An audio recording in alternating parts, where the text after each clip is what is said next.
Okay, we're back. Time for part 2.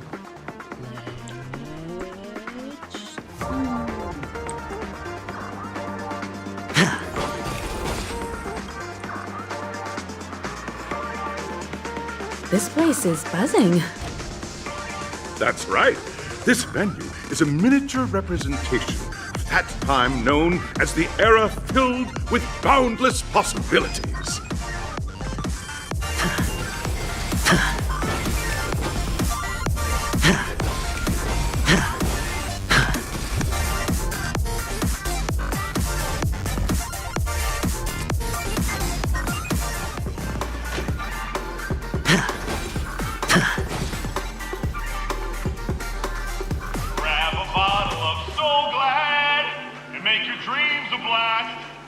Nameless, your arrival reminds me of the grand occasion when Penacony was first established. I was a bright-eyed lad back then, lured here by the watchmaker's ads, full of zeal and ready to make my first fortune in life. Once, during a particularly grueling day, I passed out and was resuscitated by a drink from Mr. Sousa. That sweet taste has since been etched in my mind, and that was what drove me to create the Soul Glad that we all know and love today. The dream-chasing era was truly a wondrous time. Oh, I miss those days, and the watchmaker. Scorched Sand Hall is my homage to that time of boundless possibility. I wholeheartedly hope you make it to the finish and emerge as the next superstars of Penacony. Now then, is there anything you'd like to say before the competition officially begins?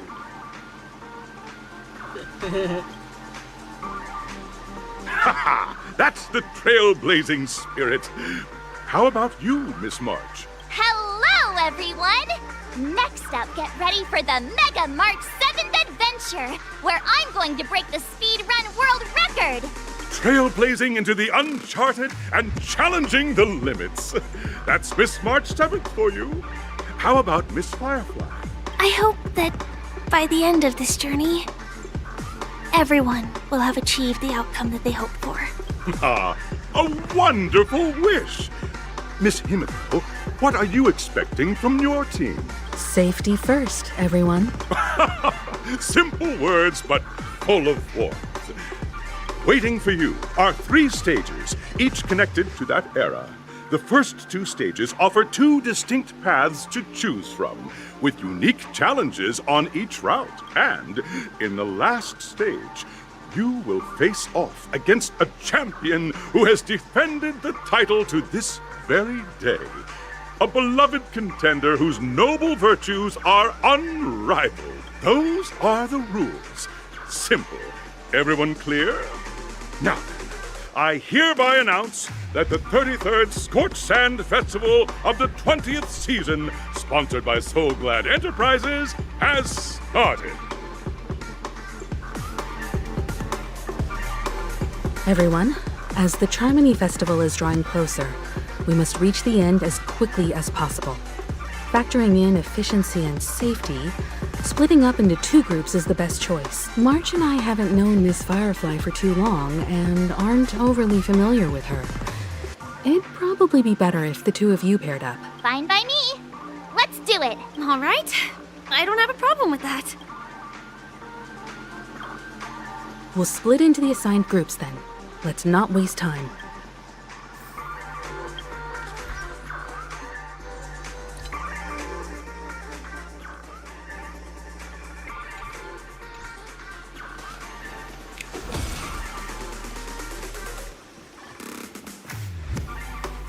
Welcome to the first stage of Soul Glad Enterprises' 33rd Scorched Sand Festival of the 20th season, Dream Play Fantasia! In the School of Acting Challenge, you have to complete 3 performances from 3 scripts and move the panel judges. In the School of Action Challenge, you have to defeat 3 groups of enemies convincingly and reach the end. Now, make your choice. Wait.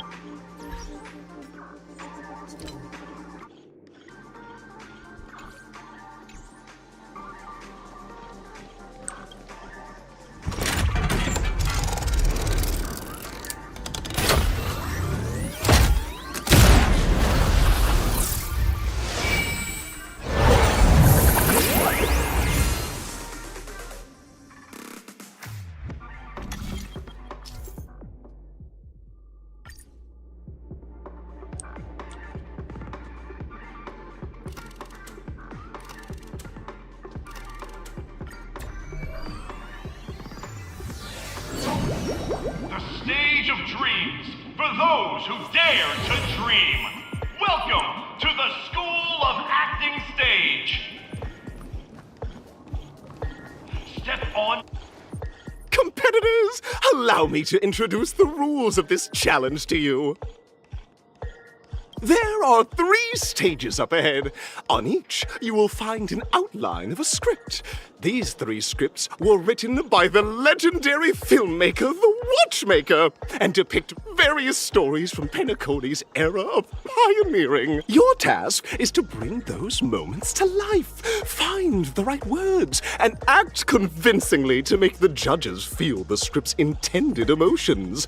Oh, I wish you a successful performance. Also, a bit of trivia. The record score for this stage is held by a participant with fiery red hair. His exceptional performance brought even the strictest judge to tears. It's like he wasn't even acting at all. We are running out of time, so let's get this over with quickly.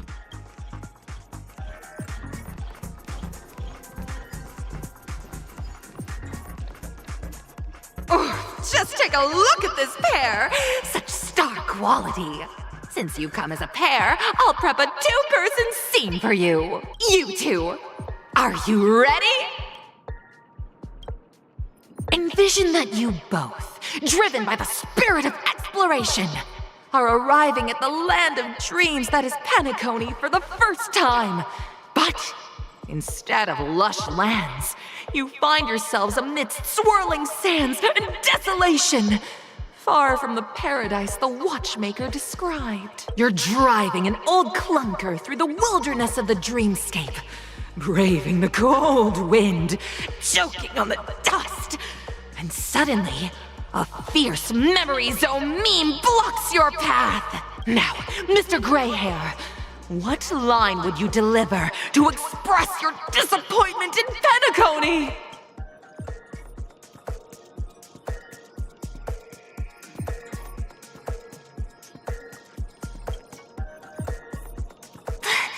Do you usually express disappointment this way?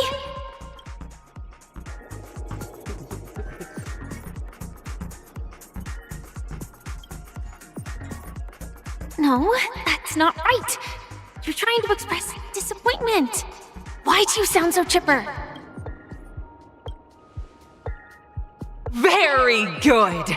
Now, though you're disappointed, your screen partner is conversely very enthusiastic. Now, young lady, you will say...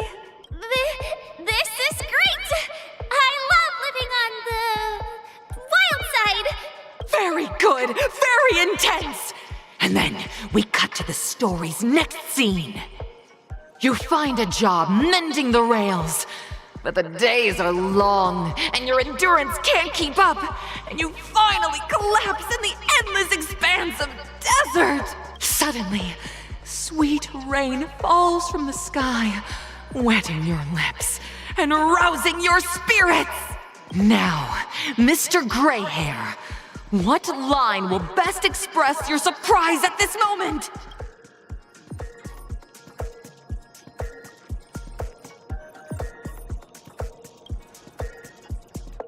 That's not right. That line doesn't sound very surprised.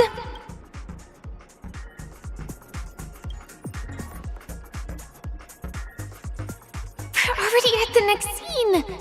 You need to convey surprise now, not disappointment.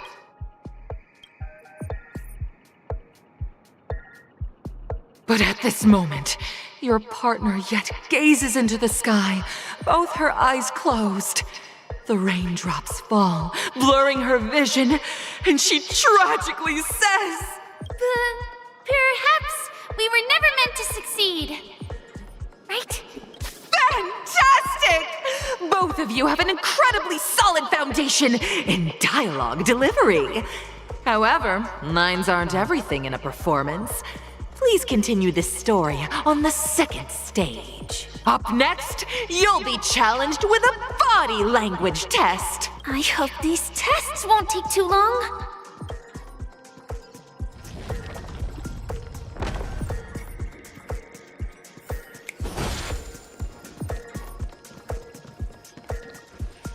Here, you two are required to skillfully utilize body language to portray the story context I've laid out for you. Picking up from where we left off, a heavy downpour saves you both stranded in the desert. This rain quenches the anger in your heart. You look to your companion, now completely devoid of fighting spirit, wanting to comfort her. At this moment, what should you do to make her laugh?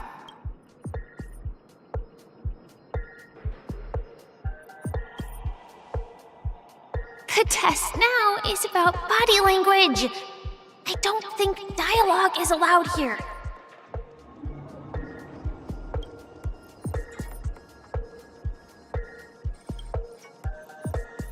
You seriously think that would make someone laugh?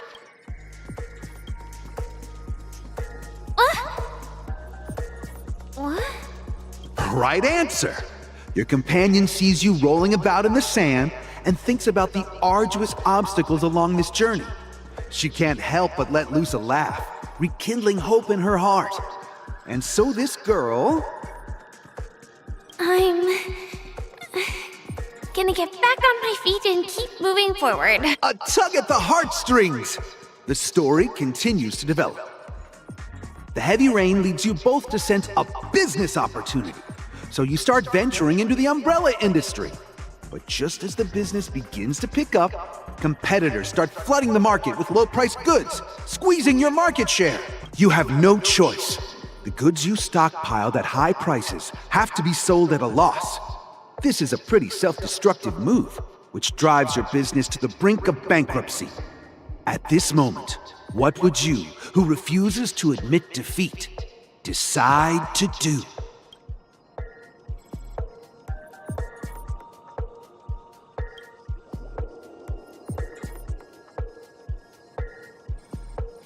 Fantastic! But it's a pity your friend does not agree. Seeing that you're up to your eyeballs in debt, she sees nothing but despair in her future. And then... I leave Penacony in utter disappointment. Is that okay? Of course! Absolutely! I was this close to tears! Both of you possess exceptional acting talent! However, the true test is yet to come. You're about to encounter the harshest judge this show has ever seen. You'll need to rely on perfect performances if you want to win them over.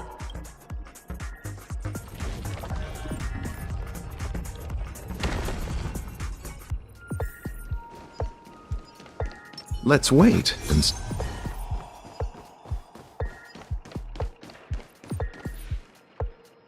Welcome to the final stage.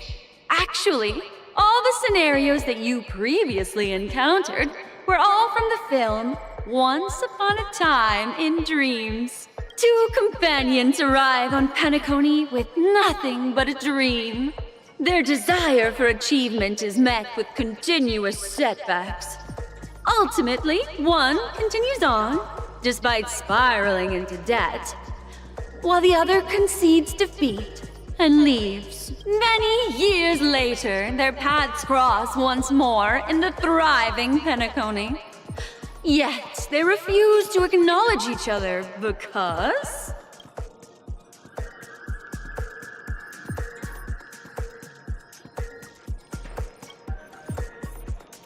Against the backdrop of a revitalized Penacony, the joy of reunion mixes with the sorrow of past separation, the awkwardness of being strangers, and the shyness of a long-awaited encounter, all converging at this very moment. Give it a shot. Try and convey this bittersweet scene to me. Bring it to life with precise and emotive acting. Is this ever going to end? I know! Why don't you try that clockwork thing you used before?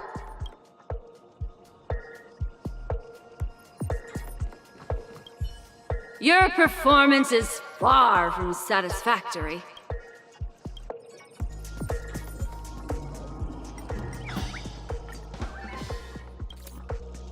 God! I never imagined that such a sad scene could be portrayed by you two in such a joyful and heartwarming way. Two people sharing a long, cherished friendship, as if time and status meant nothing to them. Huh? But we haven't even done anything!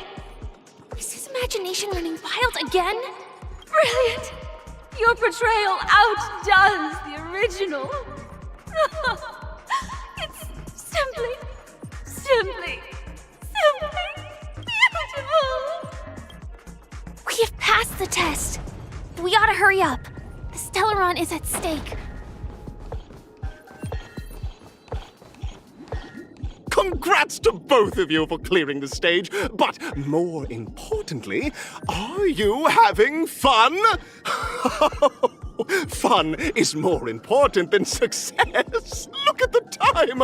You finished much faster than that red-haired contestant did. That red-haired contestant?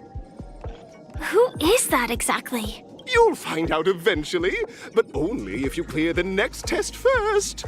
Welcome to the second stage of the 33rd Scorched Sand Festival in the 20th season, sponsored by Soul Glad Enterprises. Gunfire time! You have the option to choose gunfire and undergo Brother Hanu's trial, or time, where you'll face Clucky's trial. And now, make your choice!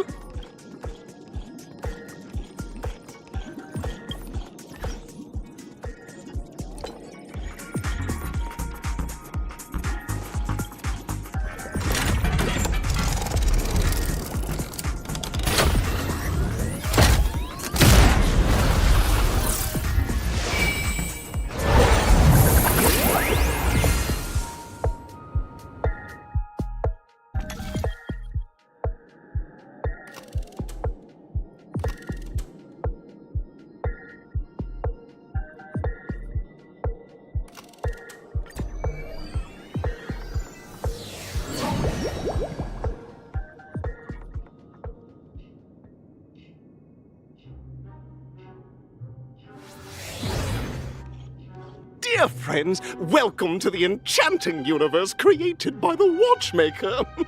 Awaiting you is the morally dubious yet ever charming character from the animated Clocky series, Hanu! It is said that these cartoon characters were inspired by the Watchmaker's own experiences. According to research by Clocky scholars, the original Hanu of reality shared a deep friendship with the Watchmaker, akin to comrades in arms. Enter into the world of Hanu via the TV by the entrance and partake in an enchanting and suspenseful story with him. Good luck in there. If it's a gunfire trial, We should be able to settle this with a fight, right? I hope this won't waste too much of our time.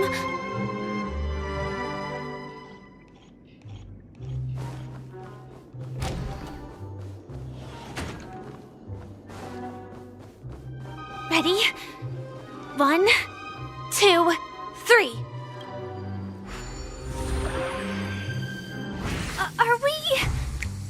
Are we both in control of this Hanu character? Very good! Looks like you've got the hang of it! In this Hanu's Adventure episode, Boss Stone has gathered his battleships for an assault on Dreamville. Old Buzzfly, Cousin Wolf, and Bombhead are all raring to go. The brave Hanu must thwart their advance and protect his home. Alas, Hanu presently is ill-equipped to fend off the malevolent mischief makers, which is why he is preparing to seek out the Puzzle Gentleman's aid. Go forth and speak to him.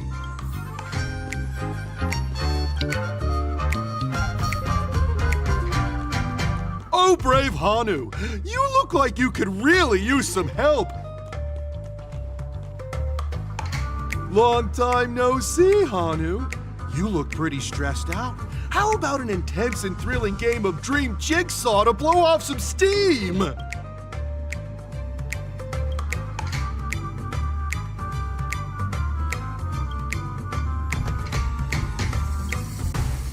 Oh my!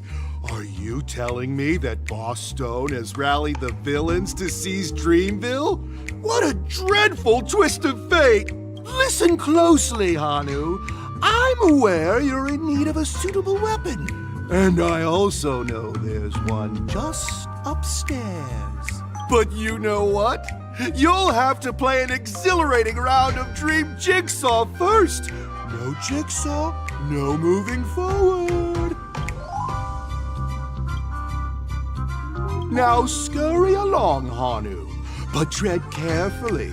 2 ne'er-do-wells are also eyeing those jigsaw pieces. Either outsmart them with the quick knockout, or ensure they don't catch you in the act. I can't wait to see you finish the dream jigsaw. Best of luck, Hanu. Let's stay alert and make sure those monsters don't spot us.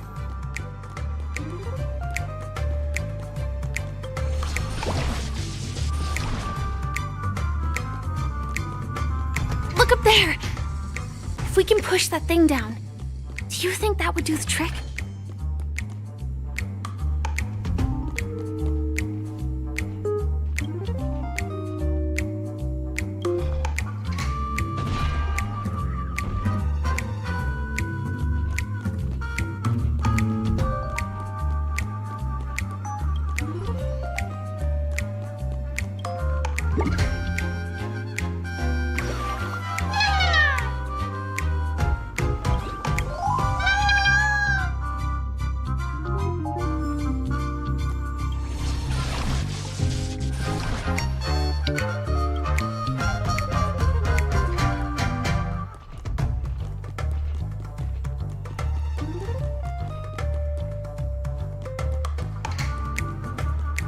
Finally, that's all the jigsaw pieces.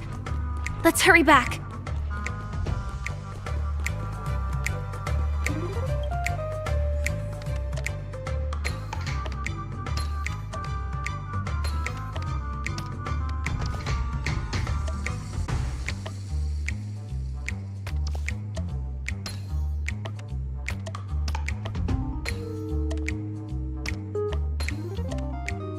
Oh my! The exquisite sensation of perfect alignment! My organizational itch has been quite thoroughly scratched. Hurry now, Hanu! Touch that TV set and transform back into your old self. Then head upstairs. Your weapon awaits you there. Are such haphazard instructions really okay?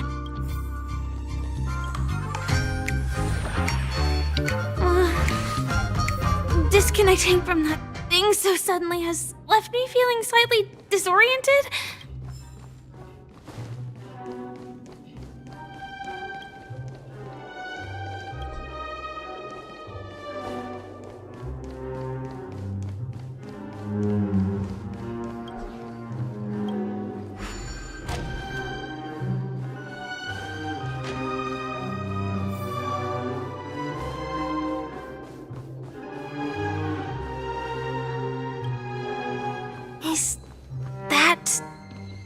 Hanu?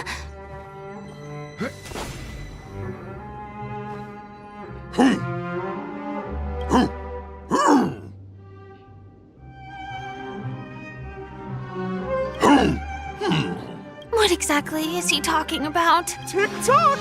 It's time for me to make an appearance! Clocky? I can also see him. Is this character part of the show? In Dreamville, Clocky is everywhere and can do anything! Like right now! I can be your translator! Tick-tock!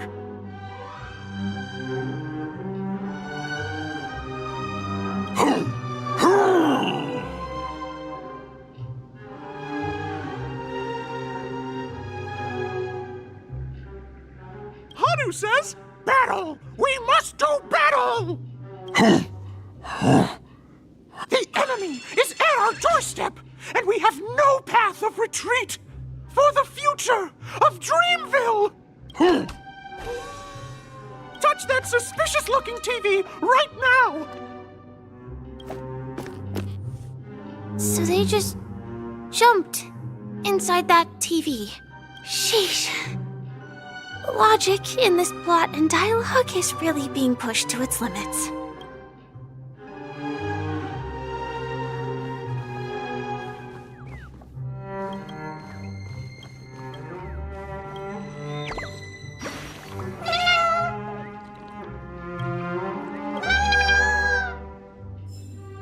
Well, here we go again. Ready? I am gradually getting used to this. Huh. Who knows? I might even be able to perform some high-level moves with Hanu. Oh, did someone say high-level movies just now? That's right, pal. The upcoming script is just exploding with all sorts of high-level shenanigans. Last we saw, Hanu was preparing for battle. Suddenly, he hears heavy footsteps coming from the hallway. Malevolent mischief makers have broken into his home. But brave Hanu won't go down without a fight.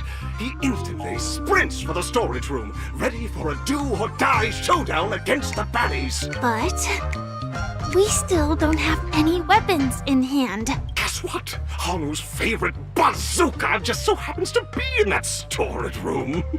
So get a move on. What a coincidentally convenient plot twist. It'd be even more awesome if the organizers allowed me to wear armor.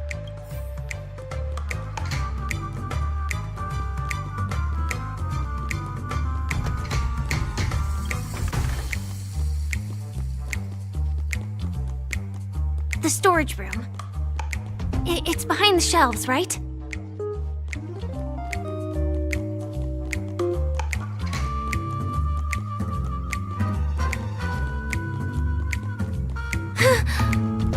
He wasn't lying. There's actually a bazooka here.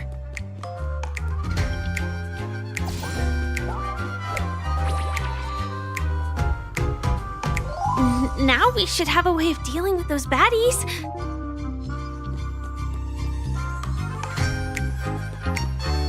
This thing feels just like the soaring locust too.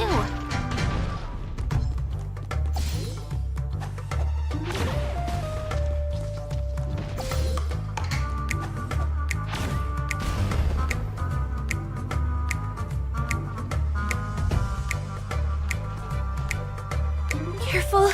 It looks like we've got more company. Get ready to fire!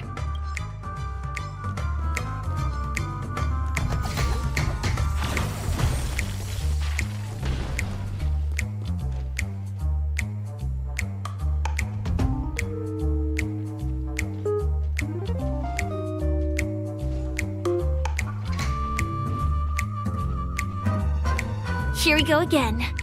But no big deal. We're pretty handy with this bazooka now.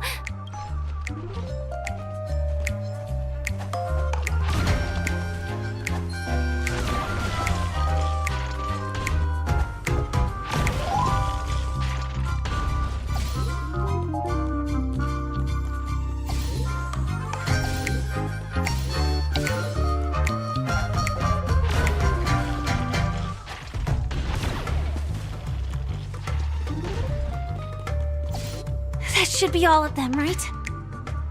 Oh my! Haru is on a streak! Everyone! The stage is complete! Quickly! Head through the TV to the next stage!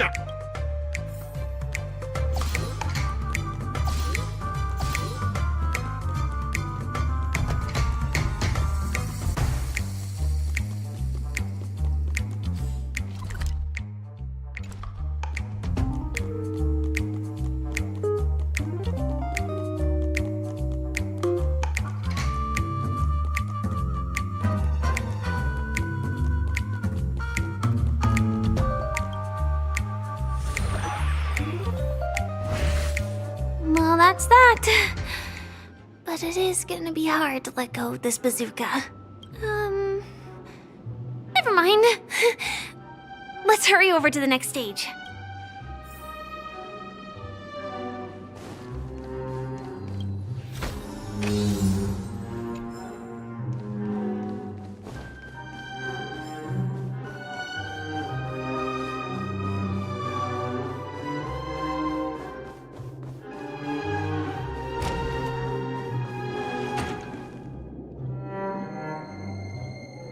Congratulations to both of you! Oh, you've overcome all obstacles and proven yourselves! But, unfortunately, there is only one who can be Penacony's festive superstar. In the final stage, you will face the defending champion. If you fail, you will lose the opportunity to become the festive superstar. Welcome to the 33rd Scorched Sand Festival's third stage in the 20th season, sponsored by Soul Glad Enterprises, Superstar Showdown!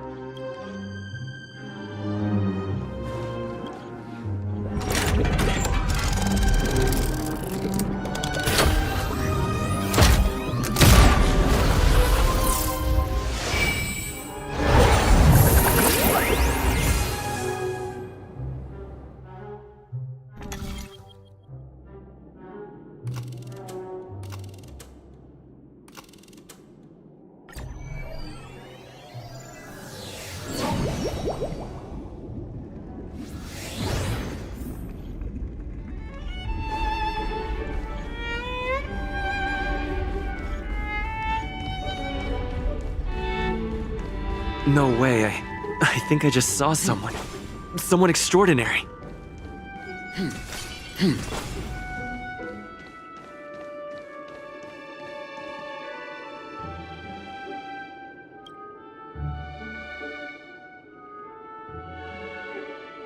Are you a Knight of Beauty?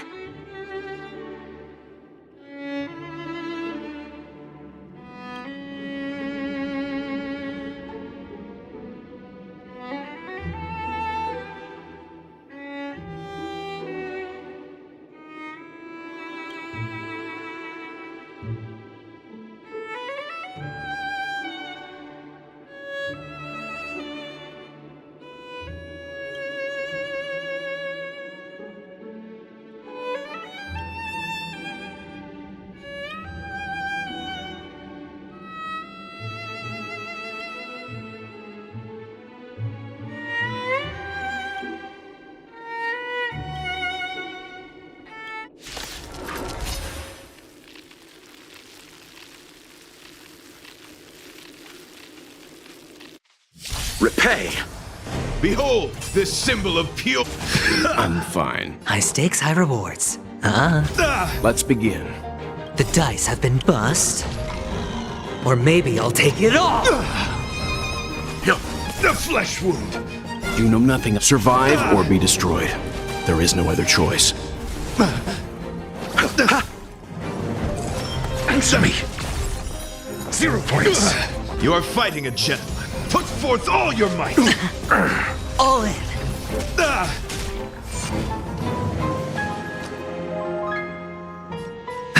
The flesh wound! I underestimated Watch you. your head! The flesh wound! I'll see you off. Your answers? A test! Rise to the challenge. Fail! SASP. Knowledge, the measure of truth and falsehood. Confess! All in. 0 points. Sure, I'll play along. The dice have been bust.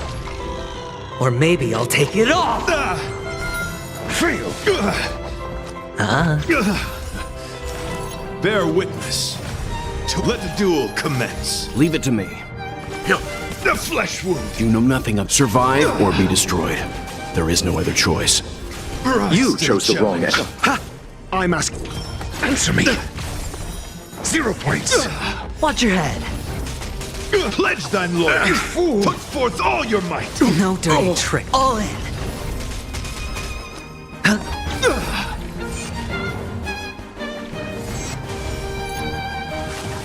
I'm fine. The flesh wound. I'll see you off. You are fighting a gentleman. Put forth all your might. Watch your head.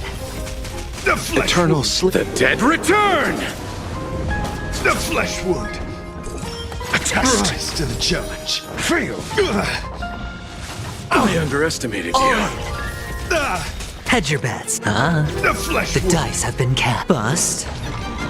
Or maybe I'll take it all. Stop. Watch your head. Leave it to me. You know nothing of survive or be destroyed. There is no other choice. SAS. Knowledge, the measure of truth and falsehood. You chose the wrong. 0 points. The flesh wound. Behold, this symbol of pure. Let the duel commence. Answer me. Fail.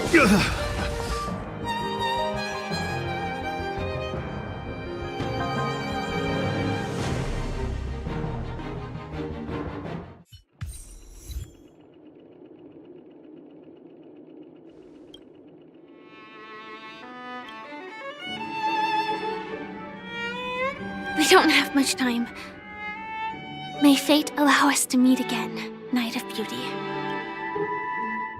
In that case, let's make our way to the end. Penacony's really thronging with talent. I hope we make it in time.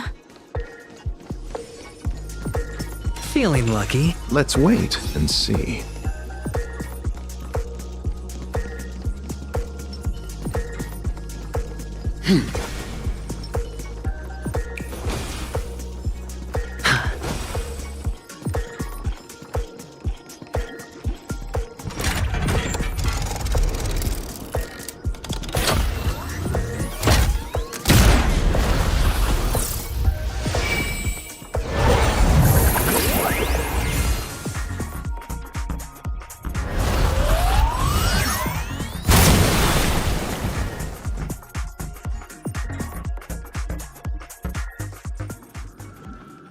Congratulations to the Galactic Baseballer and Firefly on becoming this Scorched Sand Festival's champions! We look forward to their amazing entrance in the Charmony Festival! Let's give a round of applause to our aspiring young guests!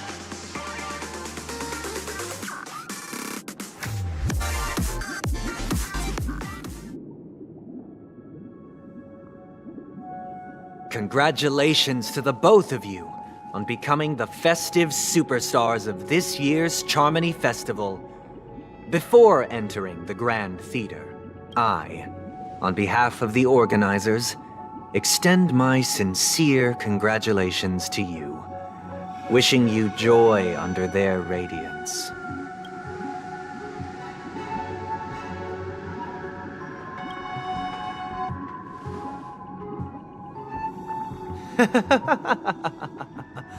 Your endeavors are worthy of extra recognition, and I've taken steps to ensure that. However, this reward is not a material one, but rather the opportunity for an open and honest communication between us. As previously promised, my sister, Mr. Yang, and I have met with the Dream Master. We delved into the truth about Penacony and its Stellaron, and have come to a consensus. Both I and the Oak family cannot acquiesce to your request. Just as expected. We acknowledge the perspective of you, Nameless. Penacony does require change, but not as you propose. The planet of festivities cannot and will not revert to a place characterized by chaos, disorder, or anarchy. Through your journey of overcoming obstacles, you must have glimpsed the essence of that era. The vulnerable ruthlessly eliminated, equality non-existent, common folk living precarious lives, eking out a dreary existence. Ultimately, only heroes like yourselves manage to achieve success. But I would dare ask, if you did not possess the special status of having a Stellaron, and you were but an anonymous and frail member among the masses, which Penacony would you prefer? A dystopia for the survival of the fittest, or a sweet dream paradise for all?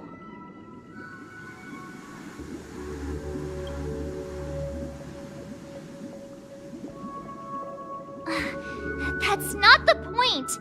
Don't let him mislead you! Mr. Sunday, even if the members of the Oak family can't fully agree on what to do about the Stellaron, now's not exactly the time to be holding an extensive discourse about Penacony's past and future, is it? The Stellaron issue concerns the life and death of everyone on Penacony. If anyone has a better suggestion, the crew is more than willing to listen. Also, it'd be best to tell us the ins and outs of that meeting. This way, we'll at least know what Welt and Ms. Robin are dealing with, and the reason why they failed to make our appointment. Ah, Navigator. That is precisely my intention. With all present, let's begin by discussing the details of that meeting. Let's talk about our tribulations and choices, our ideals and beliefs, and our final course of action. The only path to take.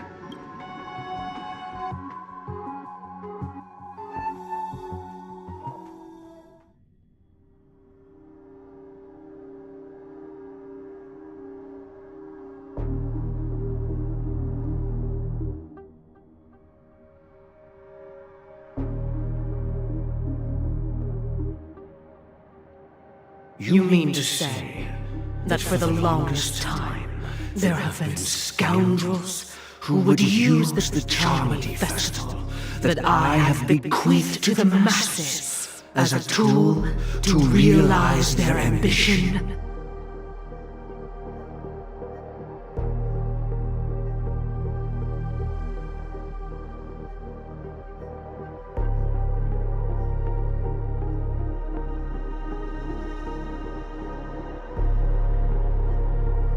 Indeed, Dream Master.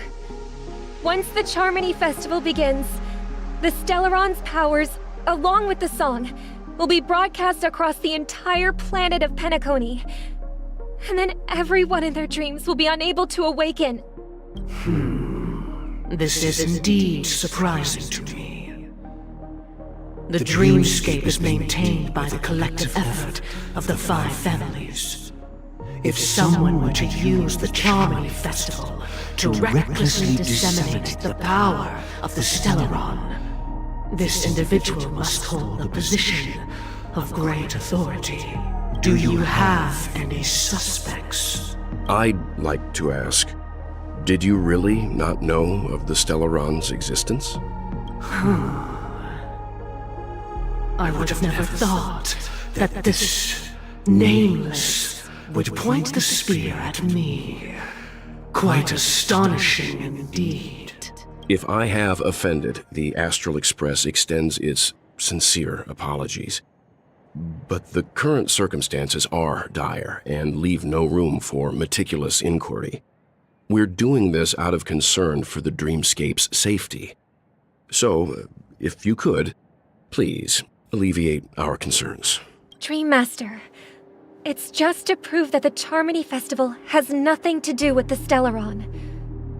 If we're being overly cautious, I will return to the stage to offer tribute in song.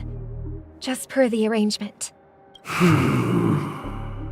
Sunday, Robin. I've watched you two grow up, and know your dispositions like the back of my hand. Both of you, right now, can surely be lauded as their most devout advocates. I already know your resolve. The magnitude of this matter is enormous, and cannot be taken lightly. Since Mr. Yang has asked with such earnestness, I will personally respond in kind. If there is a need, the entire Oak family will be mobilized to heed your call. Someday, might I ask you to beseech them to cast their light unto me, and question me in their stead, so that no lies may be concealed? I will do as you command. Robin, could I entrust you to be present as a witness, to document the truth, and to proclaim my innocence, so that all slander may be utterly dispelled? I will do as you command. May thy will be carried out on earth, just as it is in the heavens. Oh, triple-faced soul, please sear his tongue and palms with a hot iron, so that he will not be able to fabricate lies and make false vows. Let us begin. There is nothing else to prepare. Understood. Question. Have you devoted your life to your god, never worshipping other gods? Naturally. Do you love your god as you do yourself, always heeding their admonishments? Naturally. Have you strayed from the path expected by your god, betraying their name? Never. Have you ever been inordinate with your asks of your god, coveting more than the foundation of the creation itself? Never. Then, a final question. Do you swear to fulfill all vows, past, present, and future? With the Eon as my witness, if I do not deliver on my words, or if I renege on my vows, may I be cursed in accordance with divine law. They have seen your faith, and have endorsed your faith. With this, it can be evidenced... Just a moment. What is it, Mr. Yang? I have another question I hope to have answered. To my understanding, the family's harmony and prosperity have never relied on so-called divine laws. The god you both mentioned, are they truly Shipe?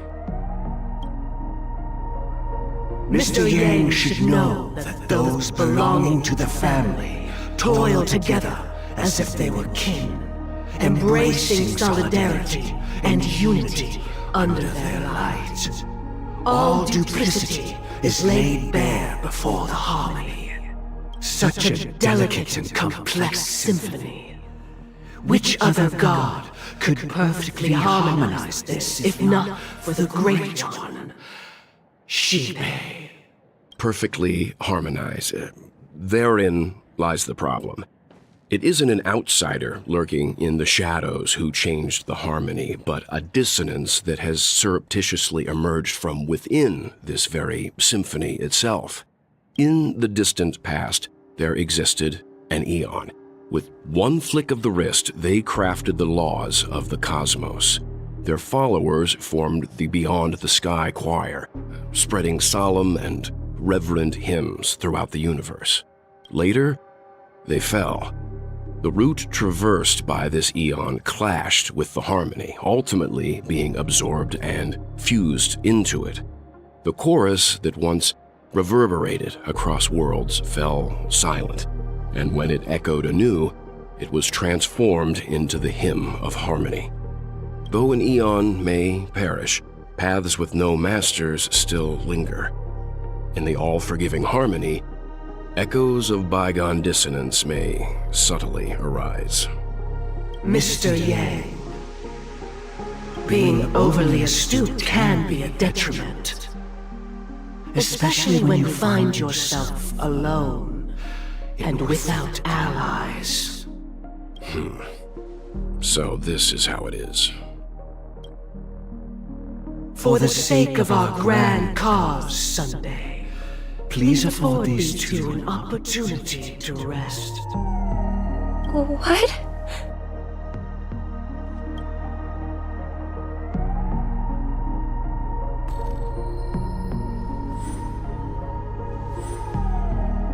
Sorry, Robin.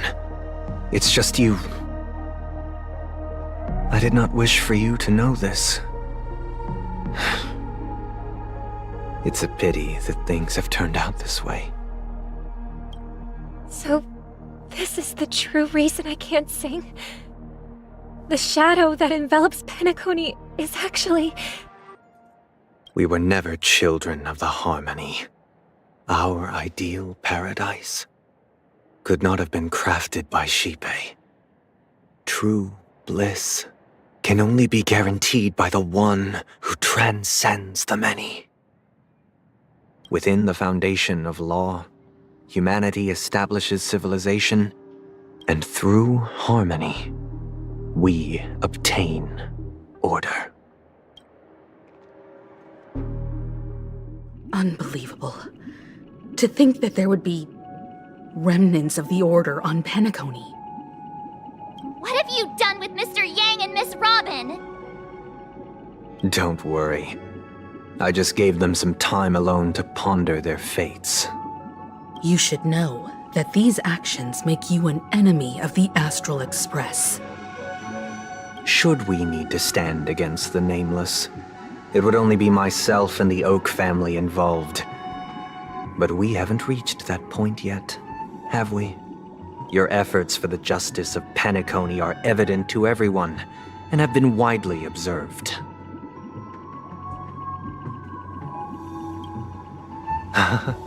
Patience is a virtue. However, I won't hold it against you. On the contrary, I'm here to make my intentions clear. If it is the Order that drove you to imprison Welt and Robin, and you're using them to coerce our compliance, then there'll be no point in entertaining any type of discussion. You're mistaken, Miss Himiko. They are in very safe hands, and just as the family has always proclaimed, no one can be harmed in the dreamscape, least of all in the beautiful new world belonging to the Order. Penacony and the entire universe have witnessed far too much innocent bloodshed. The strong wield their blades against the weak, and the victors push the vanquished to the brink of life. Natural selection. The world abides by this principle, establishing the well-being of humanity atop the corpses of the downtrodden. Only we, or rather, I, possess the power to put an end to this farce. So you've decided to resurrect a dead Eon? No one's ever done such a thing. If Miss Himiko is interested, let's draw back the veil and speak candidly. I've always firmly believed that people can understand one another through peaceful means.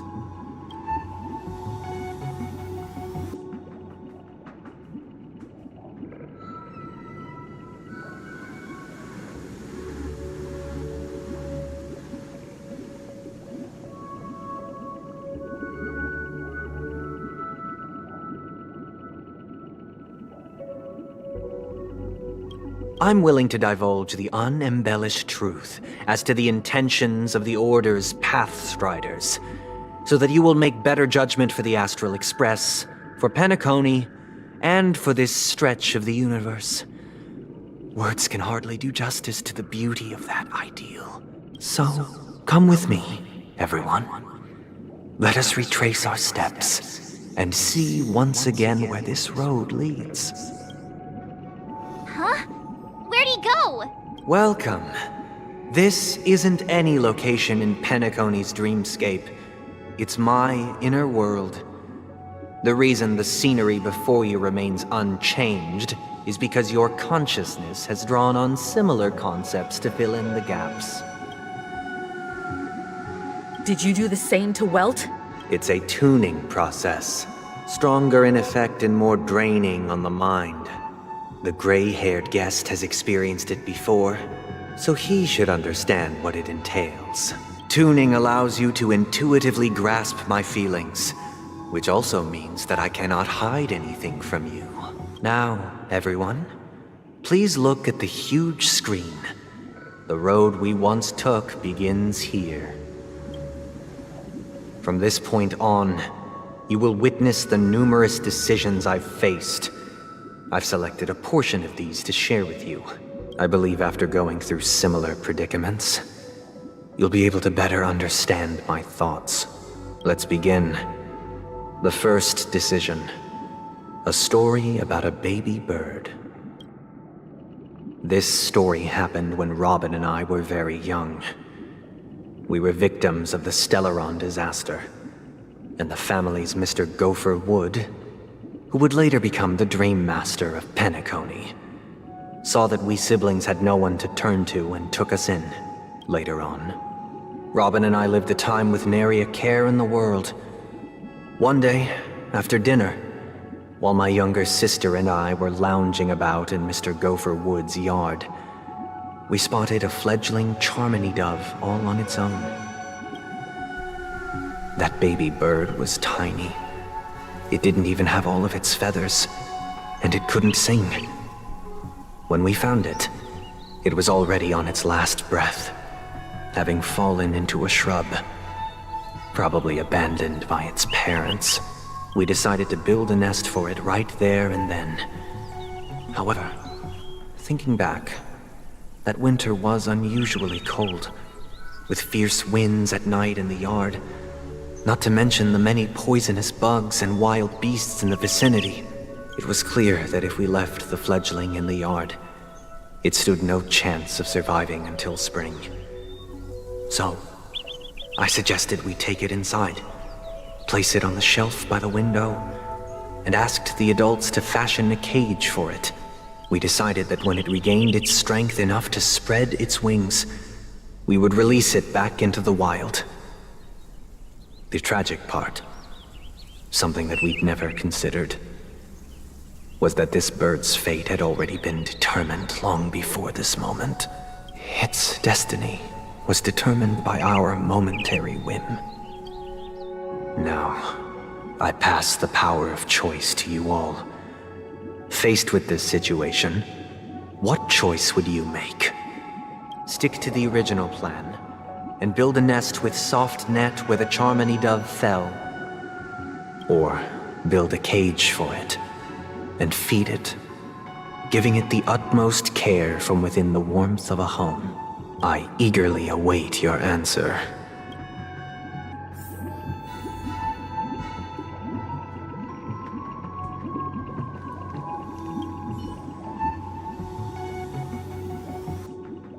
It looks like he really has no intention of imprisoning us. If it's just a quiz, I suppose it's fine to humor him. Back to the question. I would personally choose to build the little Charmony dove a cage. No special reason. I do think that a fledgling should have the right to fly into the sky. But if it can't even live to that point, then there's nothing to talk about to begin with.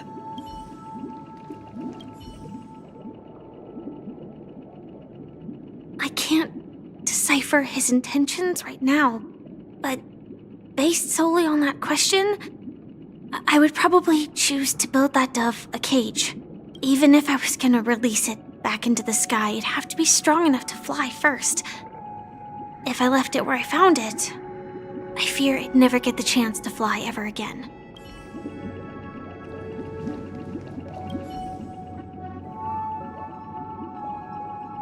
That guy just casually throws this kind of question at us? What exactly is his deal? But fine, I'll answer, I guess. If it were me, I guess I'd choose to build a cage for the little Charmony dove. After all, leaving it there It's bound to get hurt by wild animals or something. And that'd just be too sad.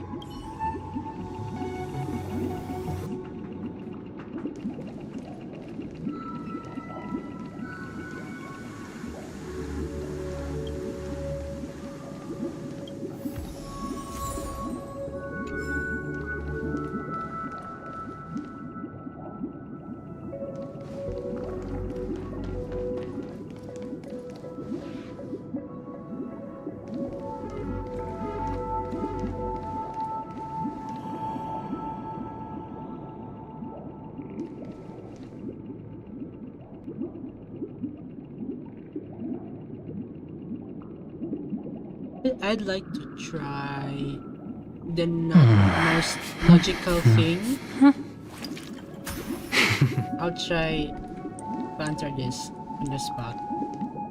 I'm curious.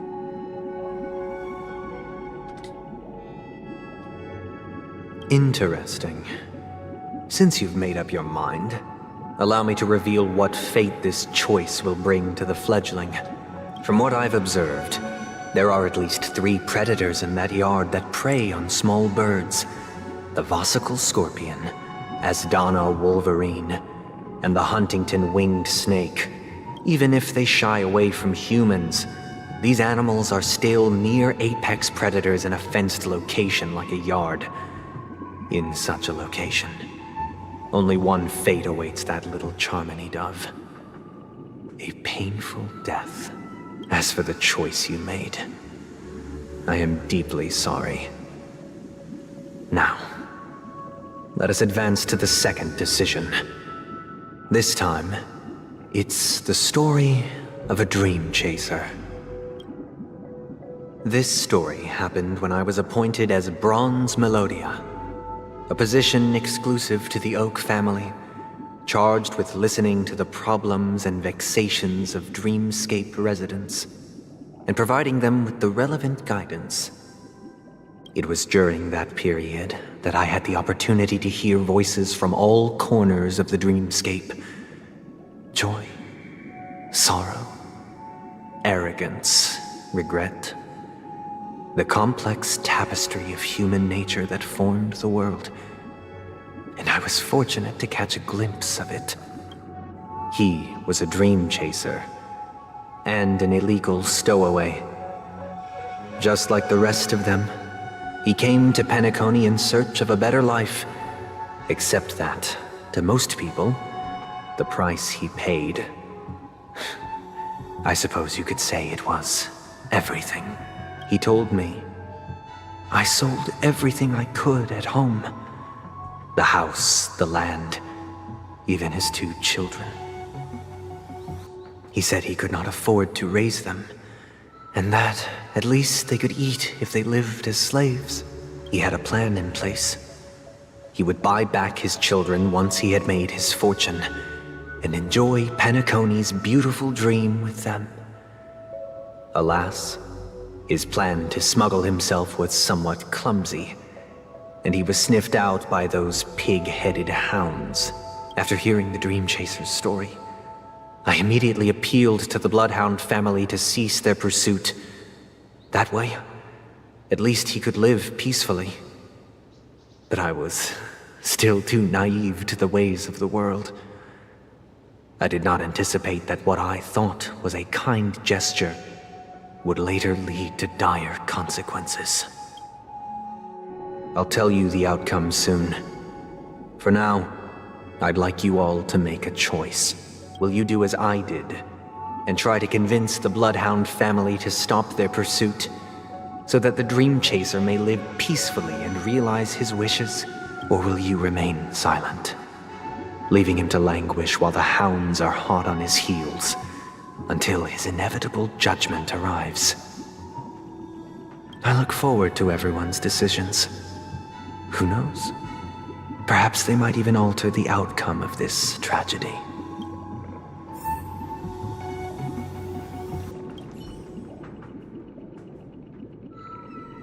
A dream chaser story. If I acted out of kindness, I would probably ask the Bloodhounds to stop their pursuit and lend him a hand. But What cruel repercussion would this choice result in? I think Sunday must have been deeply impressed by the limitations of the strong defending the weak through this incident.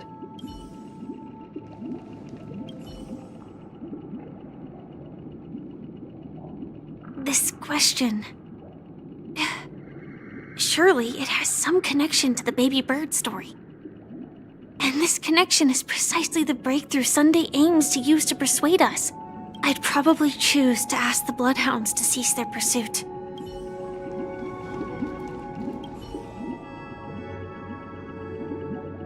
It seems illegal stowaways are really quite common on Penacony. But that guy in the story, I don't think he deserves any sympathy at all. He sold his kids to chase a dream. Even if he intended to go back for them, it's still insanely irresponsible. With that thought, there's only one choice. Let the Bloodhounds send him back home. Okay, so I will choose the opposite choice of which Sundays originally picked.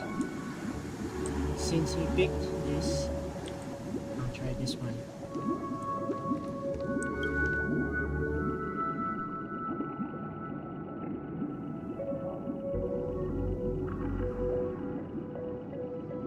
It seems you, like me, are pondering whether a different choice could have led to a better outcome.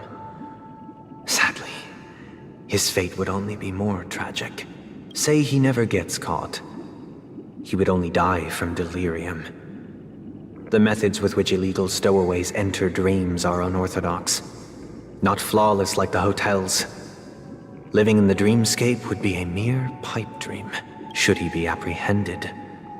Could the hounds afford to turn a blind eye? The answer is a definitive no. They couldn't bear the resulting consequences, and thus wouldn't dare extend a helping hand. As to your choice, I once again offer my heartfelt apologies. Next comes the third and final decision, and the story this time is my own. This story happened the day I was appointed the Oak family head. At that time, Mr. Gopherwood was the current Dream Master, and as per his wish, we had a private conversation. What surprised me was that the Dream Master had only come to deliver a letter to me. He let me read its contents, and it was a letter from my sister. The letter contained the usual pleasantries, anecdotes from her travels, nothing out of the ordinary. Just as I started wondering how this letter related to our discussion, the Dream Master began to speak.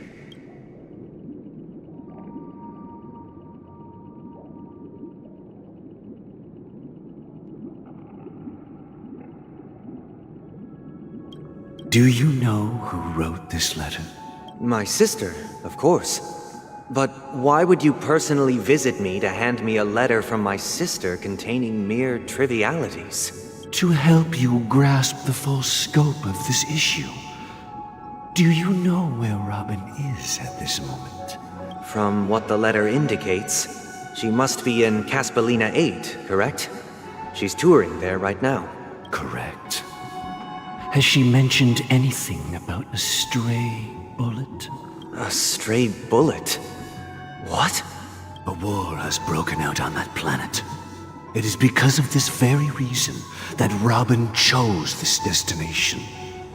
To spread the word of the Harmony, and to save the lives of that planet.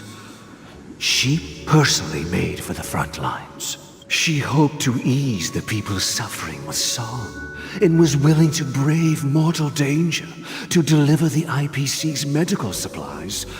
Unfortunately, stray bullets show no such compassion. Is she all right? If the operation was successful, she should probably be recovering in the field hospital.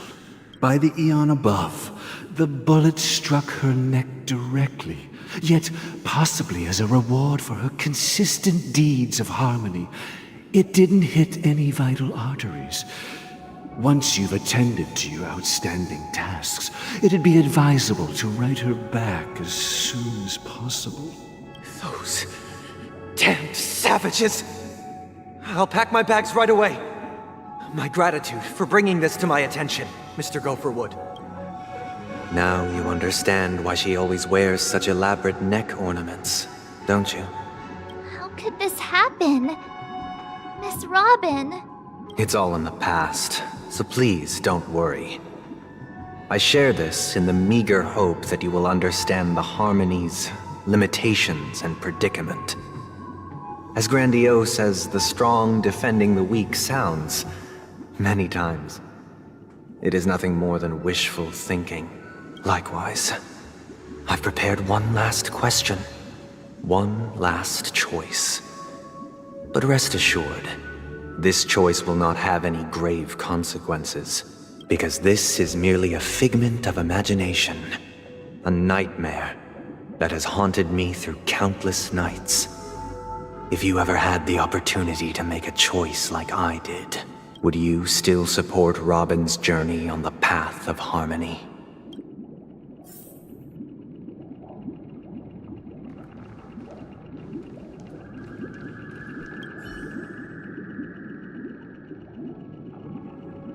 I can't believe that happened to Miss Robin. The strong defending the weak is a great mantra, but if I had to pay such a price,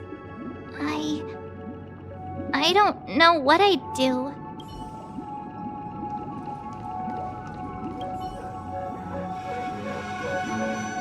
I often feel like I've dreamt of similar scenes on certain nights. In the dream, I see blurry faces. I don't know who they are, but I sympathize with all of them, fighting for survival against some unfathomable force. Their confusion and fear are lucid to me. But I also remember they chose never to give up. Just like Miss Robin. If Mr. Sunday's question leaves you puzzled, you should find the answer from your own experiences with each trailblaze. Dangers and tribulations will surely follow. But would you ever back away? Would you stop March and Don Hung from reaching their next destination? I believe you have an answer of your own in your heart.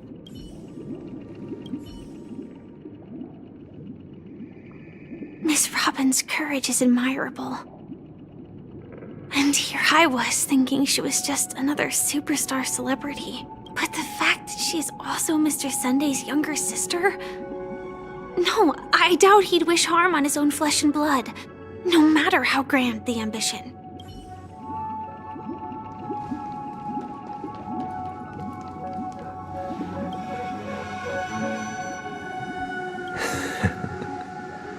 I see. I am now aware of everyone's stances.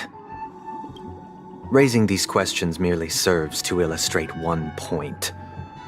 The plight of Penacony cannot be salvaged by the harmony. The true foundation for a sweet dream paradise can only be established through the order where the strong govern the weak. I know the suffering of being tormented, the turmoil of losing your way, how sorrow and even despair set in when matters don't work out.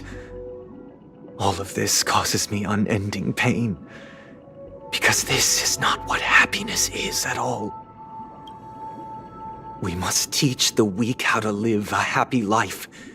And this life isn't some noble propriety that the upper crust preaches, but in definitive terms, a way of survival that belongs to everyone. So what is your definition of living a happy life?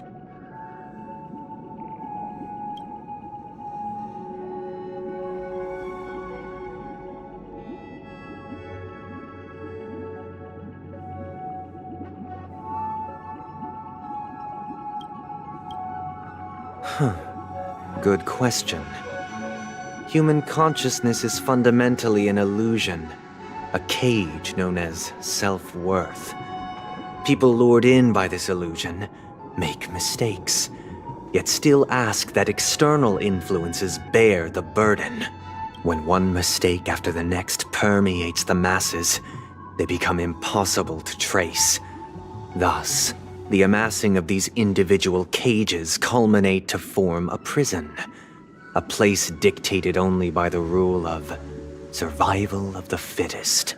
Nature is always accompanied by predation and sacrifice. Its antithesis is known as order. That is what I want to do.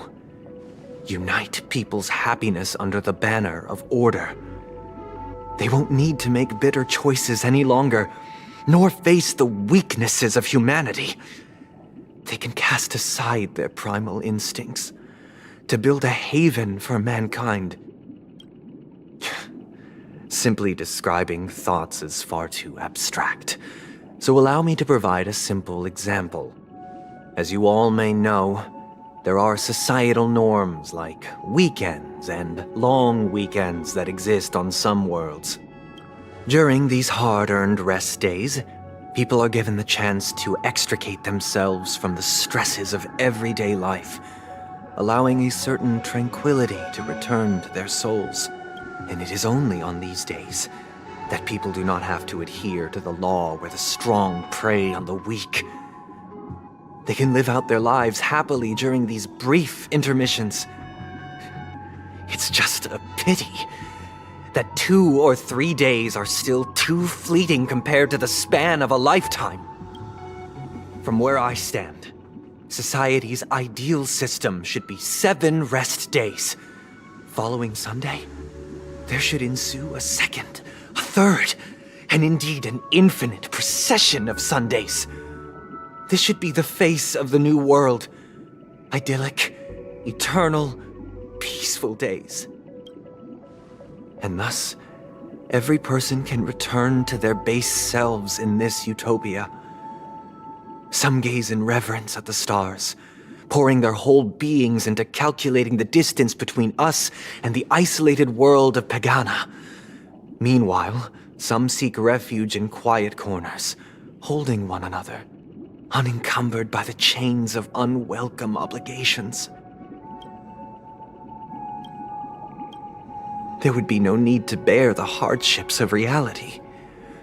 Only in this way can humanity face the inevitable end with the purest of spirit, living a life of dignity. This is what it is to live in bliss. Miss Firefly, you who are stricken with entropy loss syndrome, you of all would surely understand this.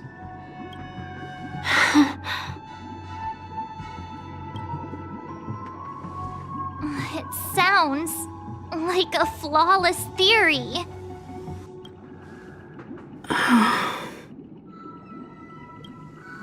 But what is the price to attain all this?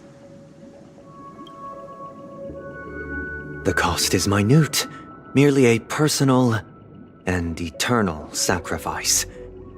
If this paradise is to be maintained for everyone, someone must remain trapped in solitary wakening until the end of the cosmos. Wakening. Which means that this so-called paradise is still a dream. Stepping into this paradise means forsaking reality, correct? It is not forsaking, but transcending. Flesh, blood, sorrow, weakness. If the physical is the root of spiritual suffering, it is only logical that we defeat it.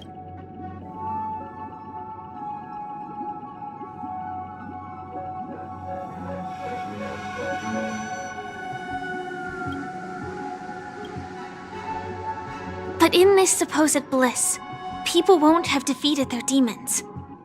The chance to overcome their tribulations would be forever lost to them. In other words, it is an escape. That that's another way of understanding it. But there is no shame in escape. On the contrary, the seeds of escape exist in everyone's hearts.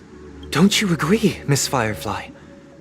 And as to why we sleep, it is because we are afraid to awaken from our dreams.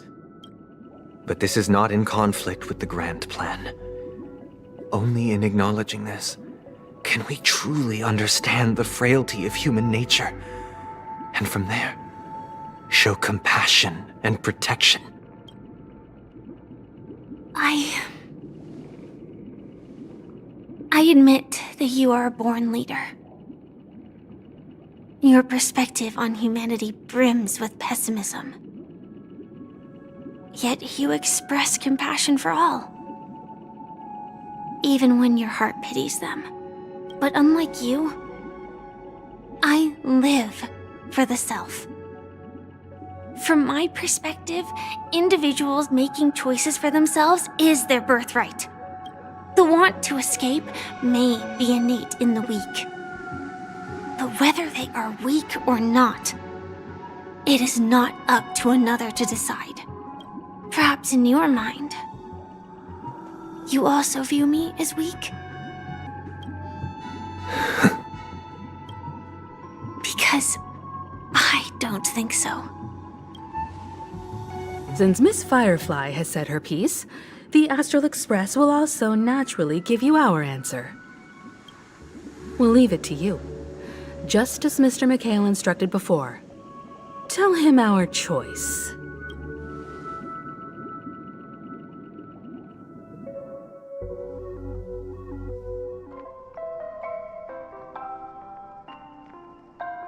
What is this place?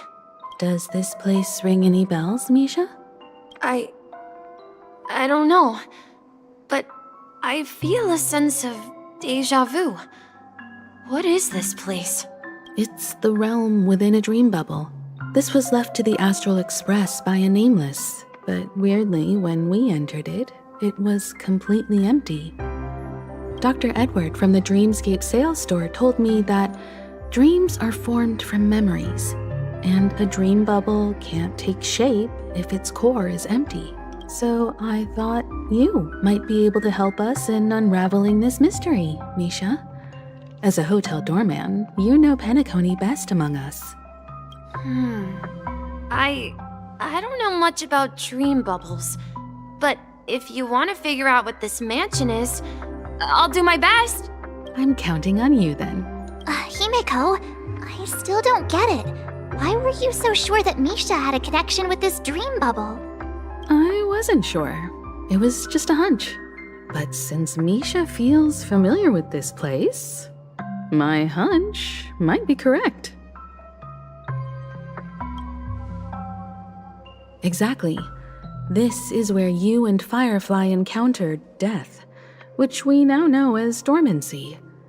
Considering its connection to Dreamflux Reef, it's not surprising it appeared here. The question now is, who brought you here? Based on the clues we have so far, it's unlikely to be that masked fool. So identifying them is crucial to us. We're drawing closer to the truth once more. Let's give Misha some time, as I believe he'll unveil the secret of this dream bubble. All right, but there are doors all over the place. Which one should we choose? Do you have any idea, Misha? I guess... maybe this way? I'm not entirely sure, but... let's give it a try. Wait, you managed to choose the... Weird. This place is quite different from the hotel. But I feel like I've been here before, and even lived here for a while. If I remember correctly, there should be a fireplace down that hallway. Clocky and I used to sit by the fire, listening to the crackling of firewood. And the room on the other side was the toy room. I loved spreading out all the toys from the box on the floor and making up stories for each of them. Hold on. This doesn't make sense. Didn't I grow up in Dreamflux Reef? So, what is this place? This could be a case of amnesia. Don't worry, Misha. It's common for everyone to forget certain aspects of the past. Those memories haven't vanished. They're just lying in the depths of your mind. We can surely get them back. Since this place seems familiar to you, why don't we explore a few more rooms and see if you can recall anything more? Yeah, then let's check out the rooms I just mentioned.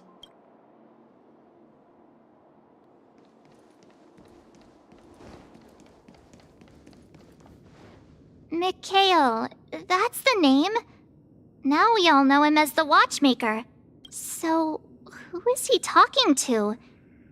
Do you know anything about it, Misha? I'm sorry, I don't know much about the Watchmaker. But, Mikhail... Anything special about that name?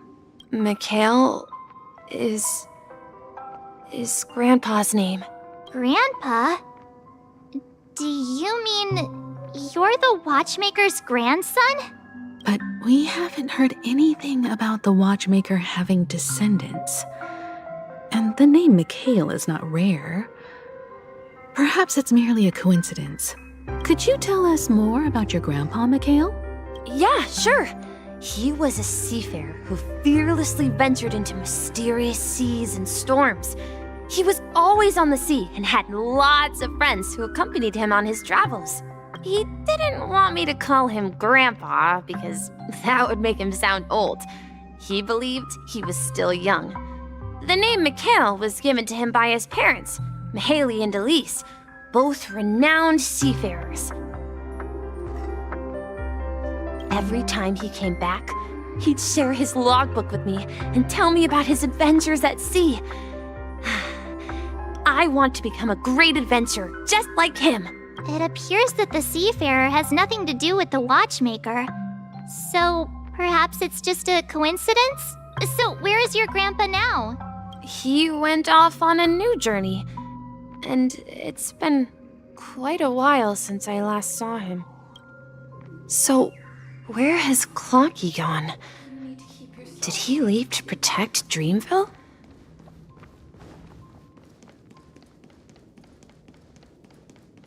Tick-tock.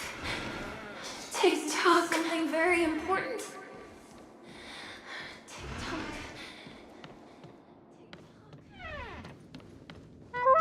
I heard some noises from the room. Origami Bird? That's a friend of mine. You and Origami Bird are friends? Yeah. It's a member of the Compass crew, just like Clocky and Miss Mirror. And there's more than just one Origami Bird. They are a big family with lots of brothers and sisters who look the same. They follow Miss Mirror's orders and handle all sorts of jobs on the ship. They're the best sailors. Sailors? Can Origami Birds be sailors? Could you tell us more about the Compass, Misha? The Compass is a ship bound for the New World. Clocky and his partners travel through layers of fog to the depths of the sea. Whenever there is danger, Clocky will use a compass and guide the ship in the right direction. That's a great story. But in the Penacony cartoon, Clocky and his partners have always lived in Dreamville and never ventured out, right? Huh? Oh, that does seem to be the case. Weird. I clearly remember... Clocky arrived in the New World in the end. Perhaps Clocky has a hidden past. I think... I hear the sound of water. You once mentioned there's a magnificent fountain up ahead.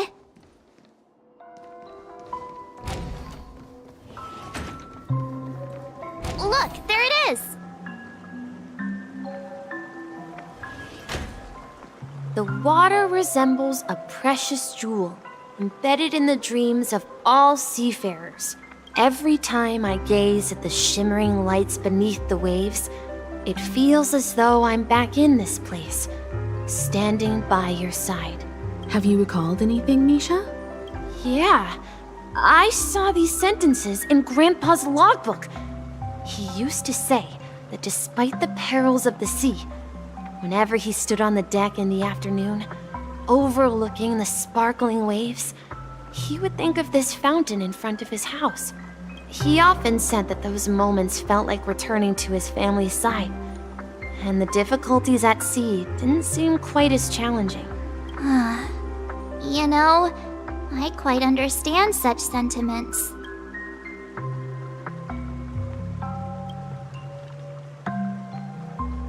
Hey, don't tease! I was just being a bit sentimental. Perhaps every adventurer far from home carries a fountain within their soul. Even though the other side of the sea remains shrouded in the unknown, the fountain in front of his house serves as a compass, leading him back to his cherished ones. Yeah, while Grandpa was at home, we would stand by the fountain and place the compass, a toy boat that I made, into the pool. Back then, I would ask him when I could go on adventures like him, and he would always laugh and say I was still too young. It seems this Mikhail is truly a seafarer and has nothing to do with the watchmaker. Yeah. Based on Misha's recollections, the scenes in the dream bubble appear to be his childhood memories. But this raises more questions. According to Misha, he was clearly born on an oceanic planet and led an ordinary life, with no connection to Penacony at all. Could this be some sort of metaphor? Perhaps the sea refers to the memory zone. I'm sorry. I don't know, but my memories keep pouring out uncontrollably, like water flowing from a fountain. Perhaps I'll remember more things if we go further. I wish to share your burden.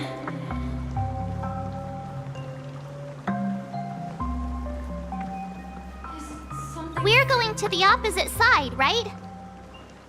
No, we should turn left here.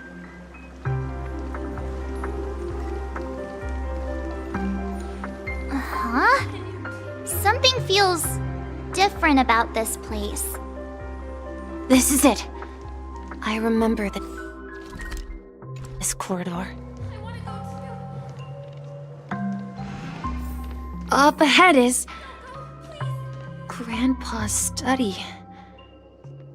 It was in that room that I saw him the last time. Will you come back? We've overcome so many challenges! The atmosphere in this room feels totally different. Misha! You finally come! Clocky, you're here! Huh. Yeah. This is the room where we first met each other. Are those books on the bookshelf logbooks left behind by that seafarer? Yeah. Whenever he came back, he placed a logbook on the bookshelf in his room. They contain records of his expeditions to every corner of the world. He described our world as a fountain.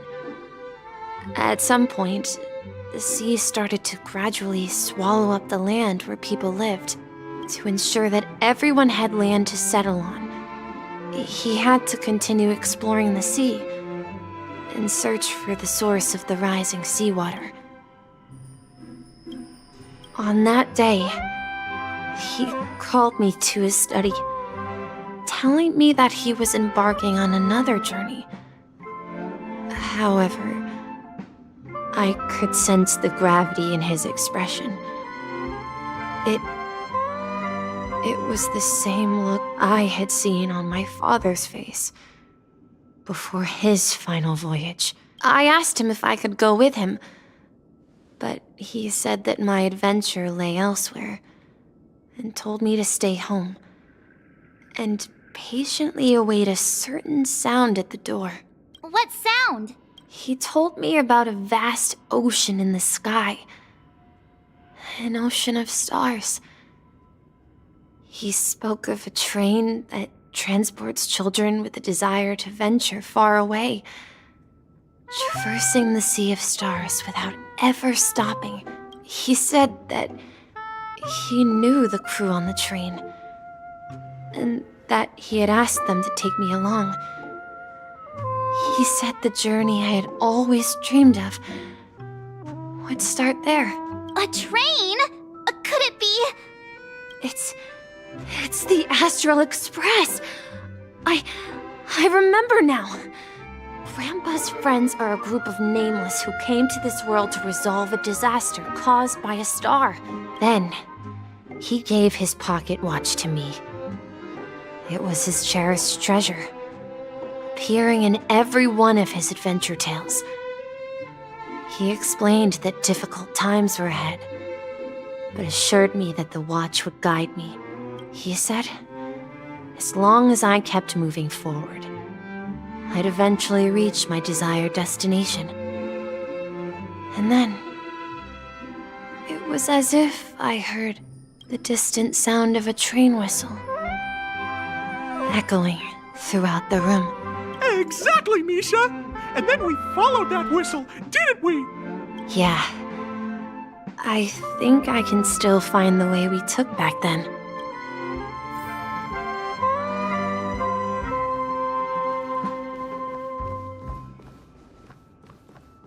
This is the dream jigsaw, right? So we're supposed to find the exit.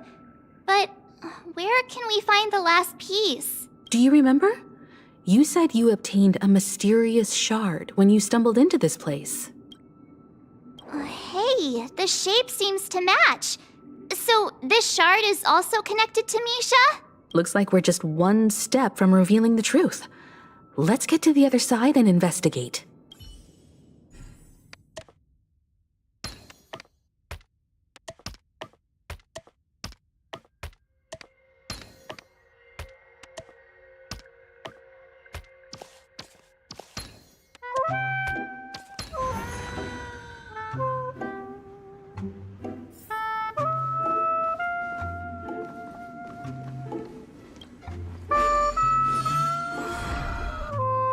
This is it. This is my room of clocks, while I spent my time waiting for Grandpa to return from his voyage. Walter gave me this workshop, and it became my secret base. Here, I learned how to repair clockwork and gears, out of my fondness of precision mechanics. In my dreams, I was the captain of the compass, embarking on adventures with my companions, Clocky and Miss Mirror, in search of the new world. I was born and raised here.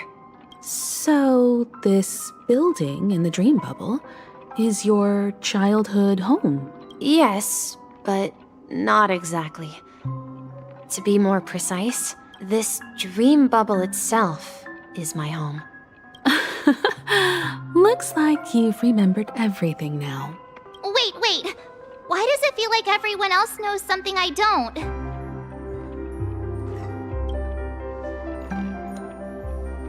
March, do you remember when he mentioned a clocky that only he could see? Yeah, the little guy here, right? But we all saw him in Dreamflux Reef, right? And Mr. Yang even greeted him. Looks like everyone on the Astral Express has a childlike spirit. The answer lies in the Astral Express. His experience shows that neither Firefly nor Acheron can see this clocky.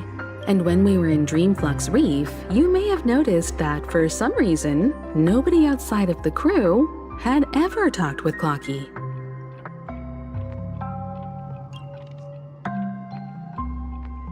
A mimetic life that can only be seen by a select few.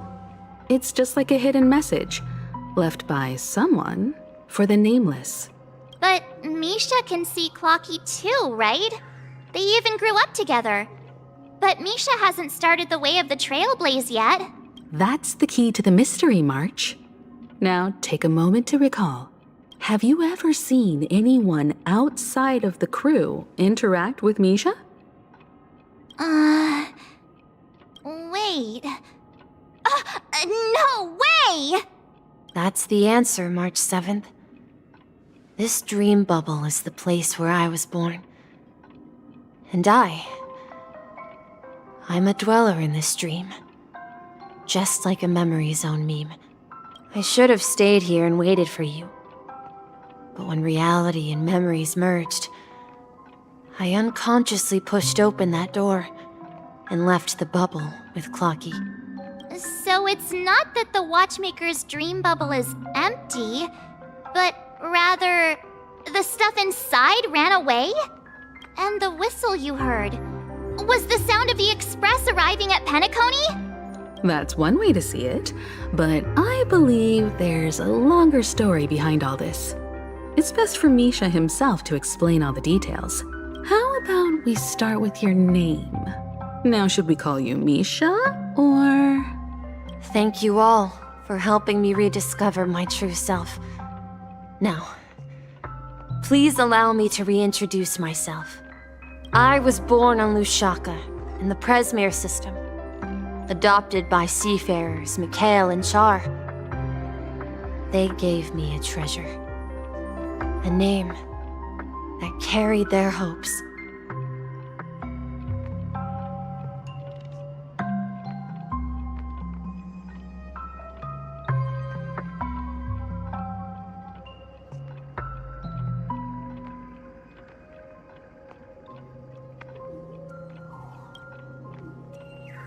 Mikhail Char Legwork. Or simply, Misha.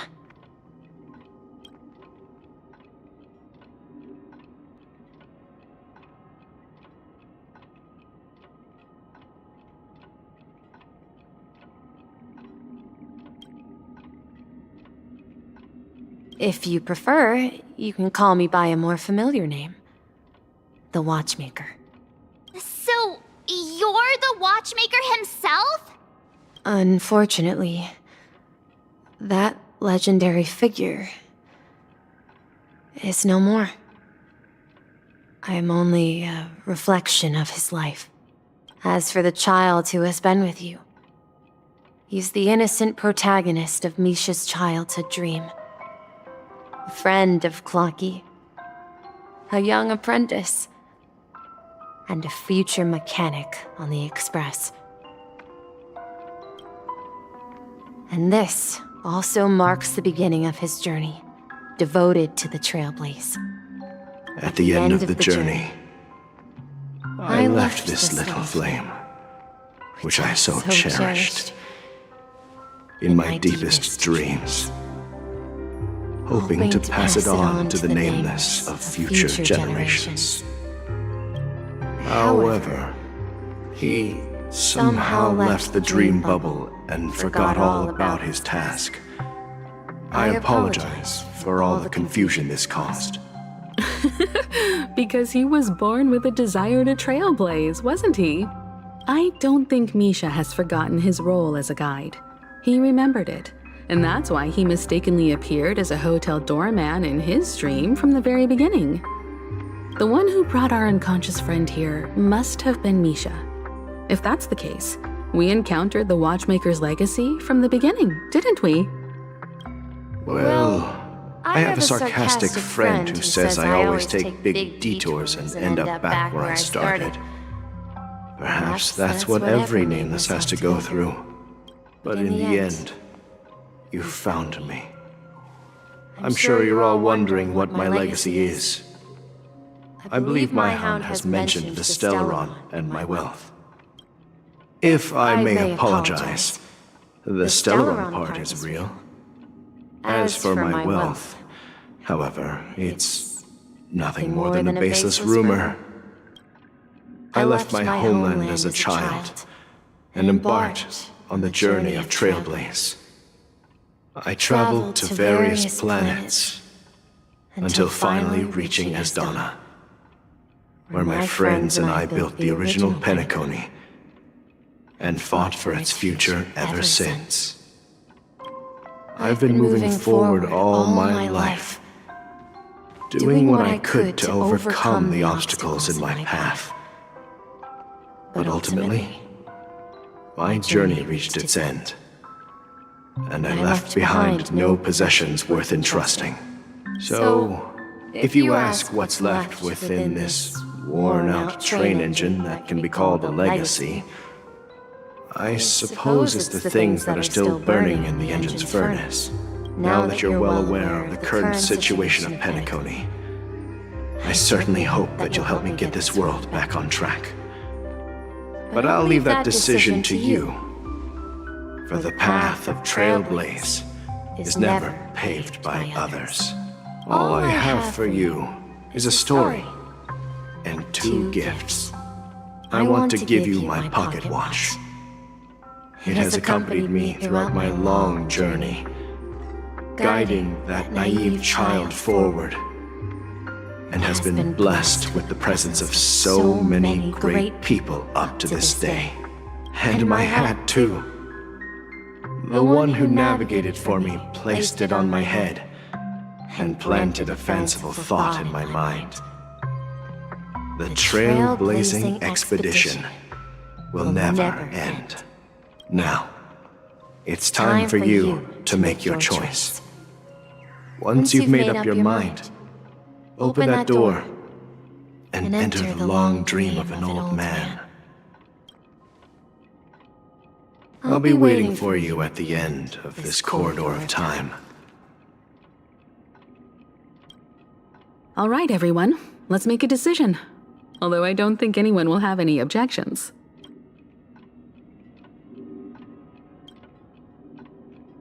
Of course. We've come this far. Surely there's no other option than moving forward. In that case, it's unanimous. Then let's proceed together to the end of this dream and tell Mikhail our decision.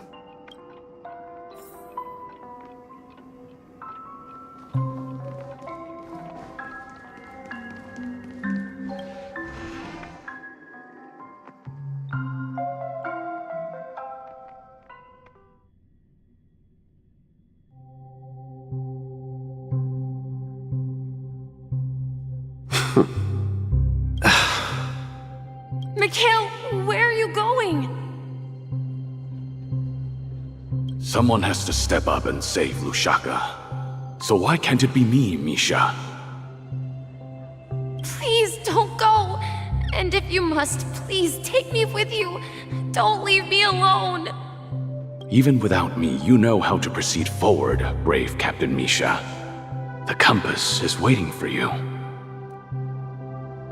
Haven't you always wanted to be a better adventurer than me?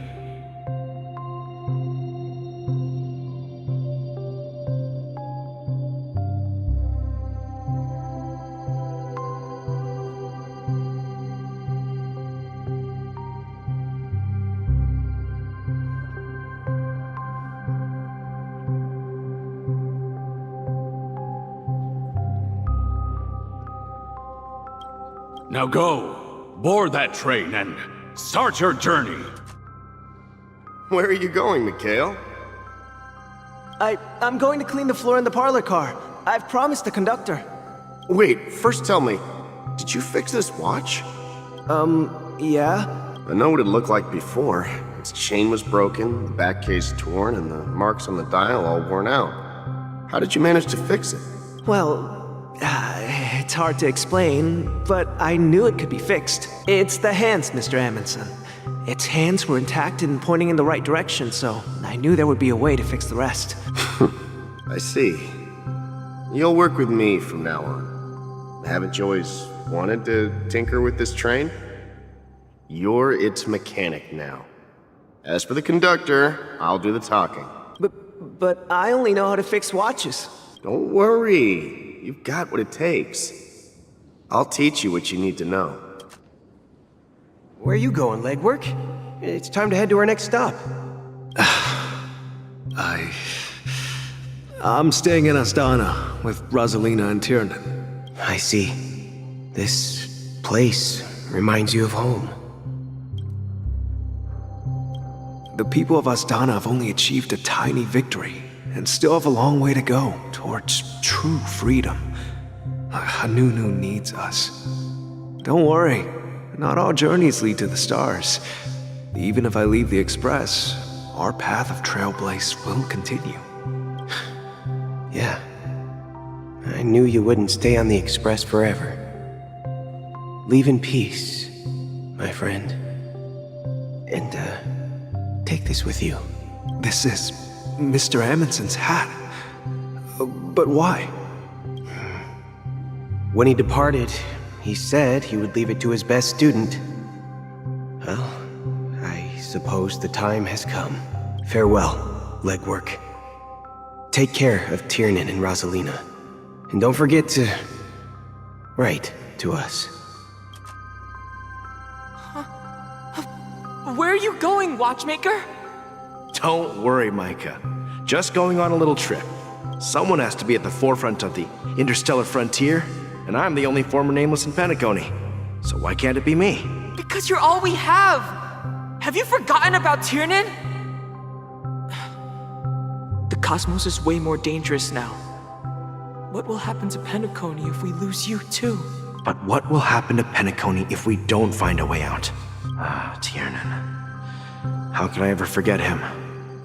I've spent countless sleepless nights asking myself why I didn't go with him back then. We Nameless won't stop. Don't worry, Micah. It's just a matter of getting back to my old profession. Just wait for me to come back. But if, and it's a big if I don't come back in one piece, then you'll become the next Watchmaker. Where are you going, old man? Oh, you're here. Answer my question. What are you up to? Relax, Gallagher. I just came up with a great idea. Wanna hear it? Oh, come on! Aren't all your ideas just ways to get yourself killed? I may be blunt here, but you're the last remaining hero in Penacony. If you die too, the secret of the Stellaron will go to the grave with you. Yes, I'm afraid there's no way out in Penacony, so I'll have to consider alternatives beyond Asdana. We'll organize a festival using the Watchmaker's legacy as a facade, and send invitations to the entire cosmos to gather people here. So, a desperate struggle against the family? Desperate? Don't we have you here, my friend? This task is challenging, but what hasn't been challenging for us along the way? Well, whatever you do, remember, make sure to send an invitation to the Astral Express. Misha! Where are you going? Oh, it's you, Clocky. Take me to Dreamflux Reef. Last night, I had a long dream about the day we met. I want to write down that dream. Write it down? Why? Oh, so I won't forget it. Do you remember how you got your name, Clocky? Of course! You told me that when you were a kid, you lived in a room full of clocks. Those wall clocks and pocket watches grew up with you and were your best friends. Yes, but what I didn't mention was there's a funny misunderstanding behind it. I was a kid, and there was always a special pocket watch in my memories. It was with my grandpa, guiding him on his sea voyages and leading the way in his every adventure story. I wanted to have a pocket watch like that too. And that's when you appeared in my dreams. Yeah. Every night, we boarded the compass and set sail together. But you know what? It wasn't until the day my grandpa gave it to me that I realized it wasn't a pocket watch at all. It was a compass. So, your name should have been Compassy, and the watchmaker is just a nameless. We've arrived at Dreamflux Reef. So, where to next? You know, Clocky, I don't think I'll be going anywhere else. Please, wait a sec!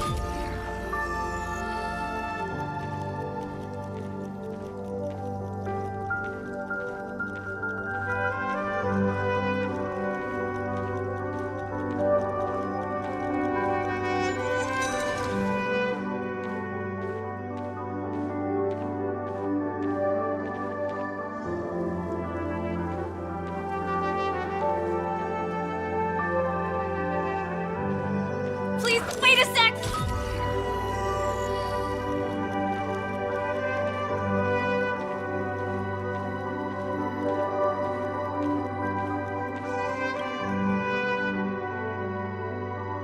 I've traveled far enough, and it's time for a little break. Oh. So, we'll set out again. When you're rested? No, I'll stay here. And then, this is where it ends. This is... where it ends? What do you mean, Misha? You told me that the trailblazing expedition would never end. Yeah, that's what I said. So now, it's up to you to decide your next destination. My next destination? What's that supposed to be? I've been following you. Misha? You're acting weird today. If you're feeling down, we can just do what we usually do. With the clockwork. No, I'm not feeling down. As for clockwork, yeah, it resolves all problems in this dream. So, do you know what clockwork actually is? I'm not quite sure. Well, everyone gets lost at times. They may hesitate and doubt which way to go. That happens in this dreamscape and beyond.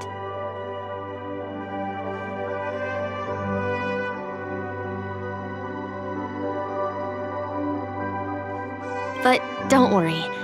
Everyone goes through moments of uncertainty and hesitation. Eventually, they gather the courage to make bold decisions. Whether it's calming, joyful, angry, or sad, all they need is a little nudge to take that step toward where they truly belong. I'm leaving that little nudge with you, and I hope you'll share it with others. Such is the essence of clockwork, the will of the trailblaze. Clocky's hands spin around non-stop, indicating confusion, frustration, and weakness. But ultimately, people still need to move forward. Just like your hands, always pointing ahead. This is where my journey ends. From now on, it is your path to walk. Trailblazing means taking paths your predecessors forswore, and venturing even further. The Penacony in Mikhail's dreams does not belong to Order.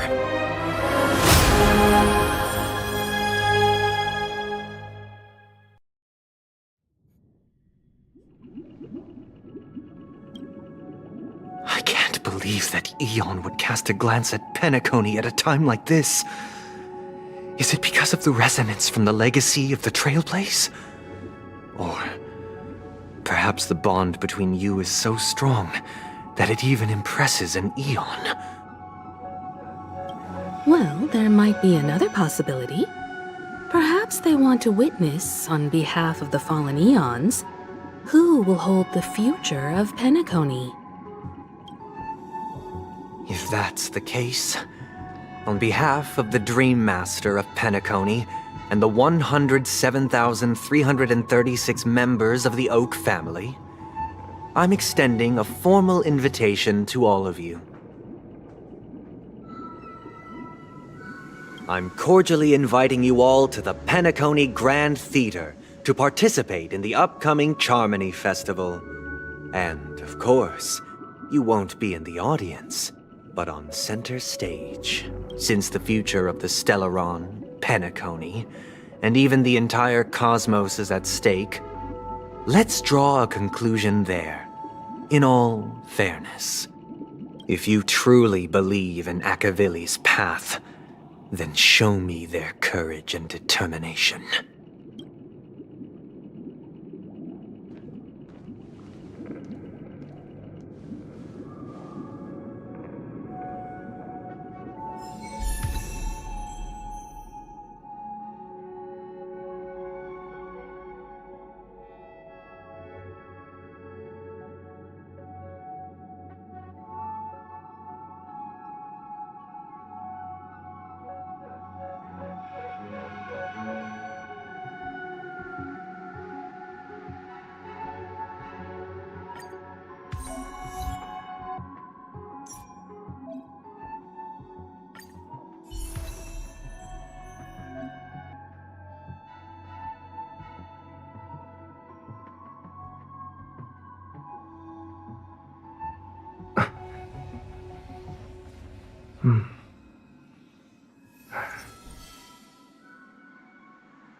Please stay tuned.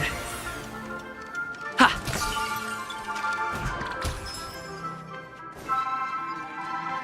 Please stay tuned. We need a strategy. Please stay tuned.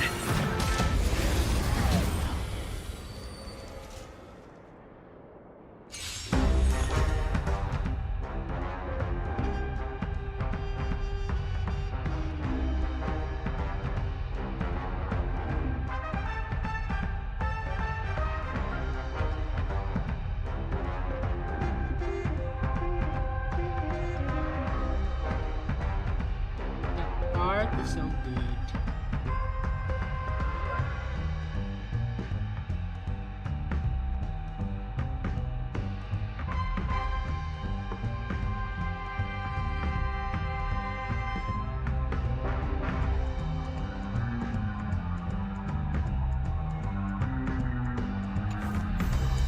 Time to test our rapport.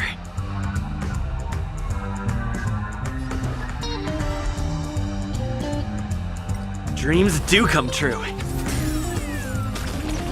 Enemy targets detected. Do you admit this crime? In the mood for another beating?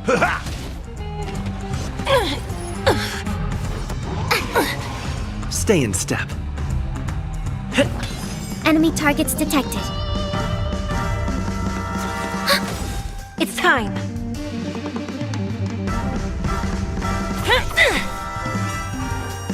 Time to mix things up. Motor function restored. Nice like a good brew, my friends. Indulge yourselves!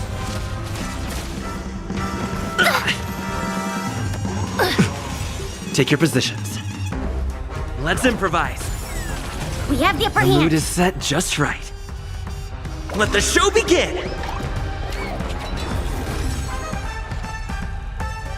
Enemy data secured. Net markers activated. Time for a good old counterattack!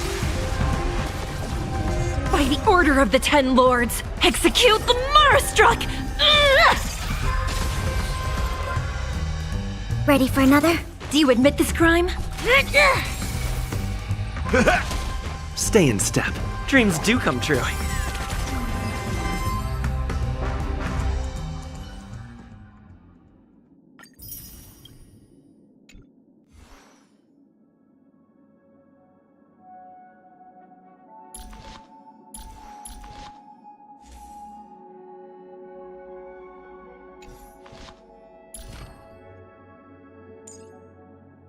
Before our paths diverge, savor the shared journey.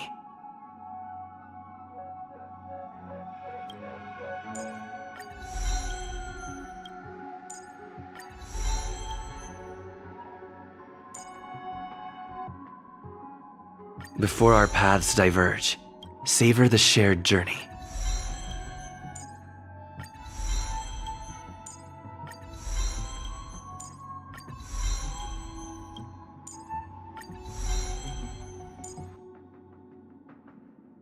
Before our paths diverge, savor the shared journey.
Nice.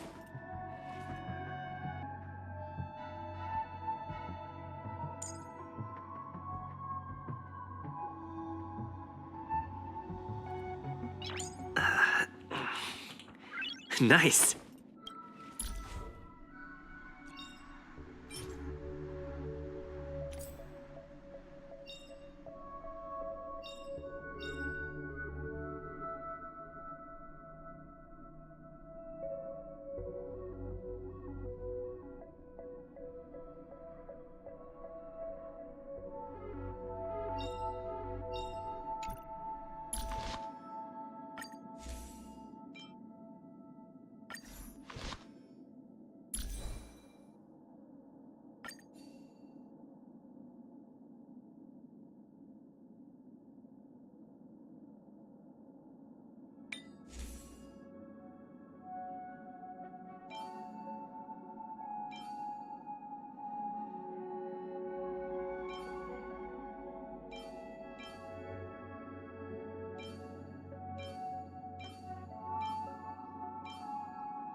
I'm on it, well, Mr. Ying.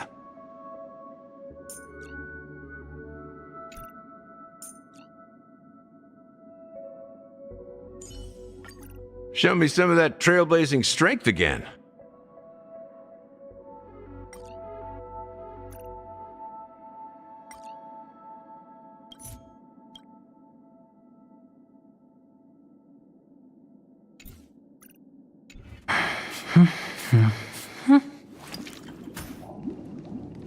Please stay tuned.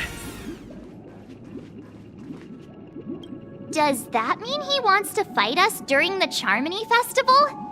I'm afraid so. This is weird. Aren't Arc villains usually plotting some dirty conspiracy in the end? But he actually said something like, "In all fairness." Could it be that he's underestimating us? Well, in my opinion, Sunday is deeply committed to his own philosophy and genuinely wants to prove that the Order is right. I sensed a strong conviction and a desire for dominance in him. Maybe he won't accept the outcome unless he wins fair and square. That's why he'll give it his all in the upcoming battle. Yeah, you're right. We've even dealt with a Lord Ravager of the Destruction, so a follower of the Order won't be a big deal. Anyway, we can't leave the Stellaron unchecked. This is about trailblazing a bright future for Penacony and fulfilling Mikhail's and his predecessors' long-cherished wishes. Now that we've taken up the mantle, we can't afford to fail them. However, the same applies to the Order. Their plan didn't materialize overnight, and they have the profound collective consciousness of the planet of festivities behind them, a desire to dream, to slumber and escape reality. All those hidden emotions have given birth to the sweet dream of the Order. They've harnessed the will of an entire planet to create an Eon. This confrontation is far more complicated than a simple power struggle. To secure Penacony's future, fighting on the stage alone is not enough. What do you mean? Are you not coming with us? I believe Firefly is trying to say that she's heading off to another battle.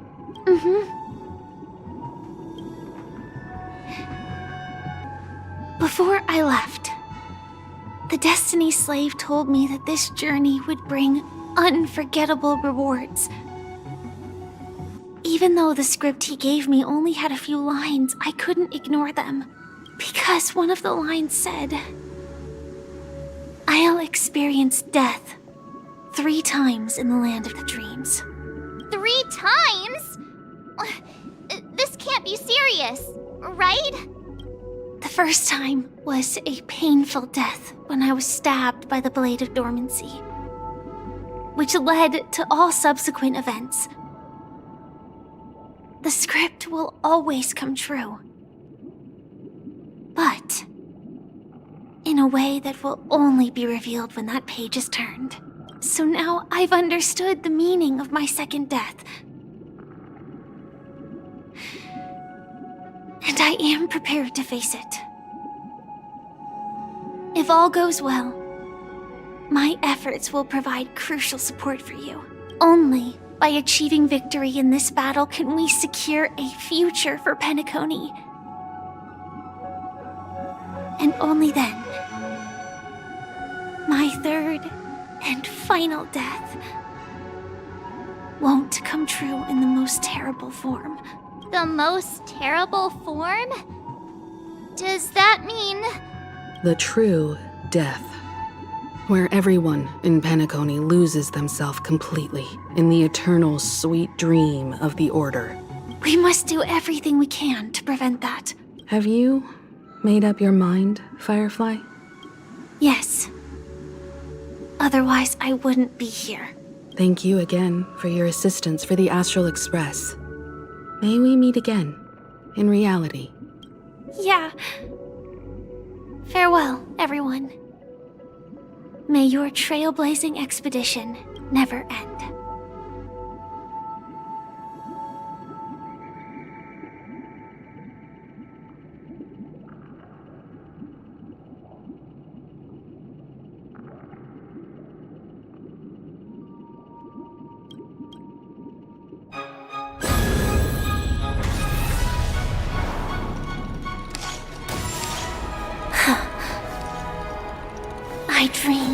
scorched earth. Everyone, are you ready?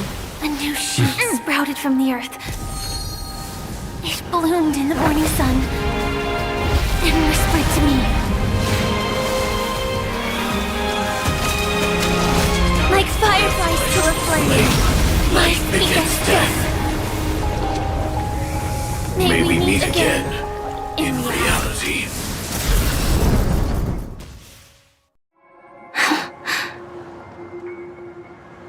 After today, Japella's name will disappear from cosmic history, and the Everflame Mansion will take its place.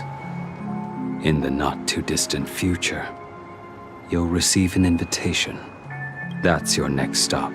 Land of the dreams. Penacony. I hope you find whatever you seek there. Be it answers or salvation. You mean my 3 deaths? Silverwolf told me about it. It's such a shame that it's not part of my script. While I want to live, I'm never afraid of death. The opposite of death is eternal life, and that's something I'll never desire. People die, and I am no exception. Death is like a script, a fate that cannot be defied. But that's exactly why we have to choose where we want to rest forever. Do you exist just to perish? Are you not the same, Blade? The end you desire is not one dictated by others. If I were to die now, I would only be a weapon. I believe I should die as a human, though its definition escapes me. Isn't this the answer that ordinary people look for their whole lives? A name that can be carved onto their tombstone. The tombstone that belongs to me once bore the inscription, Glamoth's Iron Cavalry. Then it changed to Stellaron Hunter. But one day, it will bear the name Firefly. And all the brilliance she showed at the end of her life.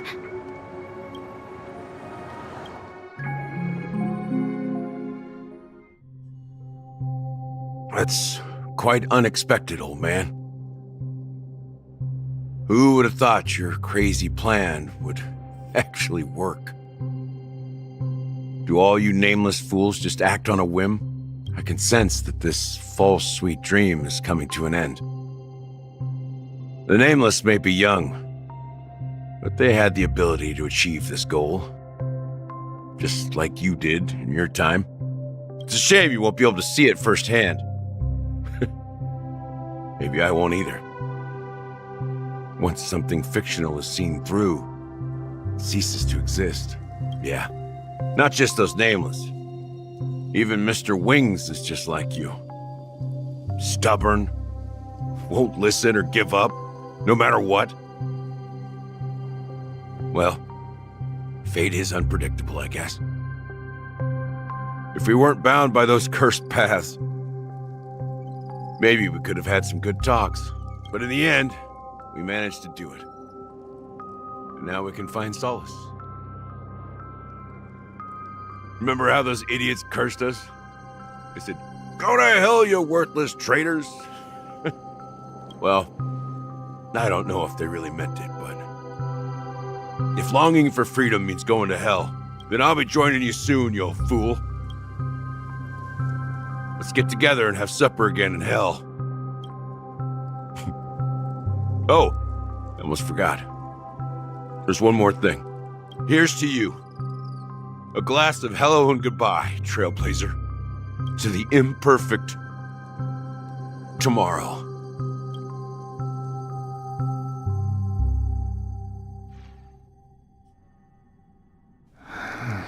It's warm here, isn't it? You're lucky to have found shelter from the rain. Let alone fresh berries in this desolate place.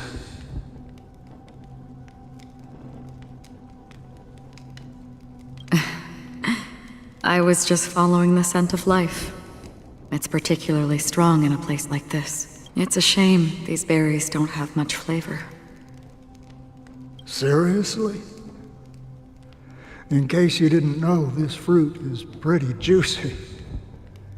The only downside is that when you chew it, it becomes extremely spicy. Have you lost your sense of taste?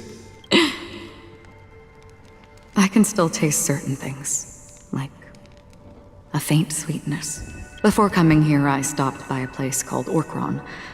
It had barren cliffs and nights lit by bonfires.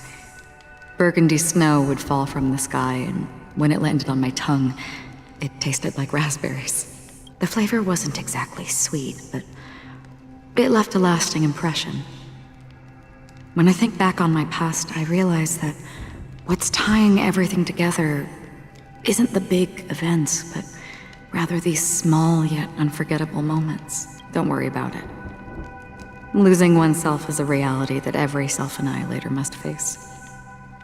At least I haven't completely lost my senses and memories yet. Well, congratulations on adding another footnote to your journey. By the way, are you always alone? No, I had a companion in Orkron. She's a short, nameless girl who aspired to explore IX. She always said she'd walk a path deeper and farther than Akavili's. Quite an ambition for such a small girl. So, what happened? She became stagnant water. Well, my condolences. Condolences. I don't need them. The girl left with a smile. She never regretted her choice and most definitely wanted me to say goodbye with a smile. So, that's what I did. That's proof that you're grieving for her. Or perhaps I'm just afraid. Afraid? I rarely sense that emotion from you. What do you fear? I'm afraid I'll forget the 30 days I spent with her, just like all the other days in my life. Most of them have already washed away with the rain, disappearing into an unseen realm. I fear that those vivid red memories will fade away too. There isn't much color left. And besides this faint, warm red, there's almost nothing. Hard to imagine. A ranger accustomed to bloodshed, destruction, and chaos finding warmth in the red color. Because I have experienced this warmth many times. Long ago, I promised someone that I'd bring it to more people. And that for every remaining moment of my life, I'd strive for a better ending for all. As long as this red color still lingers, I have a chance to fulfill that promise. It represents a burning fire, a blooming flower, the berries in this cave, and life itself, fleeting yet still dazzling. In the end, it will lead me beyond the horizon of existence. The one blessed by the sleeping and shapeless is considering how to kill them.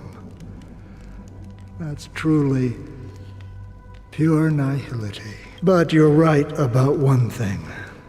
After spending so much time near this stagnant water, only when I look at this vibrant red fire do I realize that I'm still alive. When will this rain ever stop? Perhaps when the sorrows of the departed have finally quieted down, the sky will clear up.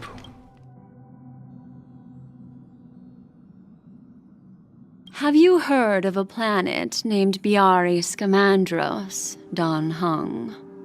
It's one of the Paradise Kingdoms under the influence of the Harmony. A sought-after wonderland for the inhabitants of the Dardanu Major and Minor systems. Half an Amber Era ago, the family held an unprecedented festival there. And after that, everyone on the planet became part of the family. Do you think the same thing will happen on Penacony? Yes. Or how else can we explain it? The family deliberately used the Watchmaker's invitation to keep all the Pathstriders here, but banished the Emanator of the Nihility.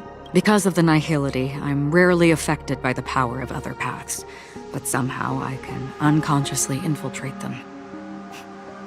Maybe that's the risk they're trying to avoid. I would disagree. Biari Scamandros is not part of the credit system or connected to the Silver Rail. It's nothing more than a remote civilization sheltered by the Harmony. But Penacony is different. If the family messes with Penacony, that would be like declaring war on almost half of the factions in the cosmos. They have no reason to do that. No, they don't. If they truly serve the Harmony, that is. What do you mean? The path in Penacony is impure.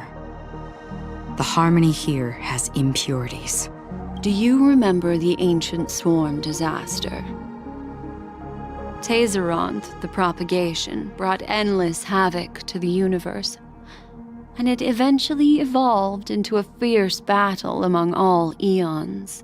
2 paths lost their eons in that war, the propagation and the order. Coincidentally, their downfall is related to a certain eon. Shipe, the Harmony. Legend has it that they participated in the crusade against the Imperator Insectorum and devoured Anna the Order for unknown reasons. Holy forgaroni.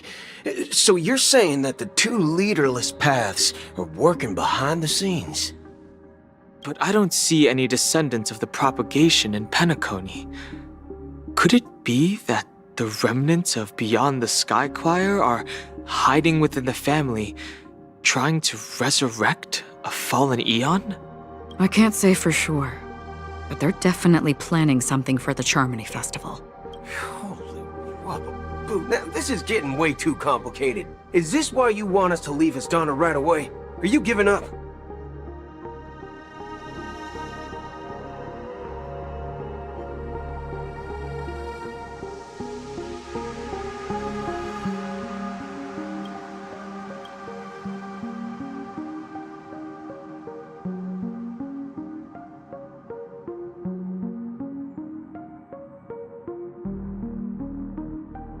The Charmony Festival will start soon. There's one thing that I need to confirm no matter what. A warp jump is the best way to do so. Time is running out. I have another plan.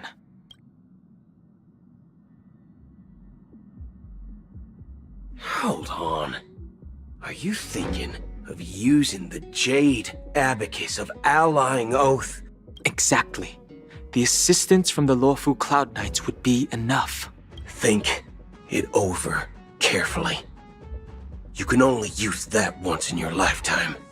I have considered it thoroughly. My companions are... they're also once-in-a-lifetime treasures.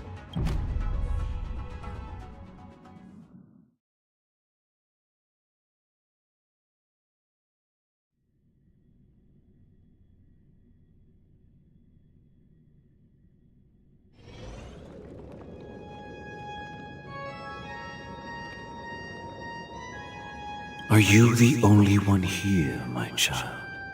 The Nameless is quite the diplomat. Our secrets have spread like wildfire within the family. And IPC starships are gathering towards Astana. This is a crucial moment for us. So, where is the Chosen One who harmonizes the varied sounds? What do you mean, Master? I'm right here in front of you, aren't I? You know, she was supposed to be the star of the Charmony Festival in our plan.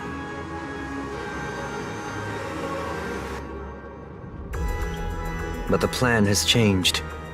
As her brother, I know she doesn't want to sing for the Order, so I'll take her place.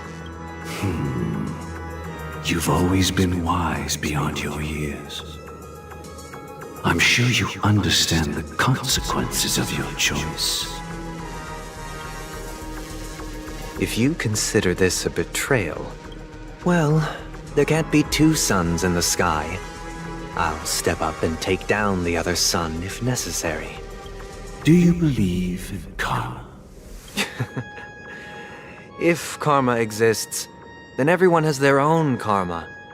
You have yours, and I have mine. And my karma has nothing to do with you, Mr. Gopherwood. All right. Since you're willing to sacrifice yourself for her, I'll grant your wish. Well, the compromise came sooner than expected. Why? You and your sister were born as twins of the Order. And one of you is destined to follow this path to the end. Is this part of your plan? Of course. You're still as clever as you were when you were a child. The opening is near. Go, my child. Seize the power of the harmony and reveal your karma. I have one final question, Master. Why did you choose to bring the Order to Penacony? Wouldn't it have been better to choose a desperate world instead of a city filled with hope and dreams? Why? It's for justice, my child. If we lose justice in our hearts, we'll make the same mistake as the Harmony did. So, it's not you who manipulates the dreamscape with the Stellaron, but... Well, that's where our conversation ends. Go ahead. The 107,336 souls of the Oak family have dreamed of this moment too many times.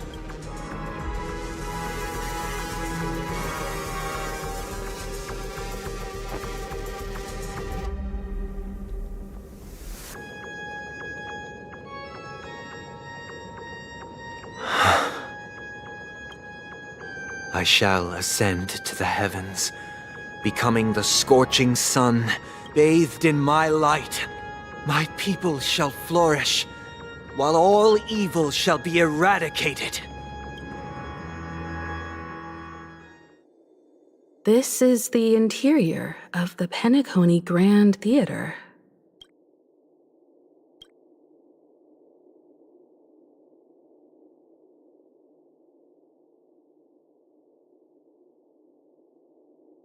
It's quite exhilarating to be flushed into the air by Soulglad. But why is the venue still closed when the Charmony Festival is about to start? And not only that, the entire theater is eerily quiet. No audience, no staff, no one around. Even if we're late, a grand theater like this shouldn't be completely empty. Let's explore around. Be careful, everyone.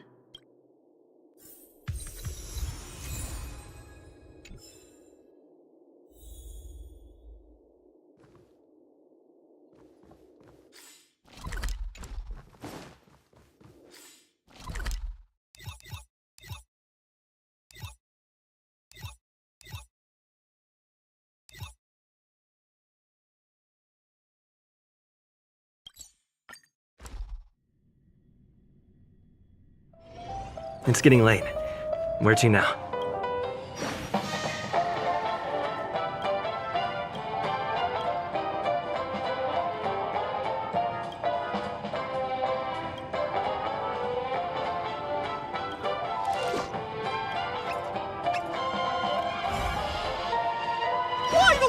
race, buddy! Cheer up!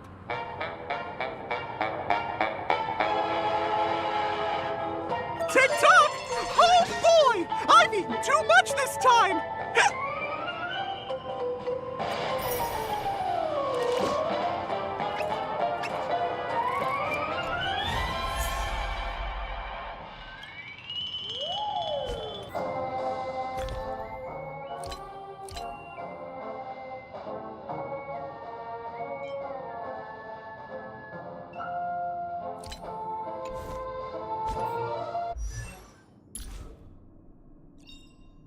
Unknown to each other, yet united in purpose, we make the same choices.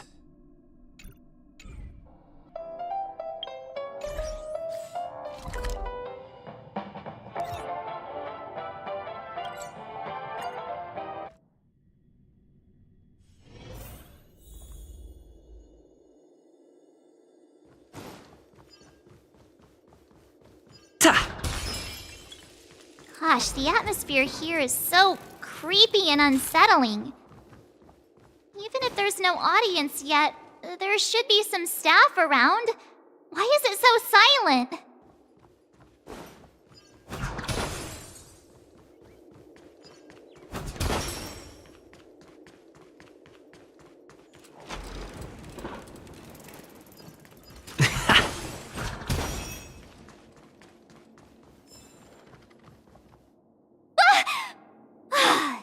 Yikes! They scared the life out of me! Why are there so many puppets at the ticket office?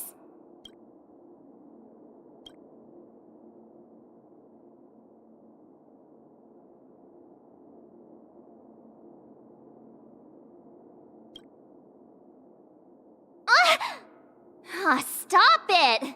Are these puppets part of the stage setup? Even so, it's so eerie that the entire front hall is empty.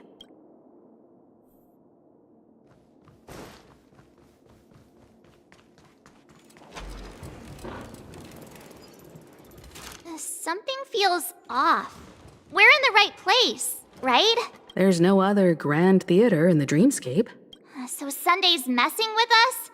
He said we'd have a final showdown on the stage, but why is there no one here? My apologies for the delay, March 7th. You scared me!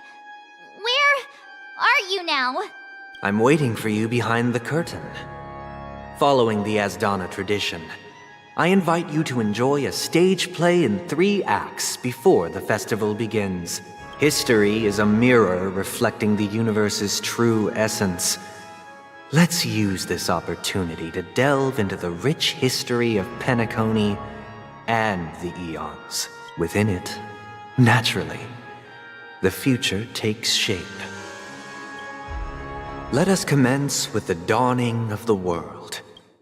After the Dusk Wars, darkness veiled the sky, and chaos consumed the earth. Enna the Order emerged, destined to restore all existence. That marked the first day.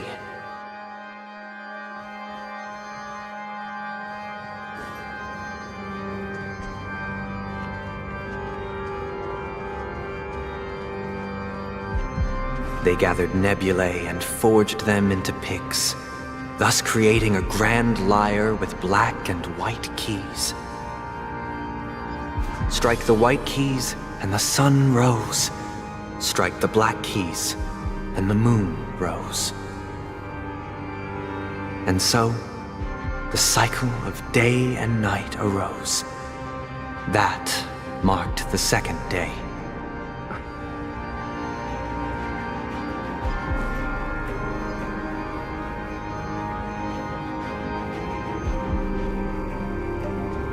The puppets are gathering around the frame. Are they expecting us to enter it?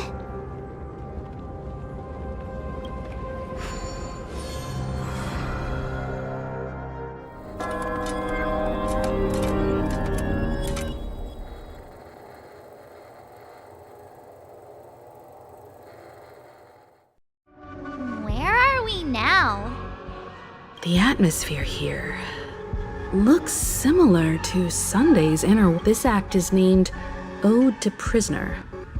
Given the atmosphere here, I believe it's about Penacony's past.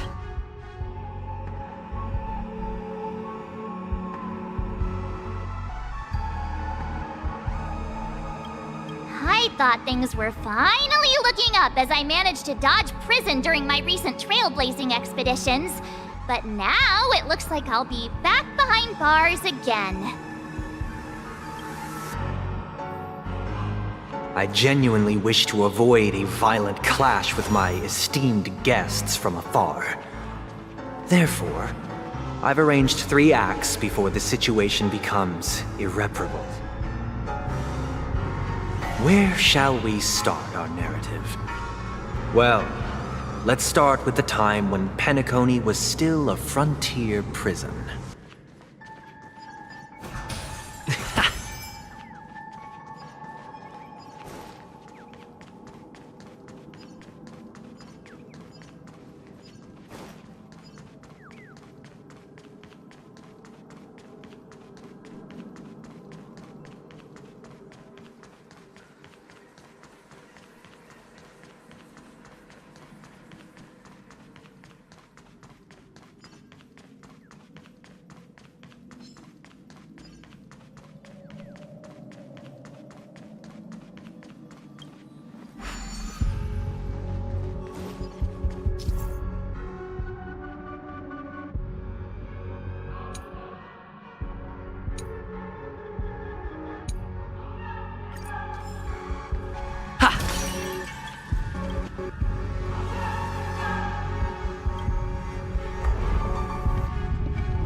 In 2147 AE, a prisoner named Hanunu ignited a struggle for liberty and emerged triumphant.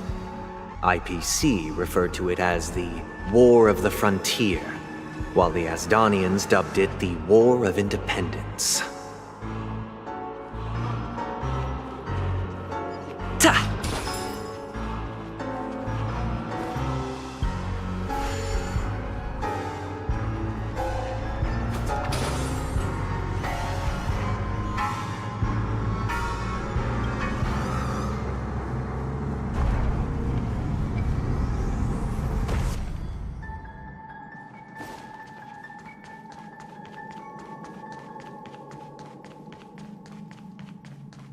We've shattered the cages and expelled the guards. It's true that Hanunu was a legendary hero, but it must be acknowledged that while he bestowed freedom upon the prisoners, he didn't grant them true liberation. Thank you for staying here, honorable travelers. Please stay However, the 3 nameless stayed on the planet, endeavoring to spread the tenets of Trailblaze throughout the frontier prison. Alas, their efforts proved futile.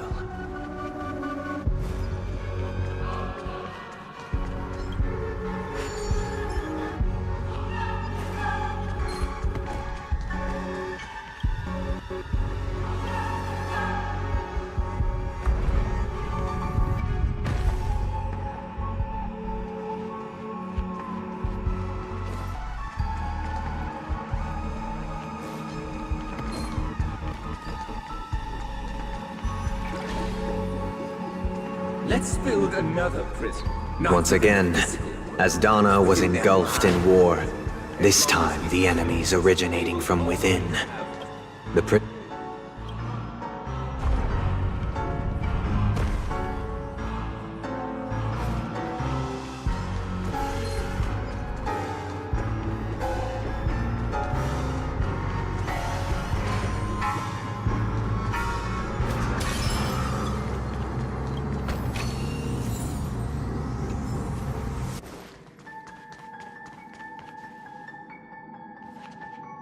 I hope you like this land of freedom on a scorched earth. As you can see, their sentences have long ended, and the IPC guards have long been expelled.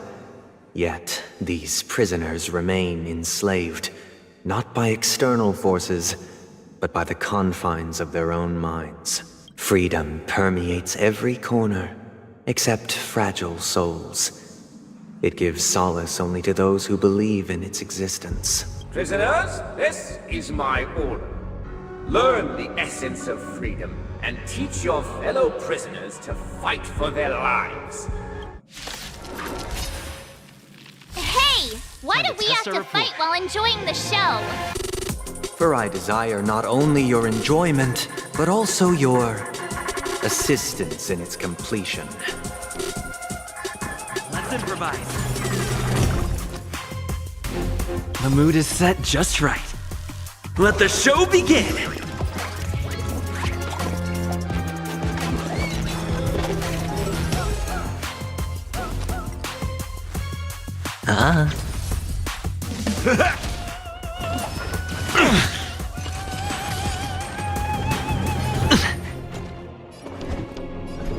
A test.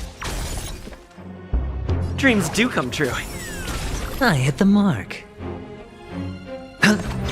In the mood for another beating? Nice, like my friends? Indulge yourselves! I'm asking question. Answer me. Feel. Watch your head. Let's improvise. In the mood for another beating? A test. 0 points. Knowledge, the measure of truth and falsehood. Dreams do come true. Feel. No one can restrain you anymore. You are free. Thus concludes the first act. Amidst a raging war, the frontier prison headed toward becoming Land of the Exiles. This must be how Penacony was constructed.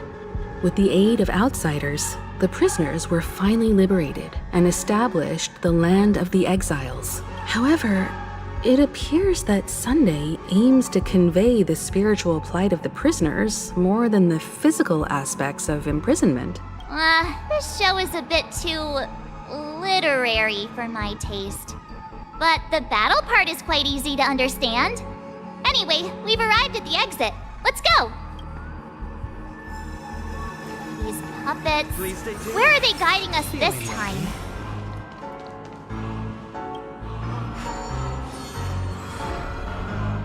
They transmuted streams of stars into inked nibs, creating symbols to be pronounced and counted. They molded stardust into flowing rivers, assigning the righteous upstream and the unjust downstream. Thus, all things were marked, and the world learned to discern between good and evil. That marked the 3rd and 4th days.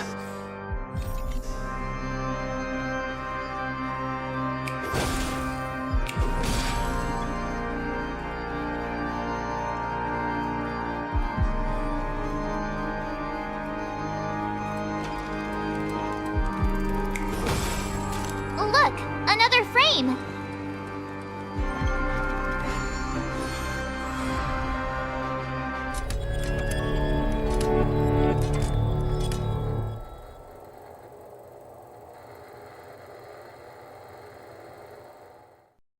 Ode to Fool. This must be the 2nd act. The surroundings are different from before.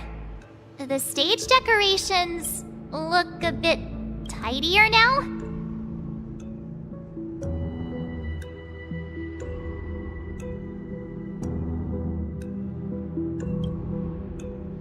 Behold the ensuing tale, a struggle for power.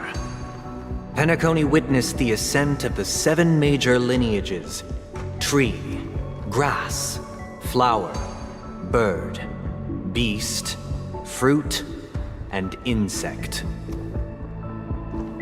Peace never truly graced Land of the Exiles. The history in this era is rich and intricate, so please allow me to present it in allegorical form.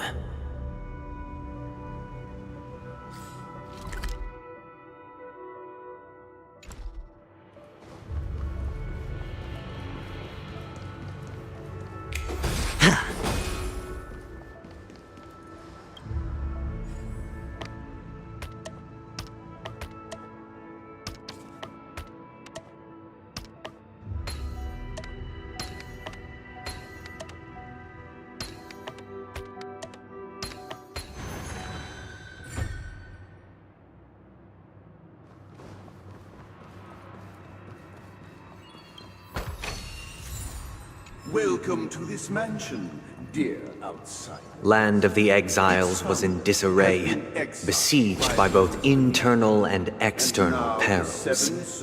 Though the 7 major lineages appeared united on the surface, each harbored their own ambitions, leading to ceaseless conflict.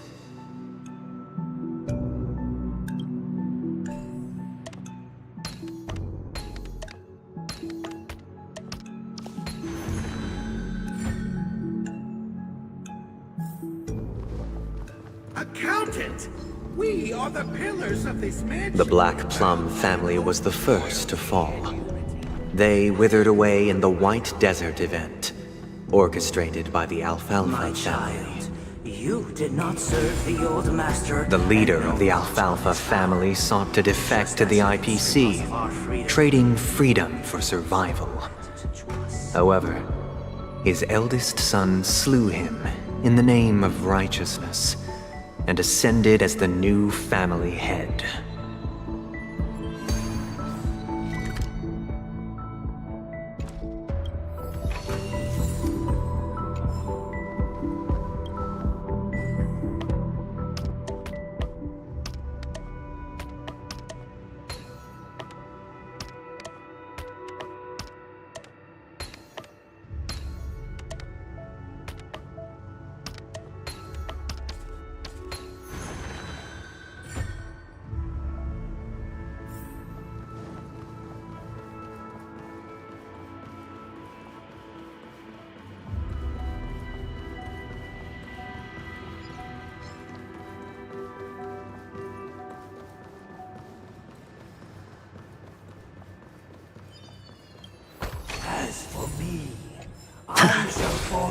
Only when Gopher Wood led the family to Land of the Exiles and earned recognition from all 5 major lineages did Penacony earn its new name, the Land of the Dreams. Dear outsider, I beseech your aid in purging this mansion of the poison spread by the lurking instigators. You want us to help you? What do you need? I wish they could regain their reason and cast away the shackles of hypocrisy. This is the second act. Looks like it's about Penacony's journey to becoming the Land of the Dreams, during which the family plays a crucial role. But this new master seems like a bad guy to me, don't you think? Perhaps this is the truth Sunday is trying to express, if you read between the lines. The Harmony changed Penacony just as the guards once did. Looks like we've gotta help those guys kneeling down over there calm down a bit.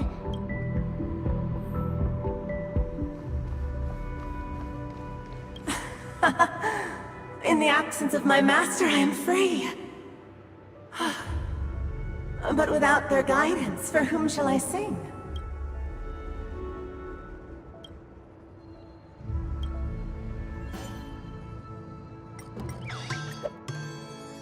I shall sing for my new master, just as their noble voice once resonated throughout the cosmos.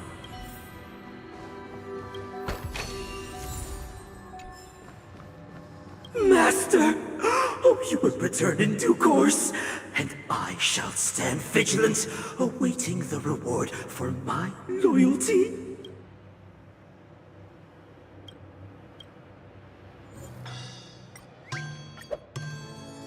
Master, now that you have gone, I shall wait no longer for my reward. I shall seize what is rightfully mine. Once, I stood as the most loyal guard among all the servants. Now, with my master banished, it's my right to assume control of his dominion.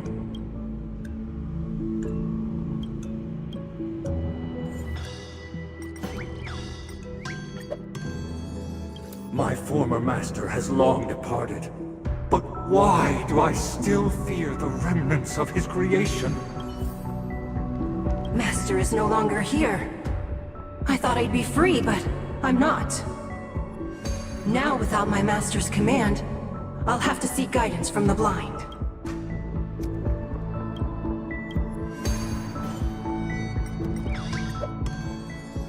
Master is no longer here. I must seek a new master and serve them faithfully. Either I shall be my own master, or I shall return to my former master. I shall not submit to a new master under any circumstances.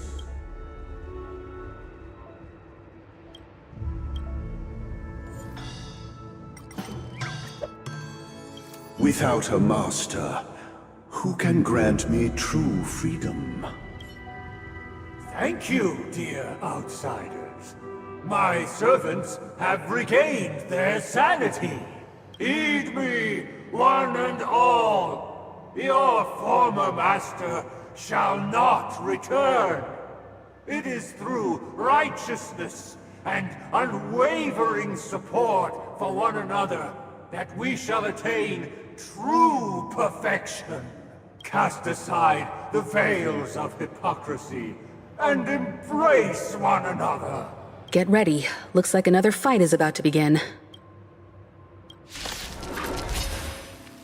Listen, the snow blankets all of Asdana. The sky trembles, and the earth teeters on the brink of collapse. At the edge of the silver universe, the first buds sprout under the rising sun. The mood is set just right. Let the show begin!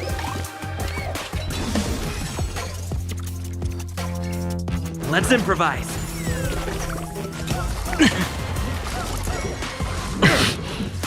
Hedge your bets.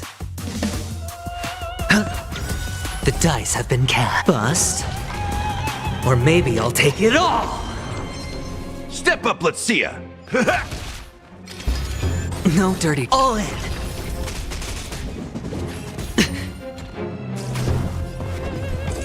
A test. Fail.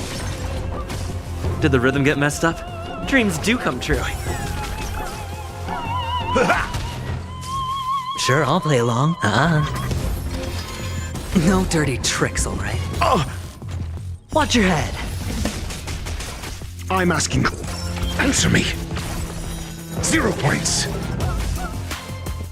Let's improvise.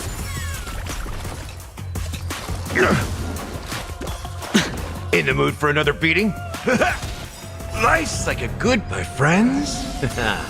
Indulge yourselves!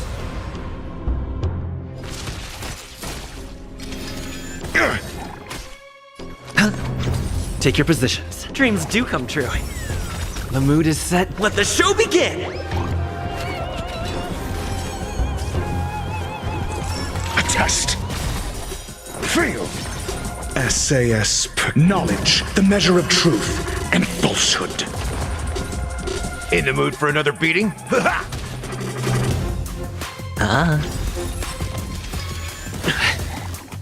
Let's improvise. Your answers? Answer me. 0 points. Alas, they remain but slaves till the very end, with the illusion of freedom. Thus concludes the second act.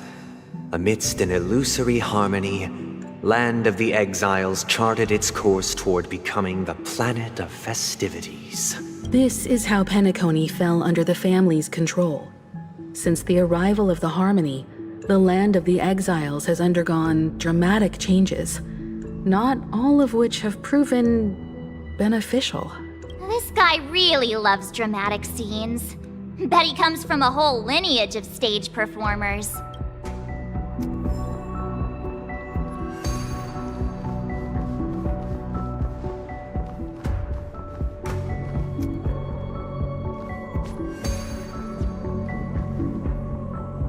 Feeling lucky. Please stay tuned.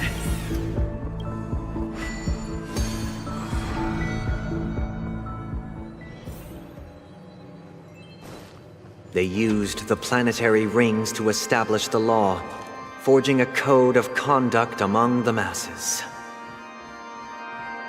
A grand lyre with black and white keys served as an instrument, while symbols of articulation and numerical notation took the form of musical notes. The downward flowing river became a melody, and the canon of law dictated the form. Thus, all mortals found their unique place within this symphony. That marked the 5th and 6th days.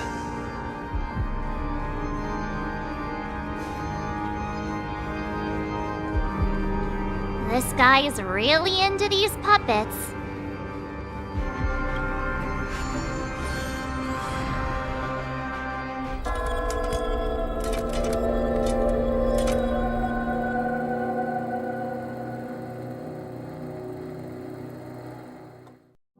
Oh, I get it now. The last scene is all about singing the praises of the Order.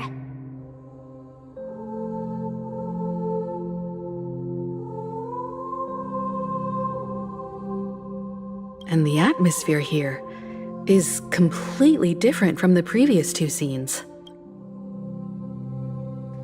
This is the concluding act of this play. I have showcased the past and present of Penacony, hoping that my desire for change resonates within you. And now, I shall reveal its future to you.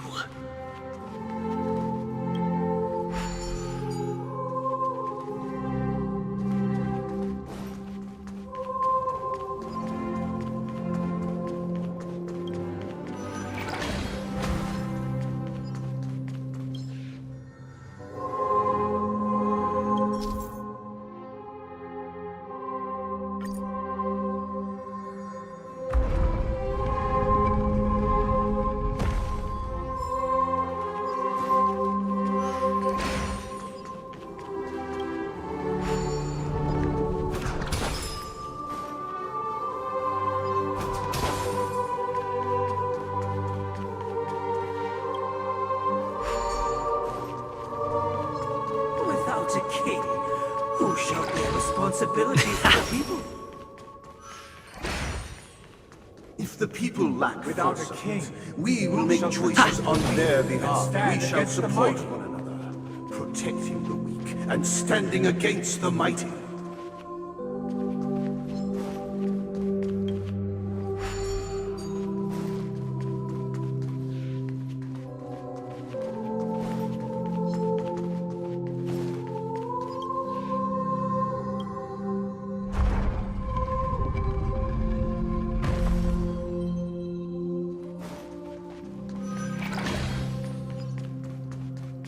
Without a king, who shall govern the movement of stars? Before the arrival of you, everything followed its natural course, and so it shall continue even after the king's departure. After the king's departure, We no longer have need for a king, for we have become kings of all things.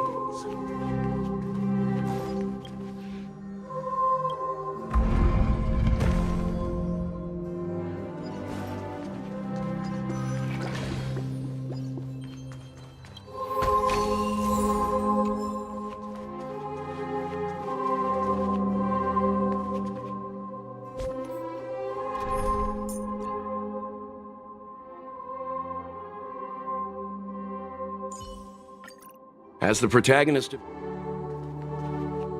Hey, aren't we supposed to kick off a short story and have a fight here just like we did in the previous acts? Why aren't any of these puppets saying anything? Perhaps we'll need to complete the story ourselves, just like we did before. So, do you think their mind needs tinkering or something?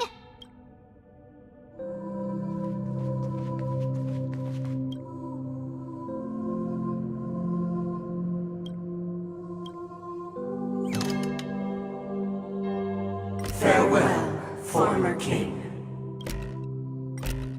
We no longer have need for a king, for we have become kings of all things. Farewell, former king. We no longer have need for a king, for we have become kings of all things. Farewell, former king. How did it go? You can't change them? What does that mean? My apologies for my negligence. I forgot to inform you that the final part was scripted long ago. Let our previous king recount it to you. Now it is time for the final rite. Prepare for battle. Looks like we'll have to fight again. Descending from the infinite spiral staircase, I traverse towards the future with measured steps. No need to remember me or seek my existence. For the contours of my mind shall intersect with other experiences.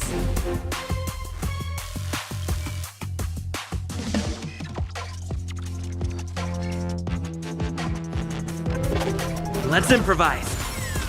The dice have been cast. Bust. Or maybe I'll take it all! Yo.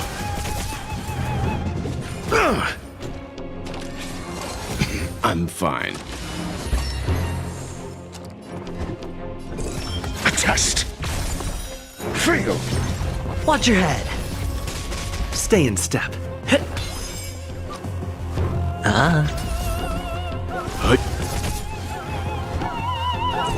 Answer me. 0 points.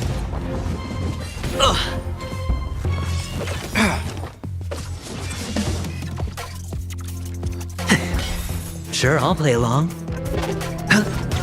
The mood is set. Let the show begin!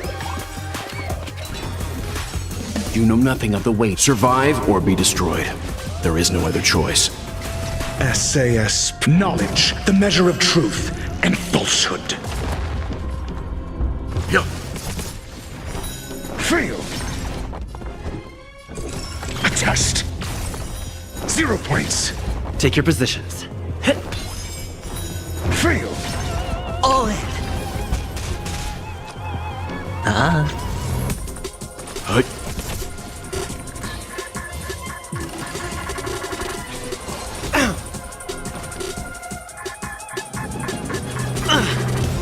The dice have been cast. Bust. Or maybe I'll take it all! Let's improvise. Your answers? Answer me. 0 points. Watch your head. Hedge your bets. Let's begin. Yo. You know nothing. Survive or be destroyed. There is no other choice. Stay in step. A test. Fail.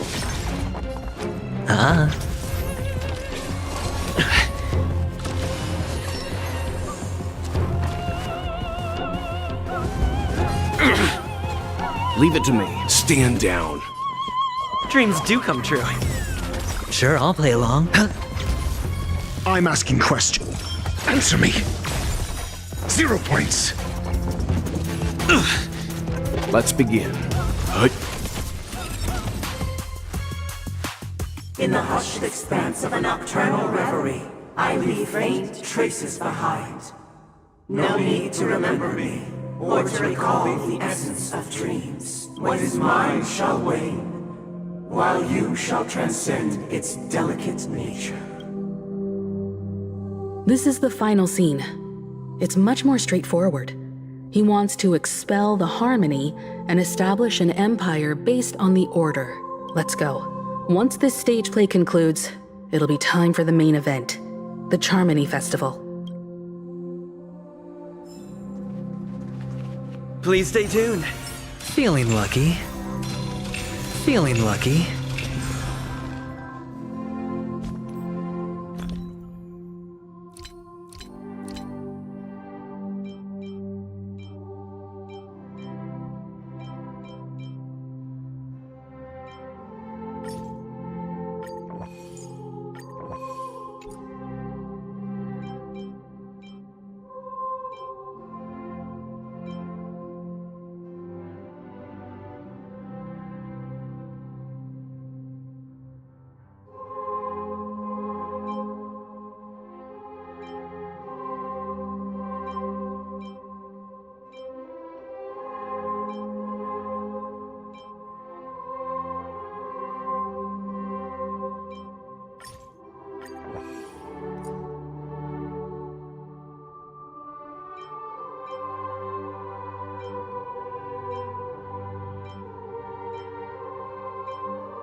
They imbued the world with meaning, perfecting all things in the heavens and on earth. Then, they rested from the labors of creation.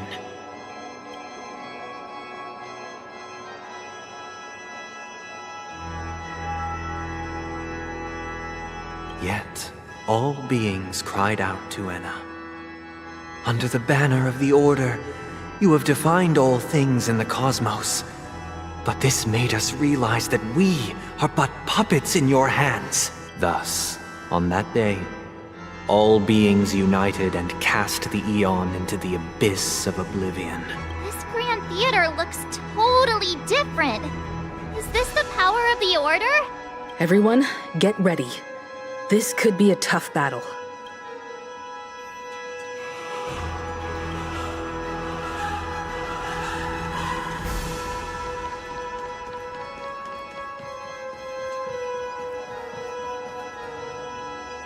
That marked the 7th day.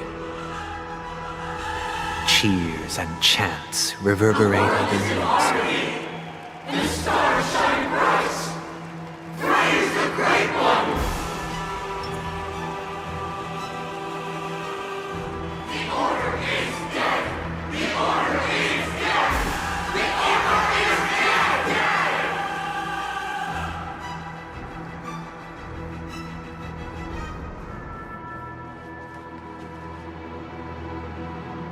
Look, there he is! That concludes everything related to the Order. What are your reflections on this, my dear guests? Nevertheless, this is but a trivial blip in the annals of galactic history. What truly matters is the course this river shall take in the days to come.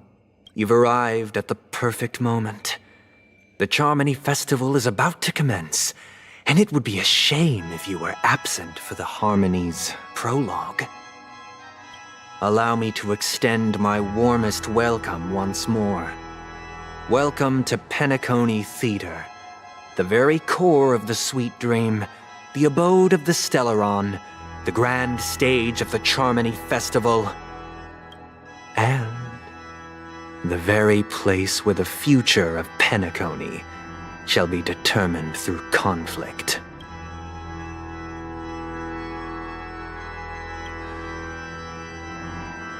Your unwavering faith in the Trailblaze is truly impressive. True goodness can only be achieved through faith. Allow me to point out that falling into a permanent slumber is not happiness, especially when those people are driven by someone else's will in their sleep. Do you still believe that the Order only seeks to control the universe as their puppet, Himiko? No matter how perfect your vision of paradise may be, a cage remains a cage. People will never achieve true happiness in a world like that. They would just be toys for the Eon. It seems you have misunderstood my intentions. Allow me to clarify. My desire is not to resurrect a fallen Eon, or become one myself. My sole objective is to create a paradise free from Eons, where the Order ensures the dignity and happiness of all humanity. A paradise exclusive to us human beings. That's not the case. If people are to live with dignity, there must be nothing and no one above them. In your so-called paradise, you would be the one reigning supreme. Looks like we won't be able to convince each other. Now that our conflict has been destined, let's unveil our paths and reveal to the universe the true path. However, before the prelude to the future begins, please take a moment to ponder the questions I've posed. Is darkness equal to daylight? Are sinners equal to the righteous? If you are born weak, which god should you turn to for solace? How tragic. Time to test The our Eon with great might Under the banner of the Order, you have defined all things in the cosmos. But this made us realize that we are but puppets in your hands! Don't miss the best timing for an attack. The mood is set just right. Let the show begin! You know nothing of the survive or be destroyed. There is no other choice. The dice have been cast. Bust. Or maybe I'll take it all! All in! SAS Percipi. Knowledge, the measure of truth and falsehood. Let's improvise. Fail! I hit the mark. 0 points. Leave it to me. Hut.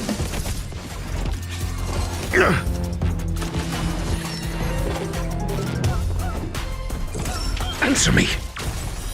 Fail. Stay in step. Hedge your bets.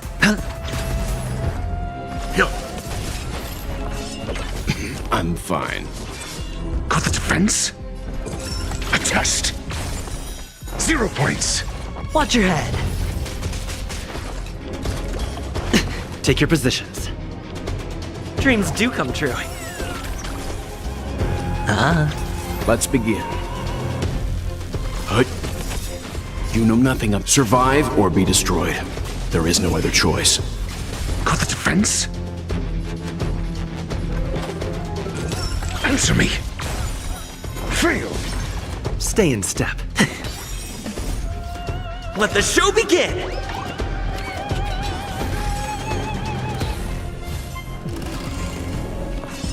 Mediocre. SAS Percipi. Knowledge, the measure of truth and falsehood.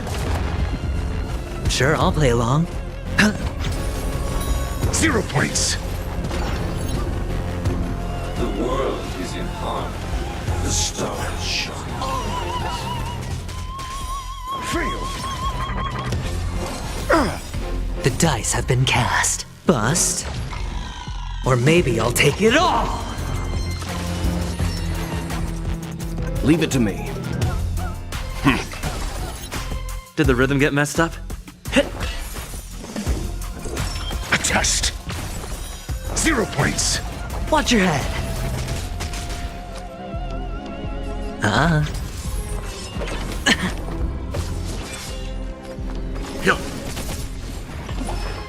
No dirty tricks, all right. Take your positions. Let's improvise. Got the defense? Answer me. Fail. All in. Hedge your bets.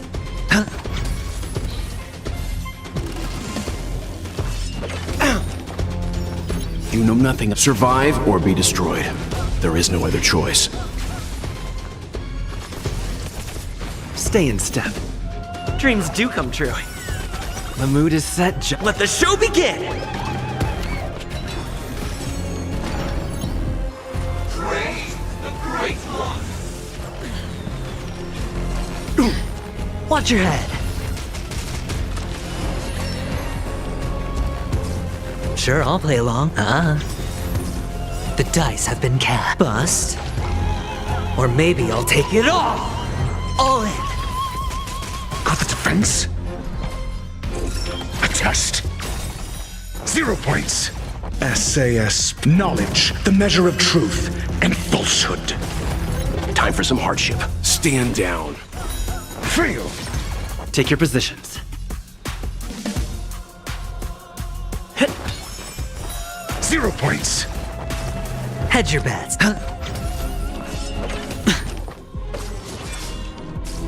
Your answers? Answer me. Fail. Let's improvise.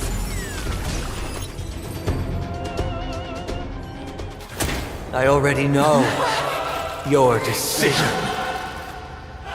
I now permit you to gaze into the sun. On these 107,336 stones, the almighty and powerful strings of harmony are at my disposal! Supreme Tuner! Harmonious Choir! Dominicus!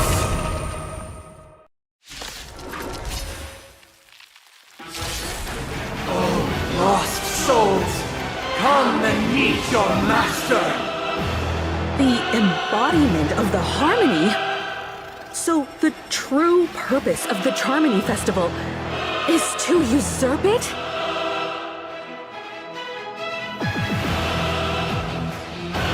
It's my turn. Oh, noisy. Better hedge your bets.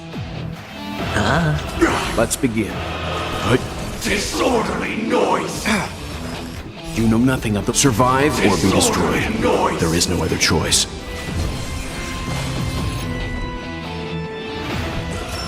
Get down, noisy! Still the same line. Let the show begin! Wise and perceptive as you are, answer me this. Why could the harmony and the order merge into one? Leave it to me. Answer me. 0 points. Disorderly noise!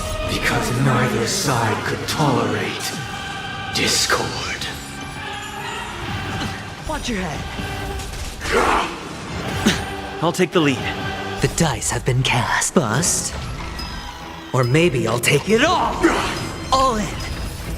Disorderly noise! Wake up! I hit the mark. Let's begin. Mediocre. SAS. Knowledge. The measure of truth and falsehood. Disorderly noise! Fail. Disorderly noise! 0 points. Disorderly Let's play our own noise. melody. Let the show begin! Watch your head. Fail. I'm feeling like there's another world in front of my eyes. It's the power of tuning. Don't let the song distract you. You know nothing of the way survive or be destroyed. Disorderly noise. There is no other choice. Sink into a dream. Listen up! Answer me. 0 points.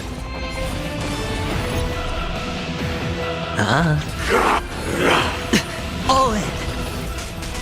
Sing together! Let's begin. Keep up with me. Wake up!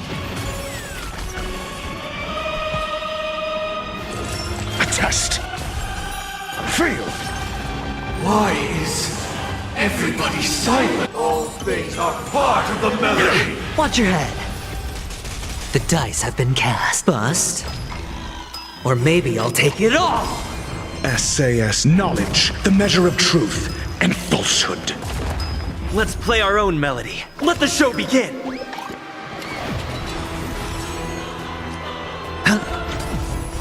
Zero points. Leave it to me.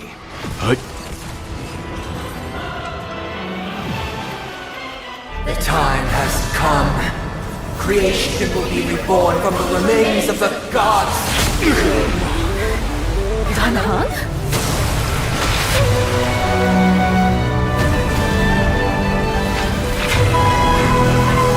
Radiant spirits, heed my word. Show no mercy!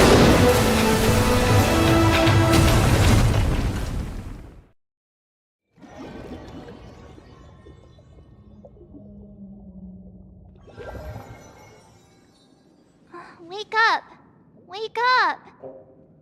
Hey, wake up! The sun's frying your butt!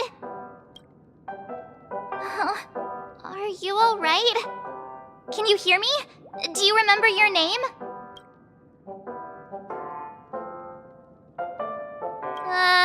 Kind of. It was General Qing Yuan who helped us shoot it down. In any case, since you remember what happened just now, well, that's put my mind at ease.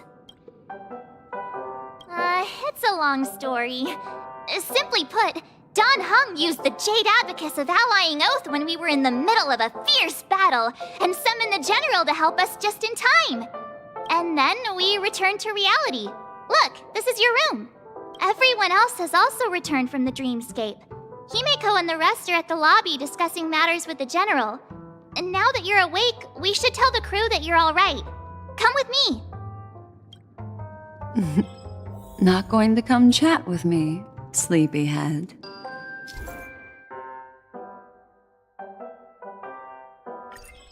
That voice. Is that Black Swan?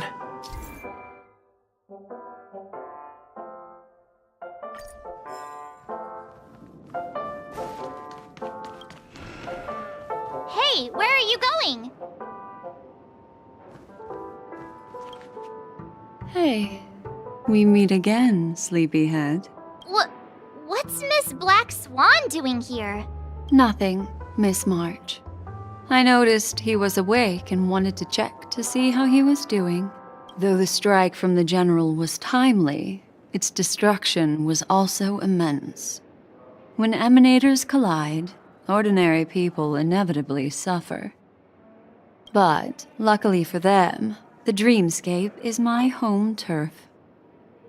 Thankfully, I managed to get everyone out before the harmonious choir collapsed.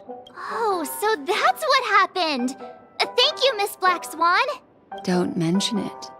After all, I wouldn't want to see such precious memories vanish. You're heading to see your friends, aren't you? Would it bother you if I walked with you for a short while? Of course not.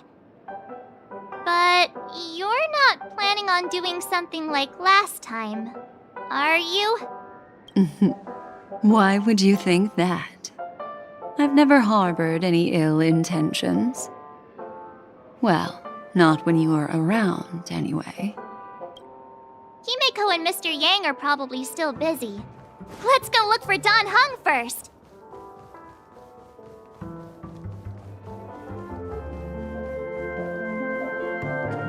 Look, he's still talking to that cowboy.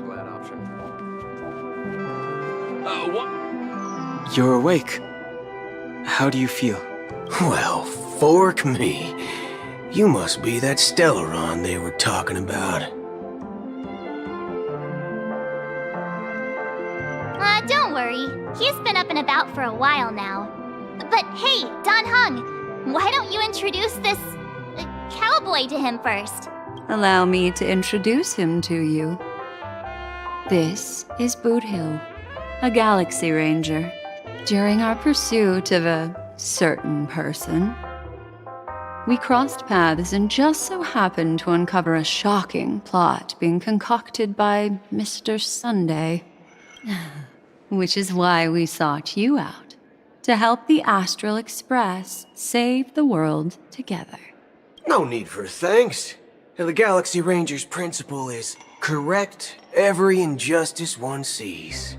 That's how you lot in the Cienjo put it, right, Don Hung? More or less. Wait, hold on a sec. This is the first time I'm hearing about this certain person. Who are you chasing? And why would that lead you to the Express? Good question. It's, who was it again? Don Hung, do you remember? No, that ain't it. I just can't seem to recall. Weird. My neurochip hasn't registered any malfunctions. I can't seem to remember either. What's going on? Heck, forget about it. If it slipped all our minds, reckon that person was just a minor scoundrel. Unimportant. Ain't gonna stop us from piecing together the story anyhow. Yes, when the dust settles, I'll just think of a way to recall it in the memory zone. Everyone, let's hurry up and look for Miss Himeko, shall we? He's now a minor star on Penacony, and the entire hotel's concerned about his well-being. You're right. Let's head to the lobby then.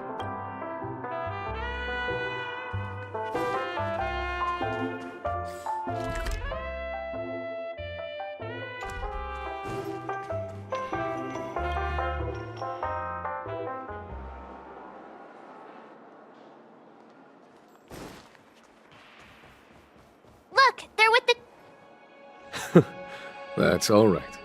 In these times of conflict for the sake of utmost safety, it is only right that the Alliance steps forward to mediate on behalf of the Astral Express. We must not allow you to take unnecessary risks. Furthermore, despite the IPC's eagerness for success, it prioritizes peace above all, and the family, trapped though it may be, professes a desire for harmony. The Alliance has always won people over with reason. I firmly believe both parties can indeed put aside their differences and come to a peaceful agreement. The General possesses a deep understanding of the greater good. With the Cienjo Alliance mediating, peace for Penacony is within reach. You flatter me. But ultimately, it's been all down to the Express. Without your efforts, this sweet dream paradise would have been claimed by the last remnants of order before there was even a shot at peace. Well, would you look at that? Here comes the big hero.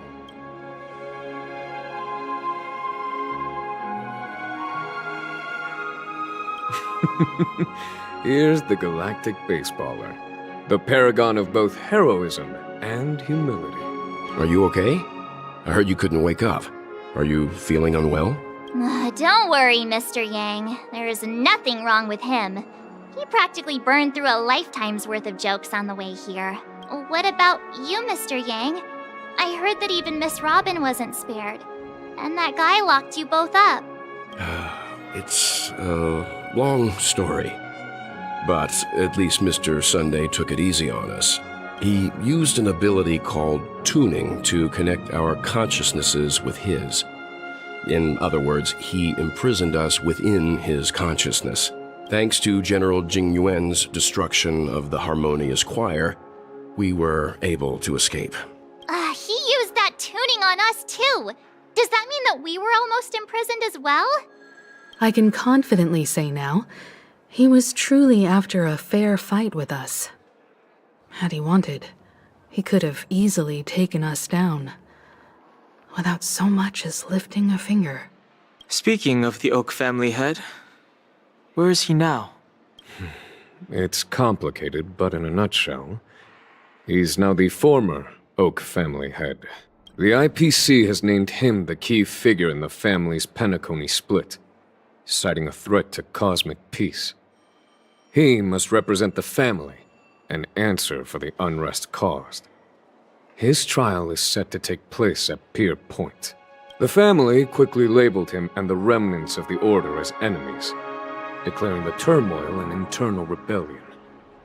This move effectively barred the IPC from intervening in family affairs on both moral and rational grounds.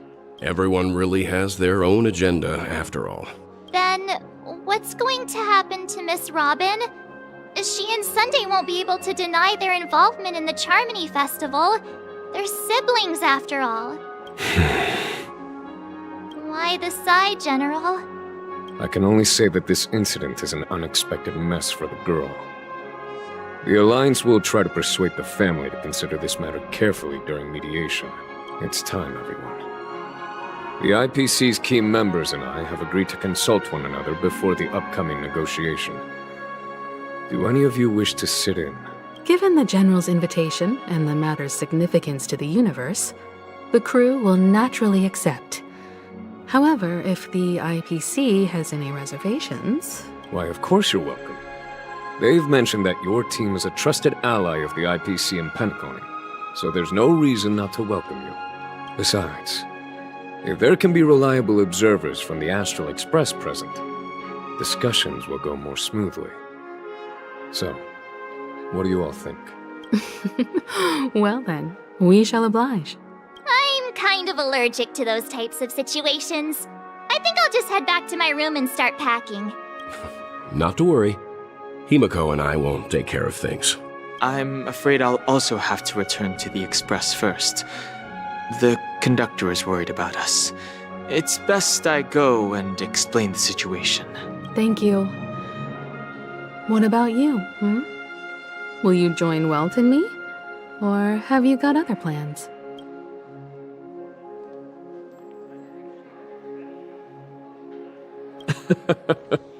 Good guess.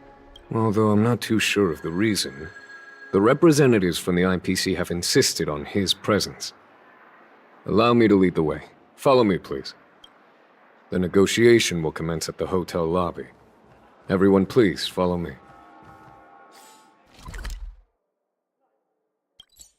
Mr. Aventurine and Miss Topaz are here too. Oh, and who is that over there? The Intelligentsia Guild's Dr. Ratio. This assembly is quite something.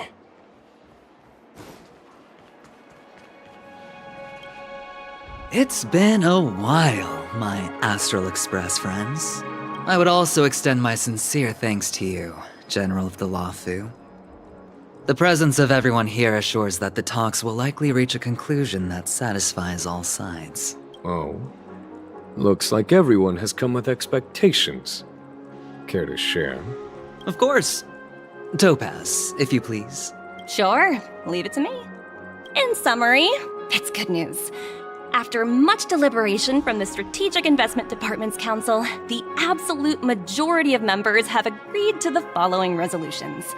In light of long-term considerations for interastral peace, and by authority of Pierpoint HQ, the Strategic Investment Department, on behalf of the Interastral Peace Corporation, will permanently relinquish its claim on Penacony sovereignty and offer unconditional support of the family's rebuilding efforts on Penacony. Now that's something. To be honest, it does nothing to benefit the IPC. But it is extremely beneficial to the long-term development of the entire universe. Has the IPC finished sharing all its thoughts? Then it's our turn. The Guild, much like the Genius Society, has taken a keen interest in the recent calamity in Penacony. Ultimately, both parties have agreed to a comprehensive collaboration, offering technical support for the reconstruction of Penacony. The floor is yours for the finer points, Mr. Screwlum. Enlighten us, please. Organic life's unrelenting search to understand the realm of inner spirituality is something I both admire and envy. Inorganic life has no mechanism to evoke dreams. But when my mechanical impulses are activated, my inspiration circuits will start to operate, and I will enter a state defined as imagination. Every time, within the realm of imagination, there emerges a fire from the shadows. It is warm, bright.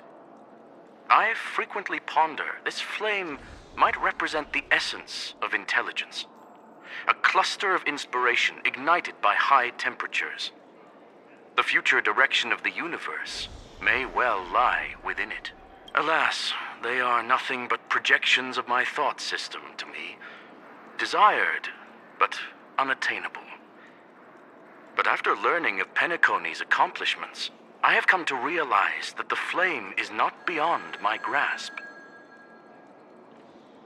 After deliberations with my partners, we have decided to defer the progress of the Simulated Universe project, and instead assist the Intelligentsia Guild as technological consultants in the research of the Dreamscape and Memory Zone, so that these assets may be better used to serve humanity. Not only that, we've also established contact with the Garden of Recollection through the IPC, and they've pledged their support for our research endeavors. I'm truly happy for the Dream Chasers on Penacony. The cosmos's brightest and, let's admit, dimmer intellects are now at their service. But, never mind. At the end of the day, this is a positive outcome. No wonder everyone insisted that he be there. It heartens me to learn that everyone is willing to put aside their differences for Penacony's plight.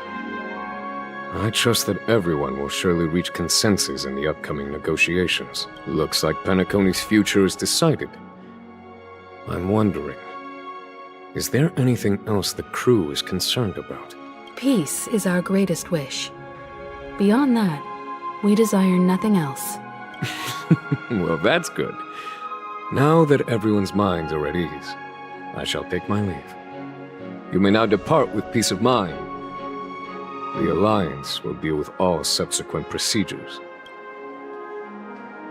If that's the case, it appears that we have nothing else to worry about on Penacony. Looks like it's time for us to embark on a new voyage.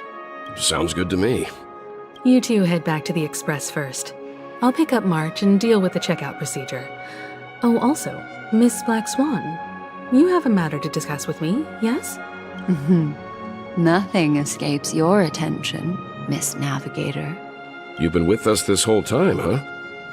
In any case, he and I will be waiting for you and March on the Express. Let's go. Our time on Penacony has come to a fruitful end. Penacony's journey ends here. I guess it was pretty fruitful. Welcome to the Reverie Hotel.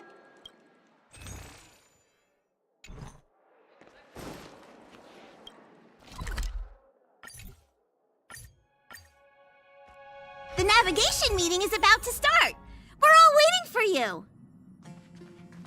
When did the Express become so lively? Ahem. Looks like everyone's present. Let the navigation meeting commence then. This a meeting to decide our next stop? How we doing this? A show of hands. Hold your horses, cowboy. It's for those to decide.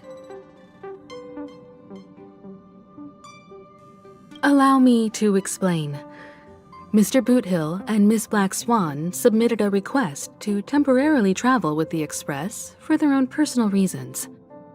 As you all may know, the Astral Express never declines any passenger whose heart yearns for the distant stars. Therefore, they will be traveling with us for a while until they reach their destinations. Whoa, the Express is going to be much livelier now. But, Miss Black Swan, you better not use your memo keeper abilities to pull any pranks. Understood, Miss March. I promise you, you'll never see me in your room while you're taking a break. Don't! You're freaking me out. All right. Now that everyone's met everyone, we can continue our navigation meeting. Firstly, Pom-Pom wishes to thank everyone. If it weren't for you all unearthing the truth about Penacony, Pom-Pom would have never known where Mikhail and the rest had gone. What they had to go through was regrettable, but I reckon they all fulfilled their wishes. And it was thanks to all of you. Thank you, everyone. Now then, we come to the crux of this navigation meeting.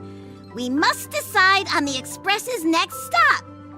Let me introduce our current options.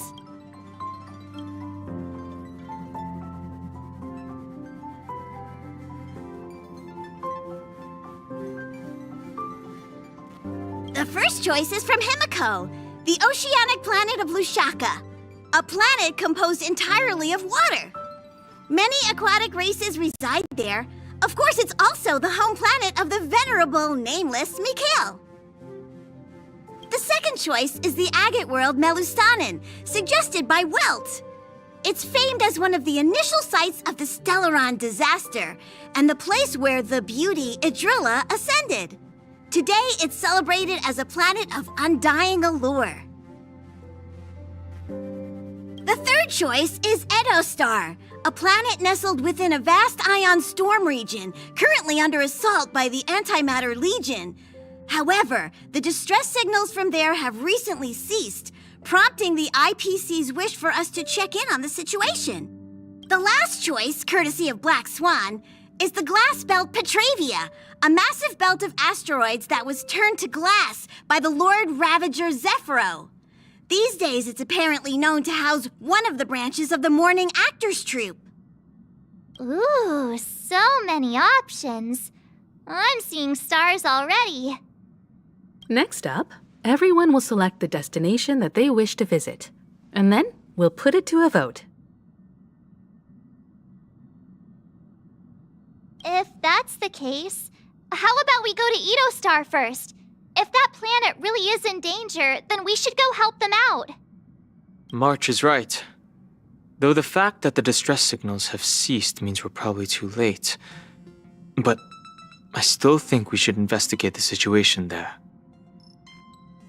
You and Dan Heng make good points. I'll throw in a vote for Edo Star too. If that's the general sentiment, then we should indeed investigate. I vote for Edo Star too. 4 votes for Edo Star. 1 vote abstained. Looks like we have a winner. Next stop, Edo Star. Then this navigation meeting is adjourned. I'll go check the warp jump coordinates. Everyone can catch up on some rest in the meantime.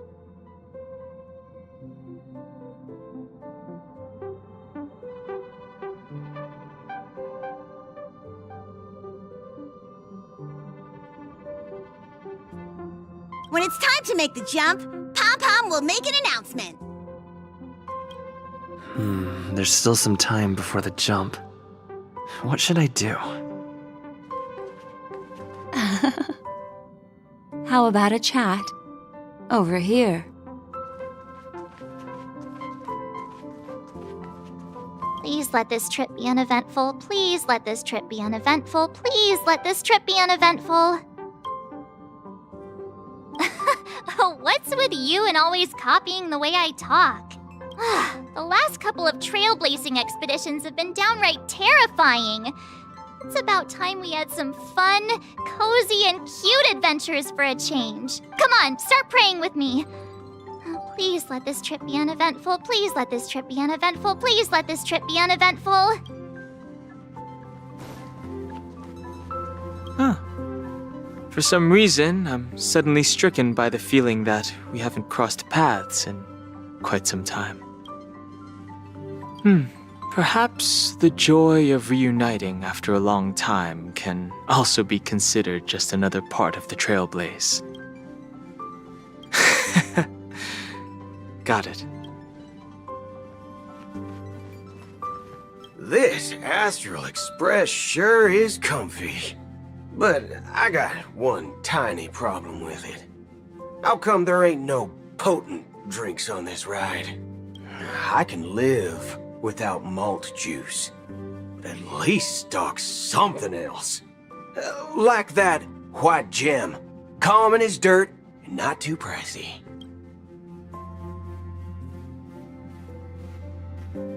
Ah, thanks, brother. Any low-cost swill will do. I ain't fussy. All these years out in the wild, and now I'm bunking in luxury. Gotta say, it's quite the treat.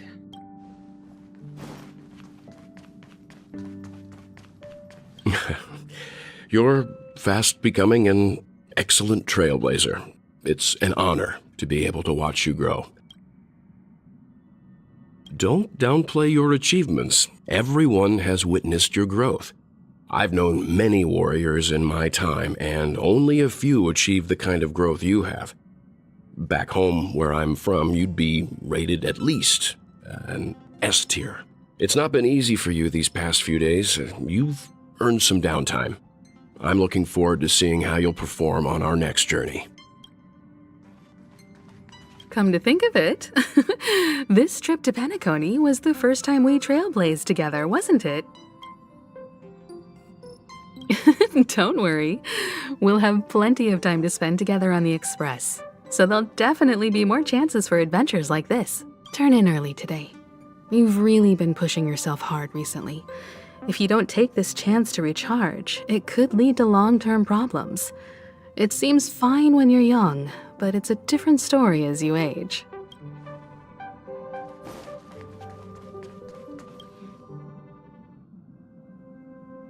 Oh, you're here. Seeing your reflection among the stars in the porthole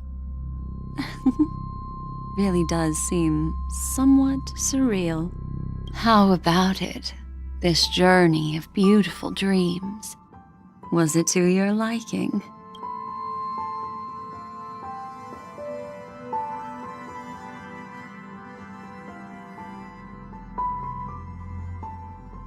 That tinge of regret I sense. These are the kinds of lasting memories I cherish. So, how about you hand that small parting gift back to me? I'm quite eager to have it back.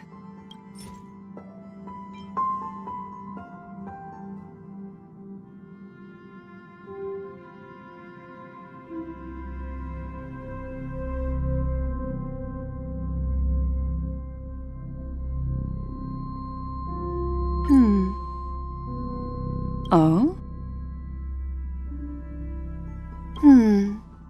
Never mind. I just stumbled upon a particularly fascinating spot in your memory.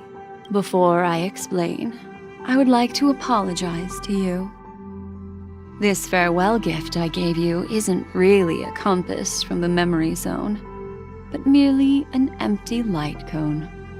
Remember when we entered the hotel in the dreamscape for the first time, and I procured a few trinkets from your companions? Their functions are similar. This way, I can always be attuned to your location, ready to assist immediately if you encounter any threats. But this is not its most intrinsic function. Light cones are slices of light used to encapsulate solidified phenomena. This empty light cone is the same. It can etch your memories in their most vivid form, and then allow me to admire and manipulate them, turning them into unique mementos. All the world is born from the power of mind and soul, and that power is memory. To prevent ourselves from being forgotten by the world, we must make the world remember us, or use our memories to recreate it. Life, seemingly vast, offers but a scant collection of impactful memories. Some joyful, some sorrowful, some light, some heavy. But you are different. Memory is a reflection of the future. Within that reflection, I see your unparalleled worth. You have the power to craft memories that can captivate the world. Your memory can illuminate the universe's future path. And that memory will be as scintillating as the star clusters you see in this porthole.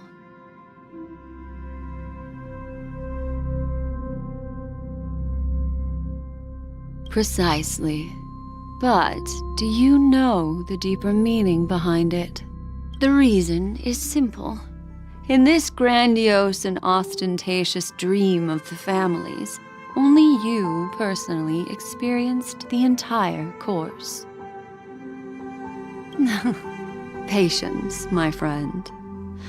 I will reveal the answer to you, but that time is not now. Turn around and take a look at your friends. Every one of them is reveling at the arrival of their next destination, all filled with hopes and expectations of their own present and future. Revealing everything at this moment would be a bit of a buzzkill, wouldn't it? I'm looking for an opportune time, a time when you're totally at ease. Perhaps when the night grows hazy and you're about to drift off would be the most opportune. How about one fine night? I will prepare the candles, aromatics, and even a cushy couch to create a cozy dreamland for you. And then I will tell you the answer in the form of a little bedtime story to lull you to sleep. Hi! Hello! Attention all passengers! The express is about to make the jump! Please be seated and hold on! It looks like we're finally about to set off. There are countless gleaming memories out there waiting for us. Why don't we just leave it at that for now? That's right. As a small token of compensation for playing that little trick on you with the empty light cone, I will gift you with some words. They hold great significance to me. Life is akin to a winding labyrinth where memories serve as our sole companions. You'll remember these words dearly, won't you? In the year 2158 of the Amber Era, the first year of the new epoch, the universe resumed its intended trajectory. The kindling of conspiracy smoldered in Penacony, the land of the dreams. Failing to erupt into a blaze, it instead flickered briefly on Klapoth's anvil, before vanishing in the blink of an eye. The dead and those fated to die remain in their eternal slumber, while the living find solace in deep sleep. All clamored in a cacophony of silence, and then went about their own ways. The cosmos emanated a vitality characteristic of a new era, all for the modest price of a brother and sister's mild grief. Babies are born as stars extinguish. The silver rail unfolds. The story of the Astral Express comes to a close, yet it also embarks anew. Time marches forward, heralding the arrival of a new chapter in the history of trailblazing expeditions.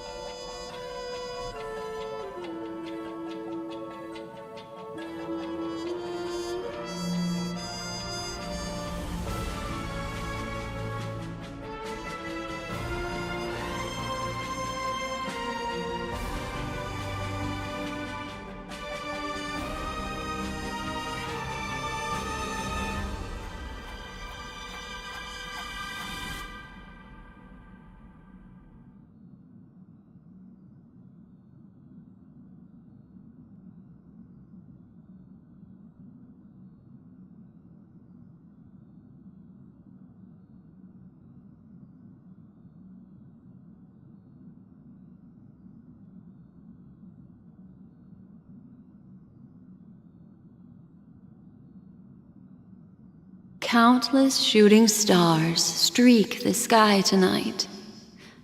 If you can pick the right one, it will carry your wish to thousands of distant worlds. You're feeling very relaxed now, aren't you? So, then, it's time to tell you a little bedtime story. Well, let's start with a conclusion. The crew was defeated in the battle against Sunday. Everyone in Penacony failed, and no one survived.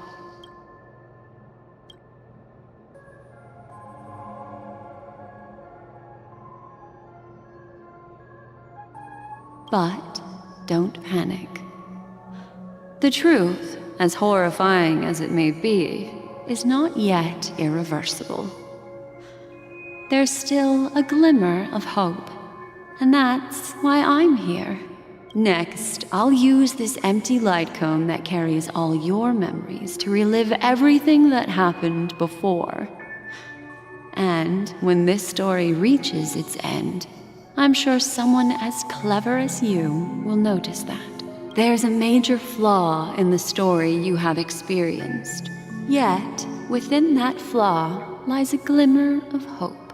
Are you ready for it? Do you remember everything? When the clock turned back, the Express started a warp jump, sending you to a strange dream.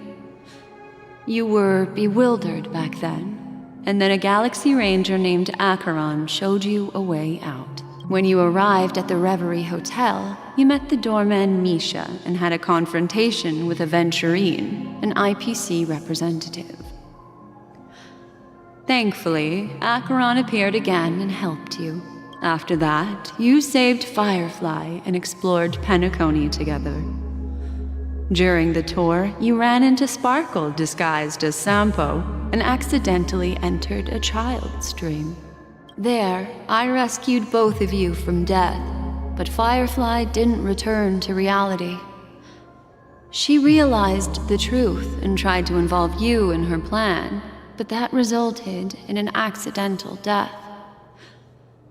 Even more unsettling, you soon encountered another murder. The 2 cases of death prompted you to investigate the truth behind the sweet dream. Despite your efforts to gather information about the 2 victims, you didn't make much progress. But you did learn about the watchmaker from Gallagher. Meanwhile, Aventurine was secretly carrying out his scheme, in which you were one of the pawns. In the midst of a fierce battle, Acheron revealed her true identity as an emanator of the Nihility and unsheathed her sword. That strike foiled Aventurine's plan and opened a passage between the sweet dream and the original memory zone. Upon your arrival at Dreamflux Reef, you learned the truth that death was actually dormancy, as well as the truth about the dreamscape, the Stellaron, and the bellboy, Misha. You split up with Sunday and Robin, looking for a way to seal the Stellaron. However, it turned out that Sunday and the Dream Master had their own hidden agenda. And you had to engage in an ultimate duel on the stage of the Charmony Festival. Finally, the story reached its conclusion. You emerged victorious, with the Trailblaze triumphing over the Order, and Penacony embracing a bright and peaceful future. This marks the end of the thrilling journey in Penacony. I'm sure you've already noticed something unusual, haven't you? The major flaw, which contradicts all the known information, hides in this story.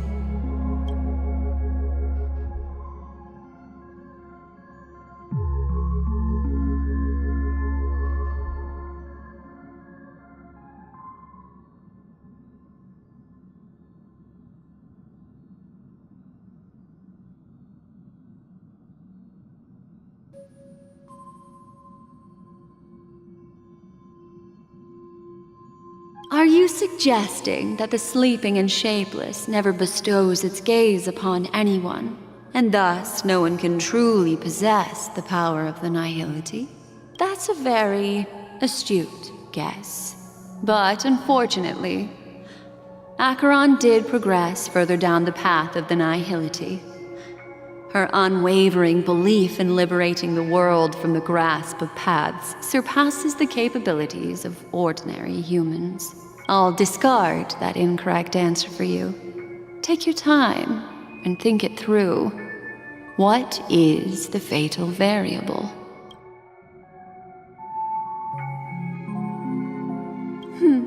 Little Misha. Or should I call him the Watchmaker? He's only a segment of memory in a dream bubble, but his ambition for the Trailblaze led him to leave the bubble and embark on a grand adventure in Penacony. While Misha is a rather special memory zone meme, and he was granted power by the Trailblaze, there's still one thing that he shouldn't be able to do. A life born in the memory zone could never manifest in reality. So, why did he appear in the Reverie Hotel in reality? The answer is simple. He is the one fatal variable that contradicts all our known information. This means that you, who wholeheartedly believe in this memory, are still trapped in the dreamscape at this very moment. Wake up, sleepyhead. Break free from this eternal dream and return to the real world. We'll find our answers there.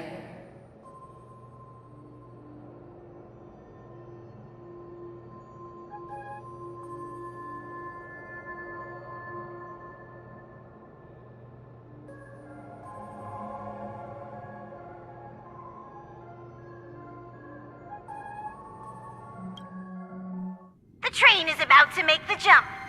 5, 4, 3, 2...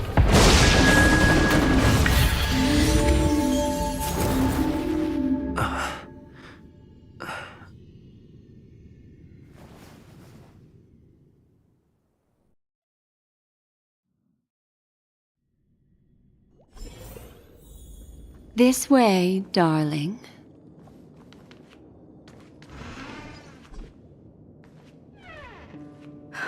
Not another one. Thank you so much, Black Swan. Finally, I can breathe a sigh of relief.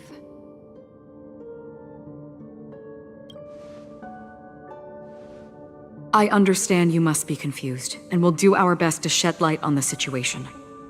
However, before that, it's essential to know that this place is the rift between dream and reality. A place reserved only for those who have awakened from Enna's dream. Do you remember Sunday's ambitious plan? He intended to harness the power of the Stellaron, the collective will of over 100,000 Oak family members, and the desires of everyone in Penacony to usurp the harmony and restore the order. Unfortunately, it didn't stop there. From the early days of our journey into Asdana, we were already affected by the Stellaron. That strange dreamscape where we met. Maybe it was a sign that your thoughts were beginning to drift away. I don't think the goal of the Order was to put everyone into a deep sleep. Quite the contrary. They used the Stellaron to catalyze the leakage of Asdana's memoria into the material world, allowing the dreamscape to blend with reality. And that included a lot of memoria from the Beyond the Sky Choir. As time came and went, the dreams eventually became indistinguishable from reality, and reality became an illusion. People think they are awake, but their spirits have long since stepped into the Temple of Order. This is what makes Enna's dream so powerful. In this paradise governed by the Order, everyone indulges in their delightful dreams and lives happily ever after. I believe what you experienced in the sweet dream, except for that flaw, was real. Only in this way could you reach the destination, lifting the crisis in Penacony and embarking on your next trailblazing expedition. If it wasn't for Acheron's plan, we might have been trapped in this dream forever. Fortunately, while the path of the Order governs all things, it can't affect the Nihility. I came to realize this when the Dream Master tried to expel me at any cost. This is also why you felt a sense of peculiarity when traveling with her. Well, I'm not as fortunate as she is. Even if I'm a memo keeper, I was still influenced by the power of the Order and fell into hallucinations. However, thanks to your memories, now we still have a chance to turn the tide. For mortals, even if they possess the great power of a path, they can't create a flawless world like gods do. That's why there was a flaw in your dream. In other words, once you have realized the world is not real, you'll have a chance to break free from the dream. The flaw in your dream lies within Misha, who could have never appeared in reality. When I turned the pages of your memories, I realized that I was in an illusion too. Now Sunday has usurped the power of the Harmonious Choir through the Charmony Festival. Asdana has thus fallen into Enna's dream, transforming everyone equally into the notes of the Aeon. Failure doesn't mean weakness. Only the strong can gather the will to resist the Order and try to break free. We still have a chance, though. To make it happen, please, Black Swan, guide us to those with a strong will. All right, please come with me. These people are... They're the ones who accept Enna's dream and indulge in their happy illusions. We have no means to wake them up now. Not even your clockwork will do the trick.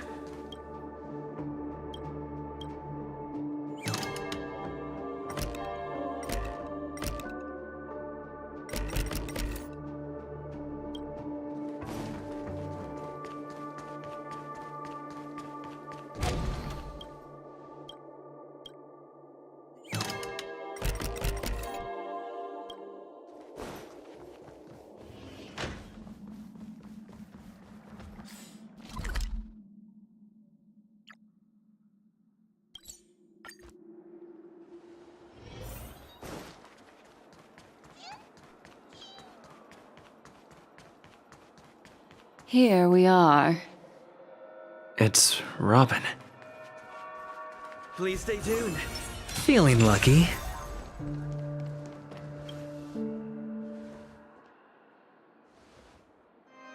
Finally, you've arrived. Let me introduce you to Robin. She woke up from Anna's dream by her own will, and it's this tough lady who led us here with her song. I woke up for the same reason as all of you. In the dream, I experienced something that could never occur in reality. Are we going to lock it up in a cage? I want to see it fly freely in the sky. Without us, this bird would be too fragile to survive on its own. Do you want it to die? No, but... Then let's take care of it together until it can return to the sky. Huh? Birds have wings because they're meant to fly. Even if they may crash on the ground one day, they shouldn't be trapped in a cage. Birds belong to the sky, so we should help them return there, right? The illusion was so impossibly blissful that I realized it was just a dream. And this is our final hope. Anna's dream is founded upon the harmonious choir, namely everyone's shared wishes. It will only materialize once the aspirations of all beings in Penacony merge as one. At present, it has become impervious due to people's desire to remain slumbering within the dream. And in order to destroy it, we must make everyone in Penacony want to wake up. Now comes the tricky part. How do we do it?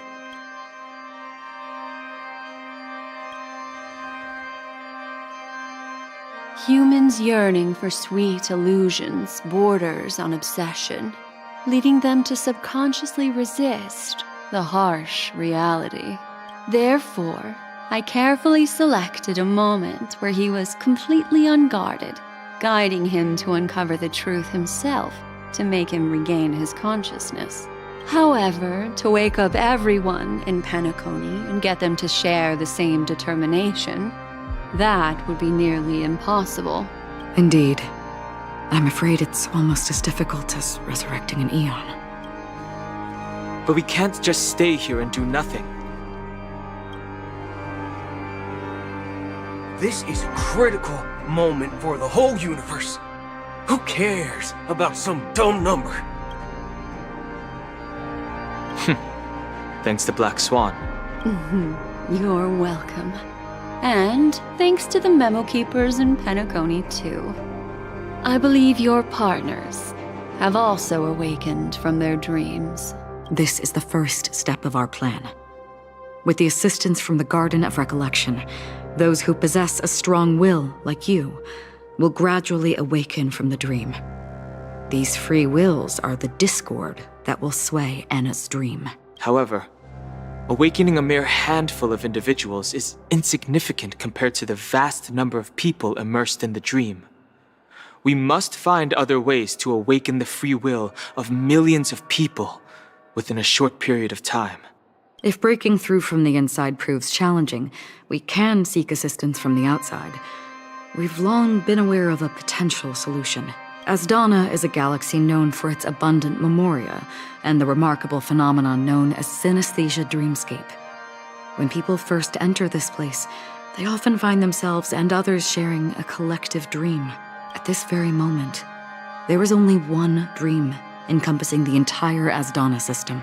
So, you mean, if we can attract a large number of outsiders to this system, their free will would intertwine with this dream and shake it to its core? However, those outsiders might also succumb to the dream and become the foundation of the Order instead. The real challenge is, how can we gather a huge number of people as determined as you within a short period of time? Looks like the Jade Abacus of Allying Oath will be the only solution. No. No need for that. Keep your once-in-a-lifetime treasure. We don't need to bother the Cienjo Alliance for such a tiny request. You want thousands of people with unwavering free will? That's easy. Just leave it to us Galaxy Rangers. You can gather Galaxy Rangers?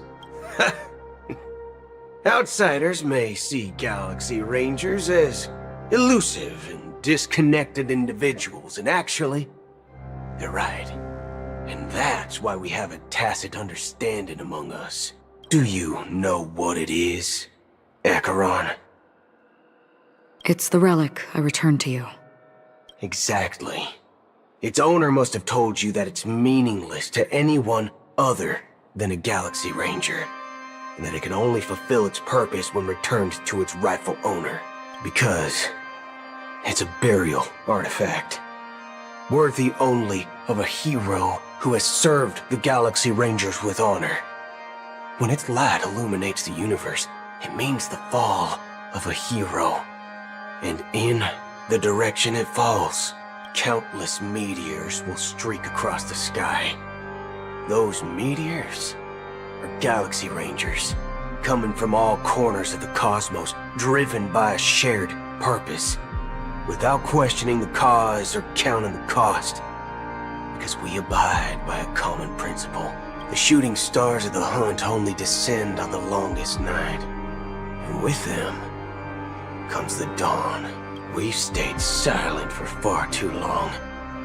Now, it's time to remind all the cowards, oppressors, and villains of the universe of our presence. I'll be the one to ignite the first spark. Once the dreamscape is swayed, I'll complete the second step. I'll fine-tune the slumbering souls with the Song of the Harmony, interrupting them with the discord of Trailblaze, and guiding them towards reality. It's true that some people are born strong, and others are born weak. If the Trailblaze is the target of heroes, then the Harmony will guarantee that the strong help the weak. Only the people of Penacony themselves can be the saviors of their homeland. Their path of happiness should be forged by themselves. While I may not be a Nameless, I'm willing to instill courage in all those who need it. This includes my brother as well. And his dream is too cruel for him and everyone else. Your plan sounds well conceived, but still, it appears somewhat idealistic and romantic. The flaws rooted in human nature can't be eradicated overnight. Do you believe these efforts alone are enough to convince everyone to choose the right path? I agree with you, Black Swan. That's why the most critical aspect of this plan is not to convince everyone to choose the right path, but to inspire them to save themselves. So, you're the key in the end, I assume? The Harmonious Choir possesses the power of an emanator. To overcome it, you'll need the same level of power. The final step in destroying the sweet dream will be my responsibility. That's a relief to hear. Now that our roles are assigned, let's get to our battlefields and pose a grand finale. May I have a moment alone with you? There's one more thing I need to explain to you. This grand festival is drawing to its close. This is the starting point for the ultimate stage of our journey, just as it marked the beginning of all the stories in Penacony.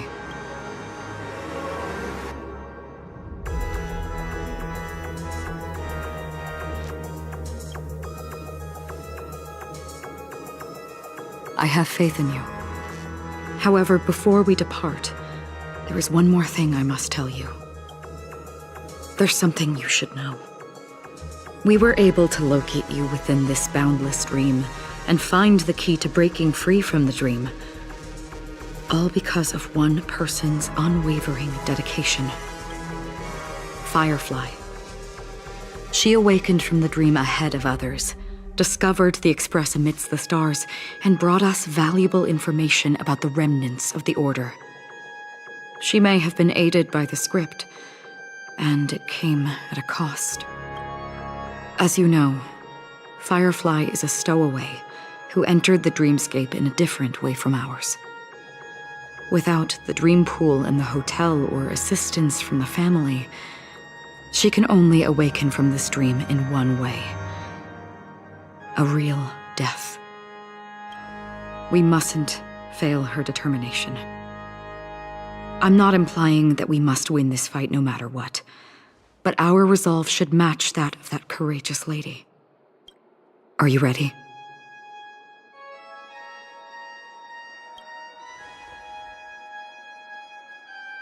Very well. Now, please close your eyes.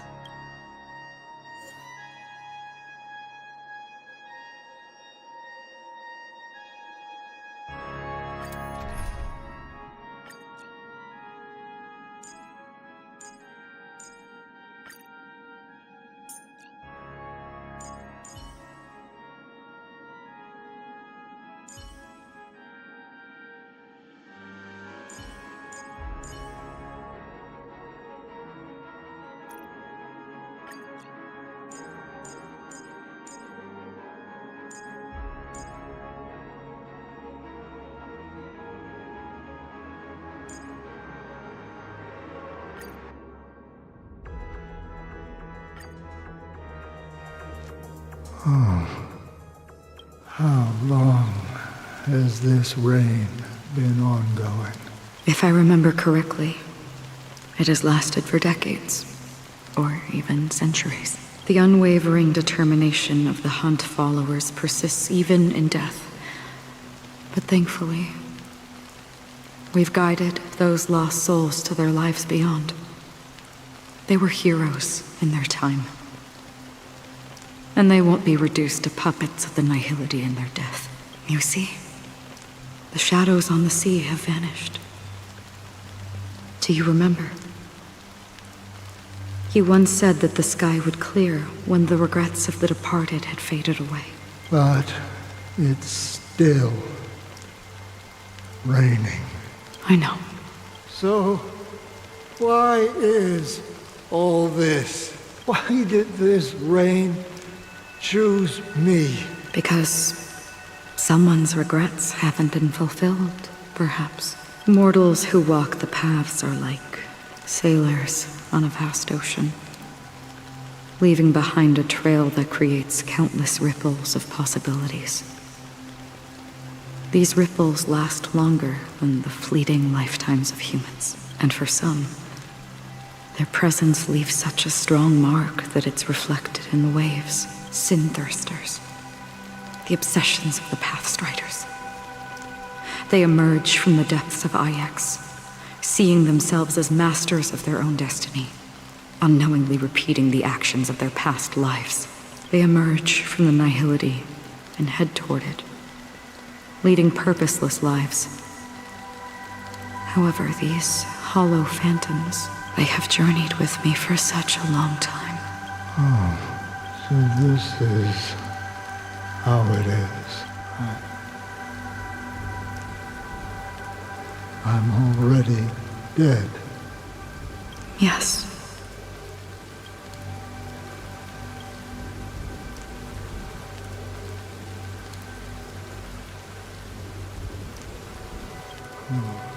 Are you watching over me? This is my duty. As Acheron, the Watcher. I'm guarding the path to the abyss of the Nihility, guiding every soul reluctant to become one with it. Back to this side. But if this is what the departed ones expected, should you try to change it? I don't know.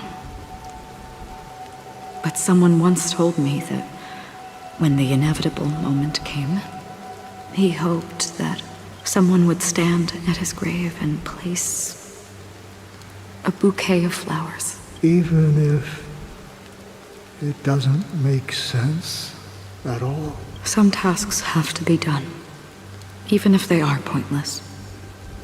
I have experienced that much already. Please extend your hand and then close your eyes. I'll carry your wish with me and fulfill it. Only then will I be able to put an end to the final regret by the Dead Sea. Will I ever see them again? Yes, that is certain, because it was you who told me about the Express, your 2 former companions. The expedition cut short by the swarm, your narrow escape from death, and your encounter with the Galaxy Rangers and Penacony, the hometown to which you could never return. Yeah. For countless times, I got rejected by the family and had to pass it by. But I knew that my companion was still there. Alone. Mikhail, are you still there? Take my hand and come with me. We will leave this place. You'll embark on a long, long journey, shrouded in darkness. But fear not, as a touch of red will be awaiting you at the end of the path. That's the color of existence. Follow it, and it'll guide you and illuminate the way out. By doing so, you'll eventually reunite in the warmth of the sunlight. Thank you. May death be the end of your boundless dream, guiding you back to the waking world. Welcome to the horizon of existence. This place is one of the thousands of manifestations belonging to the sleeping and shapeless. And it's also an exit out of the nihility for the awake ones. Let's bid our final farewells here.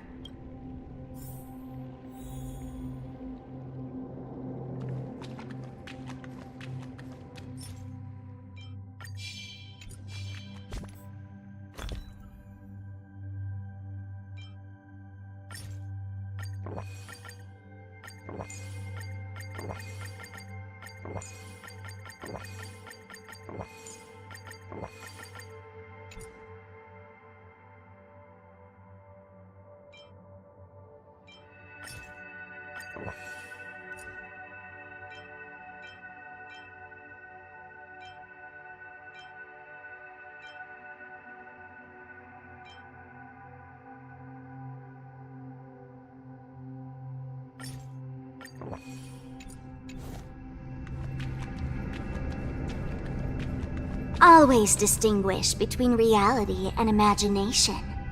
All right, Gray? Life is akin to a winding labyrinth, where memories serve as our sole companions. May your schemes be forever concealed. Anna's dream is too cruel for him and everyone else. To the imperfect tomorrow. I still remember the question on the invitation letter. Why does life slumber?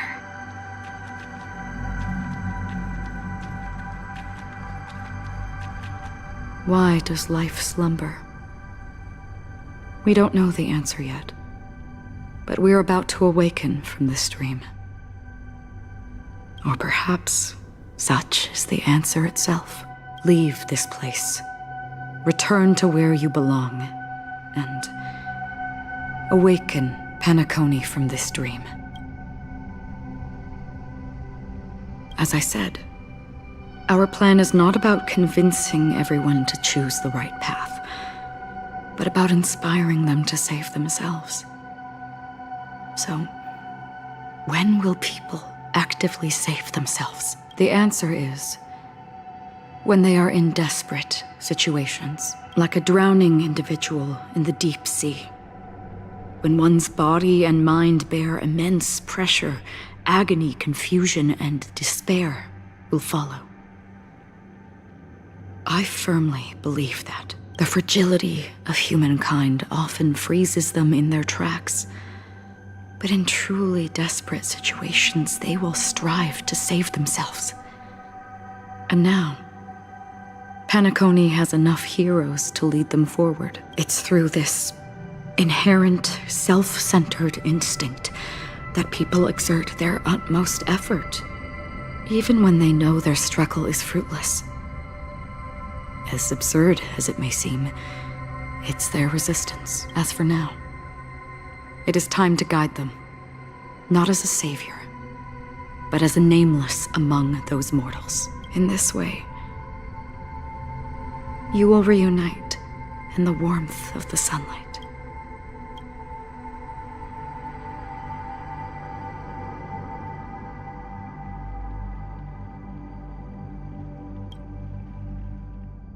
The rain is intensifying. Before we part ways, please allow me to ask a few final questions. So far, you have forged unbreakable bonds with numerous individuals and entities in the Sweet Dream. Might I ask if you fear severing these bonds with your own hands?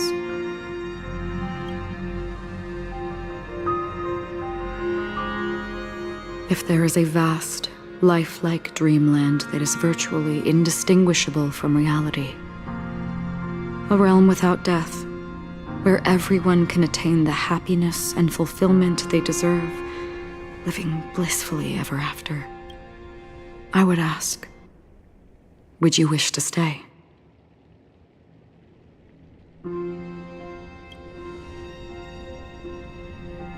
Imagine if this splendid dream were fated to fall apart. Friends, family, strangers, followed by the gentle breeze, soaring birds, the stars, and ultimately yourself. Everyone and every face they remember, the joy and the heartaches, the vows sealed and those left hanging, all will inevitably march towards a predetermined ending. If you had grasped the journey's finale right from its inception, I would ask, would you still embark on this journey? I'm glad. The answer itself doesn't matter. What matters is that you've made a decision. Listen, touch, and ponder.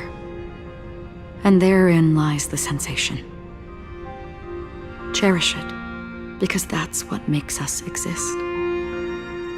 Such is the only answer humans can offer when facing the nihility. If the nihility represents the primal fear of life, rendering any lofty convictions insignificant under their imposing shadow, then behind this shadow, there must exist the most fervent source of light in the world. Just as every life that edges closer to death fervently approaches the end of the nihility, we must pursue that primordial light. Now come to think that you exist in the nihility, and you watch over others to depart it, such a task is absurd and meaningless. Nevertheless, someone had to do it. As for the meaning you mentioned, even if it's a meaningless task, I've come this far, haven't I? Even if the future you forge may not even belong to you. It may not belong to me, but it definitely belongs to someone.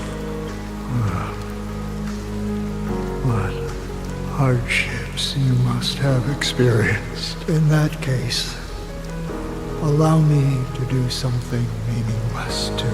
Please, tell me your name. Perhaps my existence will vanish in the next moment and nobody will remember this conversation or your answer. But I believe that your name should be remembered, and this universe will remember it as well. For me, some things are difficult to recall. Yet there are others that I find challenging to forget. Such is memory, a creation of the past that blossoms into significance in the distant future. I remember that marks the start of my journey. The origin of the vibrant red hue in my life, and the most fervent element amidst every tempest. That's my name. Raiden Ozenmori May.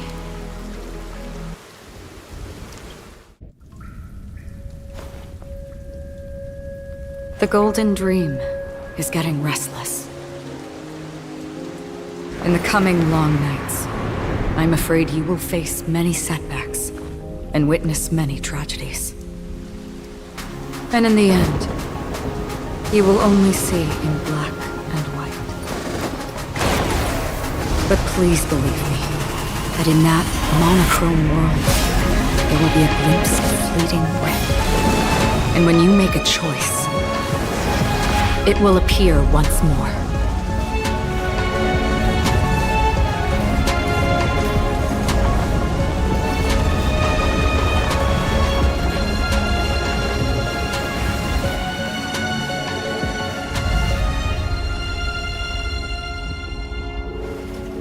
What you must do is ponder its significance, then return to the waking world.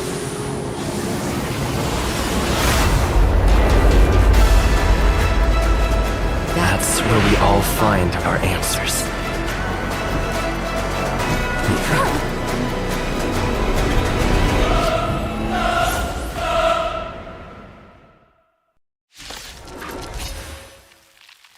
Have you broken free from the dream of order? We've done enough sleeping already. Let's show them a wake-up call.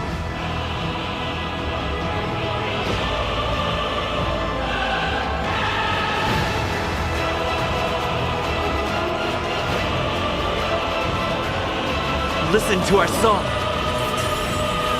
Hedge your bets. Let's play our own. Let the show begin.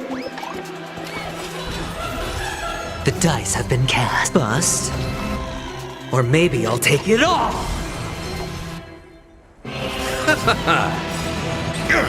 SAS per Kibbe. Knowledge, the measure of truth and falsehood. Eternal sleep is not the end. The dead return! 0 points. A test. Fail. All in. 0 points. Without order, how can the weak be righteous? Sure, I'll play along. You chose the wrong answer. Why is nobody resonating? The noise is fading. Watch your head. Your answers? Answer me. Fail. Listen up. Hedge your bets. Still the same Enjoy eternal peace.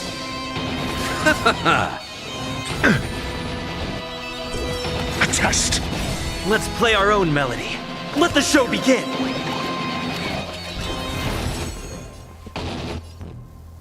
Wake up! Now noisy. Oh, look to me! SAS per knowledge, the measure of truth and falsehood. 0 points. All in. I'll The see you dice off. have been cast. Bust. Or maybe I'll take it all. Keep up with me. Listen up. Why is everybody silent? All things are part of the melody. Watch your head. Fail. I'm asking questions. Answer me. 0 points. You chose the wrong. Eternal step. Dead return! Sink into a dream. I'll take the lead. Wake up! How noisy. All in. Let's play our own melody. Let the show begin! A test. Fail. Sure, I'll play along. Sing together. I'll see you off. Listen up!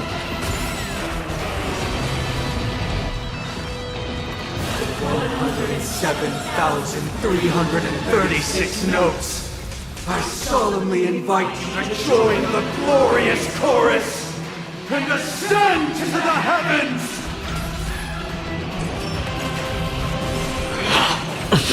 With wisdom comes Keep up with me. Wake up! You chose the wrong enemy. The noise is fading. The dice have been cast. Bust. Or maybe I'll take it all. All in. Disorderly Let's play our own. noise. Let the show begin! If the dreamscape is indistinguishable from reality, can it still be called an illusion? SAS knowledge, the measure of truth and falsehood. Listen up! Fail. Watch your head. With this perfect melody I command, recreate paradise anew!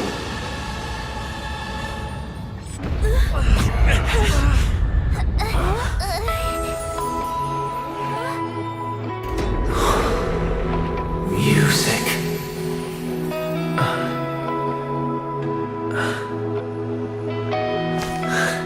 There seems to be another kind of sound coming into the Order's symphony.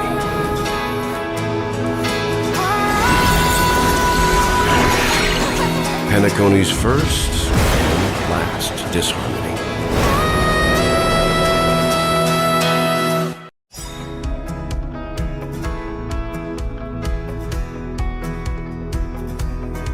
Those imprisoned in their dreams are awakening for freedom.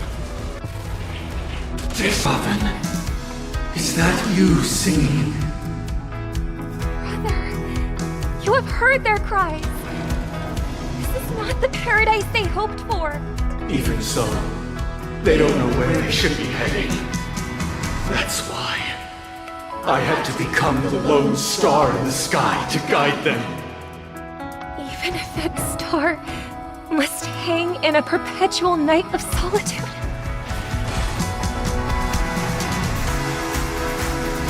Let's play our own melody. Let the show begin! The dice have been cast. Bust. Or maybe I'll take it all. SAS knowledge, the measure of truth and falsehood. 0 points. All in. Disorderly noise. Fail. Answer me. 0 points. With wisdom comes protection. All things are part of the melody. Watch your head. Sink into a dream. I'll see you off. A test. Fail. Have a noble soul! Don't be shackled by the past! Disorderly noise. Wake up! Sure, I'll play along. noise is fading. Eternal prayer. Eternal sleep. The dead return! Listen up. Let's play our own melody. Let the show begin. You chose the wrong enemy. I'm asking questions. Answer me. 0 points. All in. SAS knowledge, the measure of truth and falsehood. Gods awaken! No dirty tricks, alright? The dice have been cast. Bust. Or maybe I'll take it all. Watch your head. Fail. Weakness is not to wake up.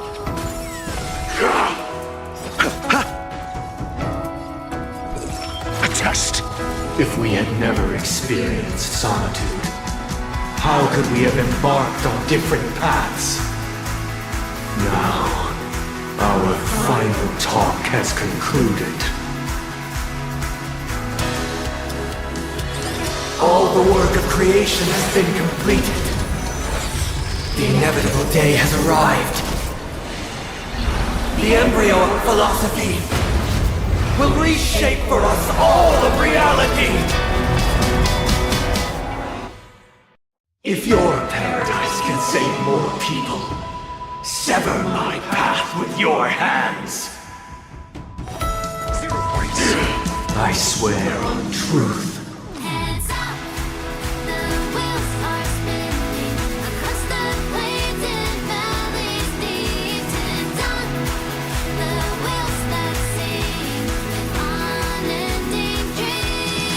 Opportunity doesn't knock on its own, you know. The weakness of humanity cannot be redeemed by others.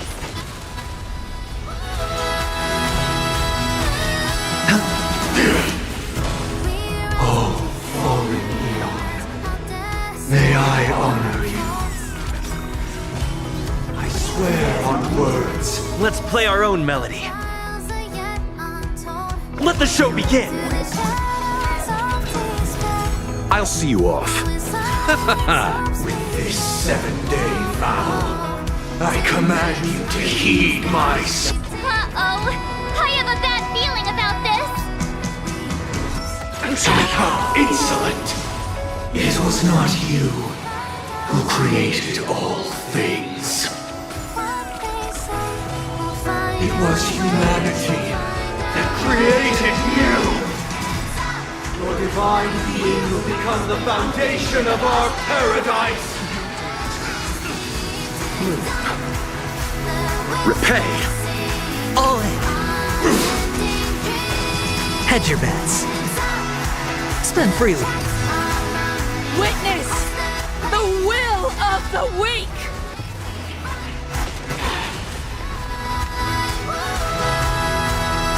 The dice have been bust. Or maybe I'll take it all. A test. How insolent! 0 points. Watch your head. SAS knowledge, the measure of truth and falsehood. Weakness is not defined by you. Listen up. Blasphemous! You chose the wrong enemy. Blasphemous! 0 points. Sure, I'll play along. Keep up with me. Wake up! Blasphemous! Answer me. Fail.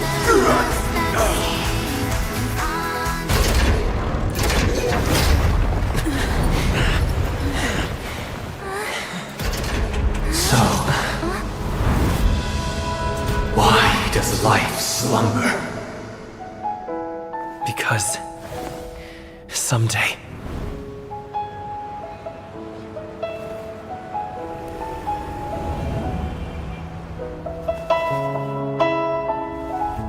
we will wake from our dreams.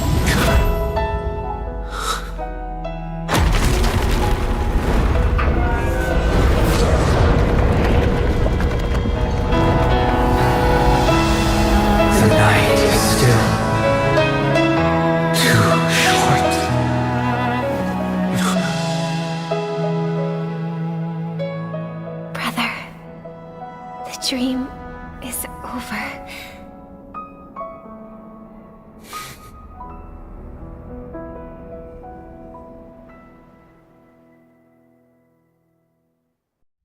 In the first year of the AE 2158, a fiery conspiracy erupted in the land of the dreams, but soon faded in chaos and destruction.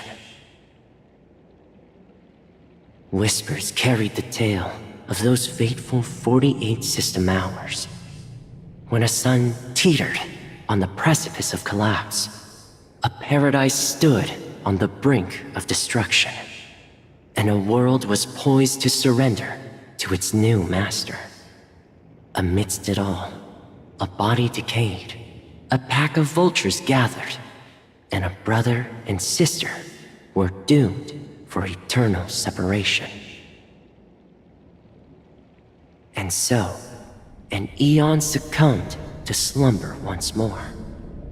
Some celebrated this fall, while others mourned.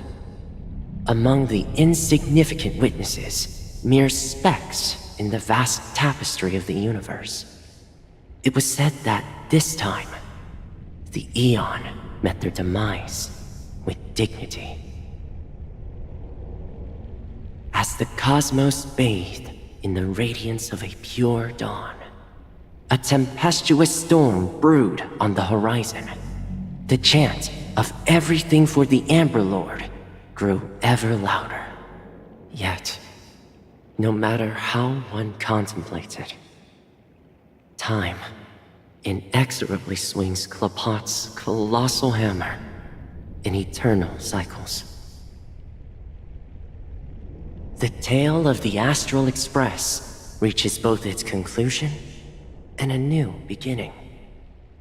Time marches forward, heralding the arrival of a new chapter in the history of trailblazing expeditions.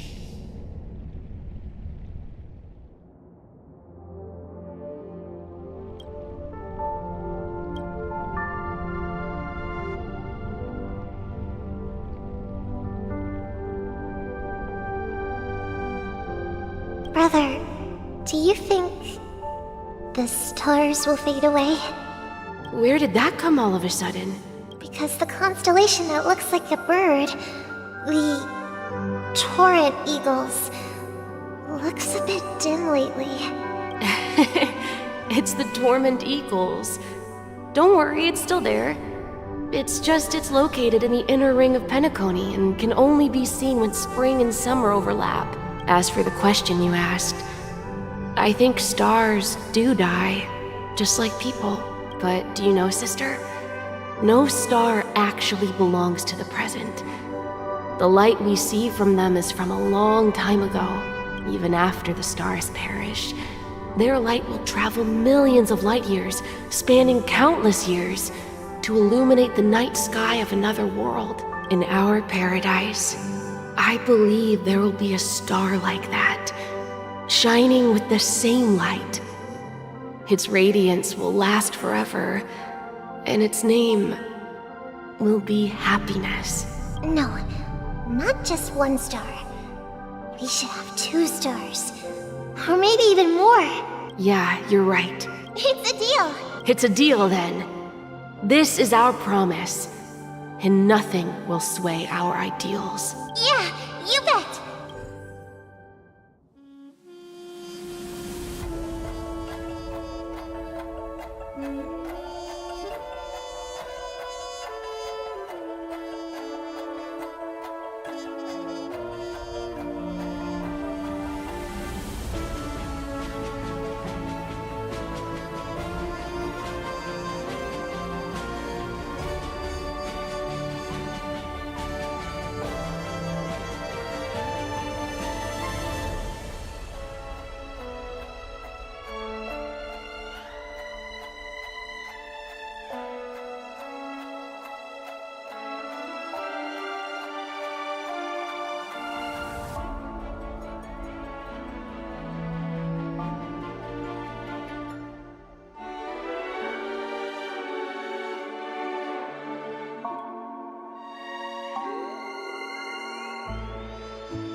Pleasure to hear your voice again.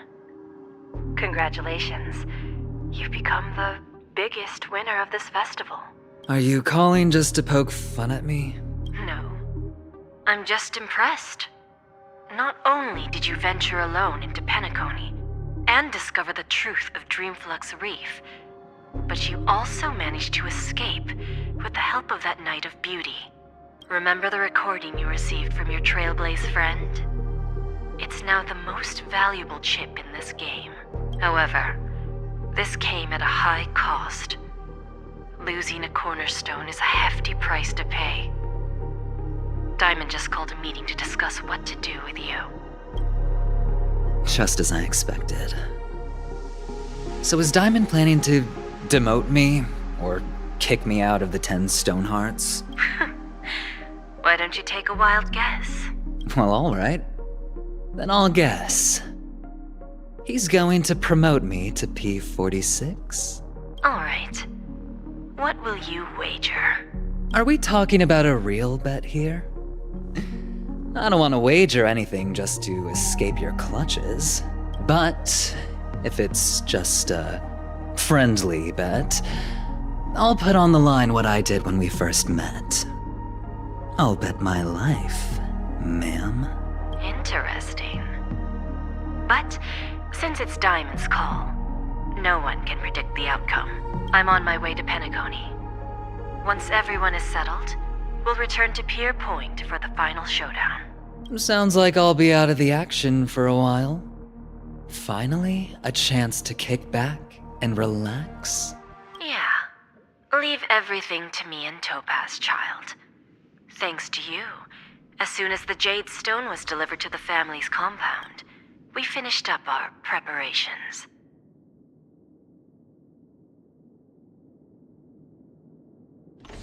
The seeds we planted have taken root.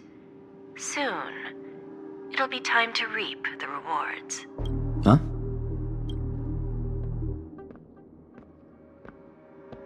Let's wrap it up for now. Looks like I've got a visitor here.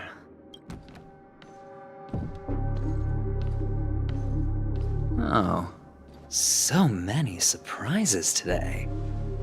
Didn't expect a Galaxy Ranger and wanted criminal to show up here. One who managed to take out 2 IPC members under the noses of our fleet.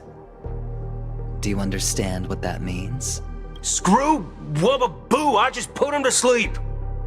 Don't try to intimidate me with that nonsense. Besides, I've taken down more IPC lackeys than the residual value you squeezed. And I don't mind adding a few more zeros to my wanted poster. I have a question for you. Be honest, or I don't mind putting a bullet into your head. Tell me, where is Oswaldo Snyder?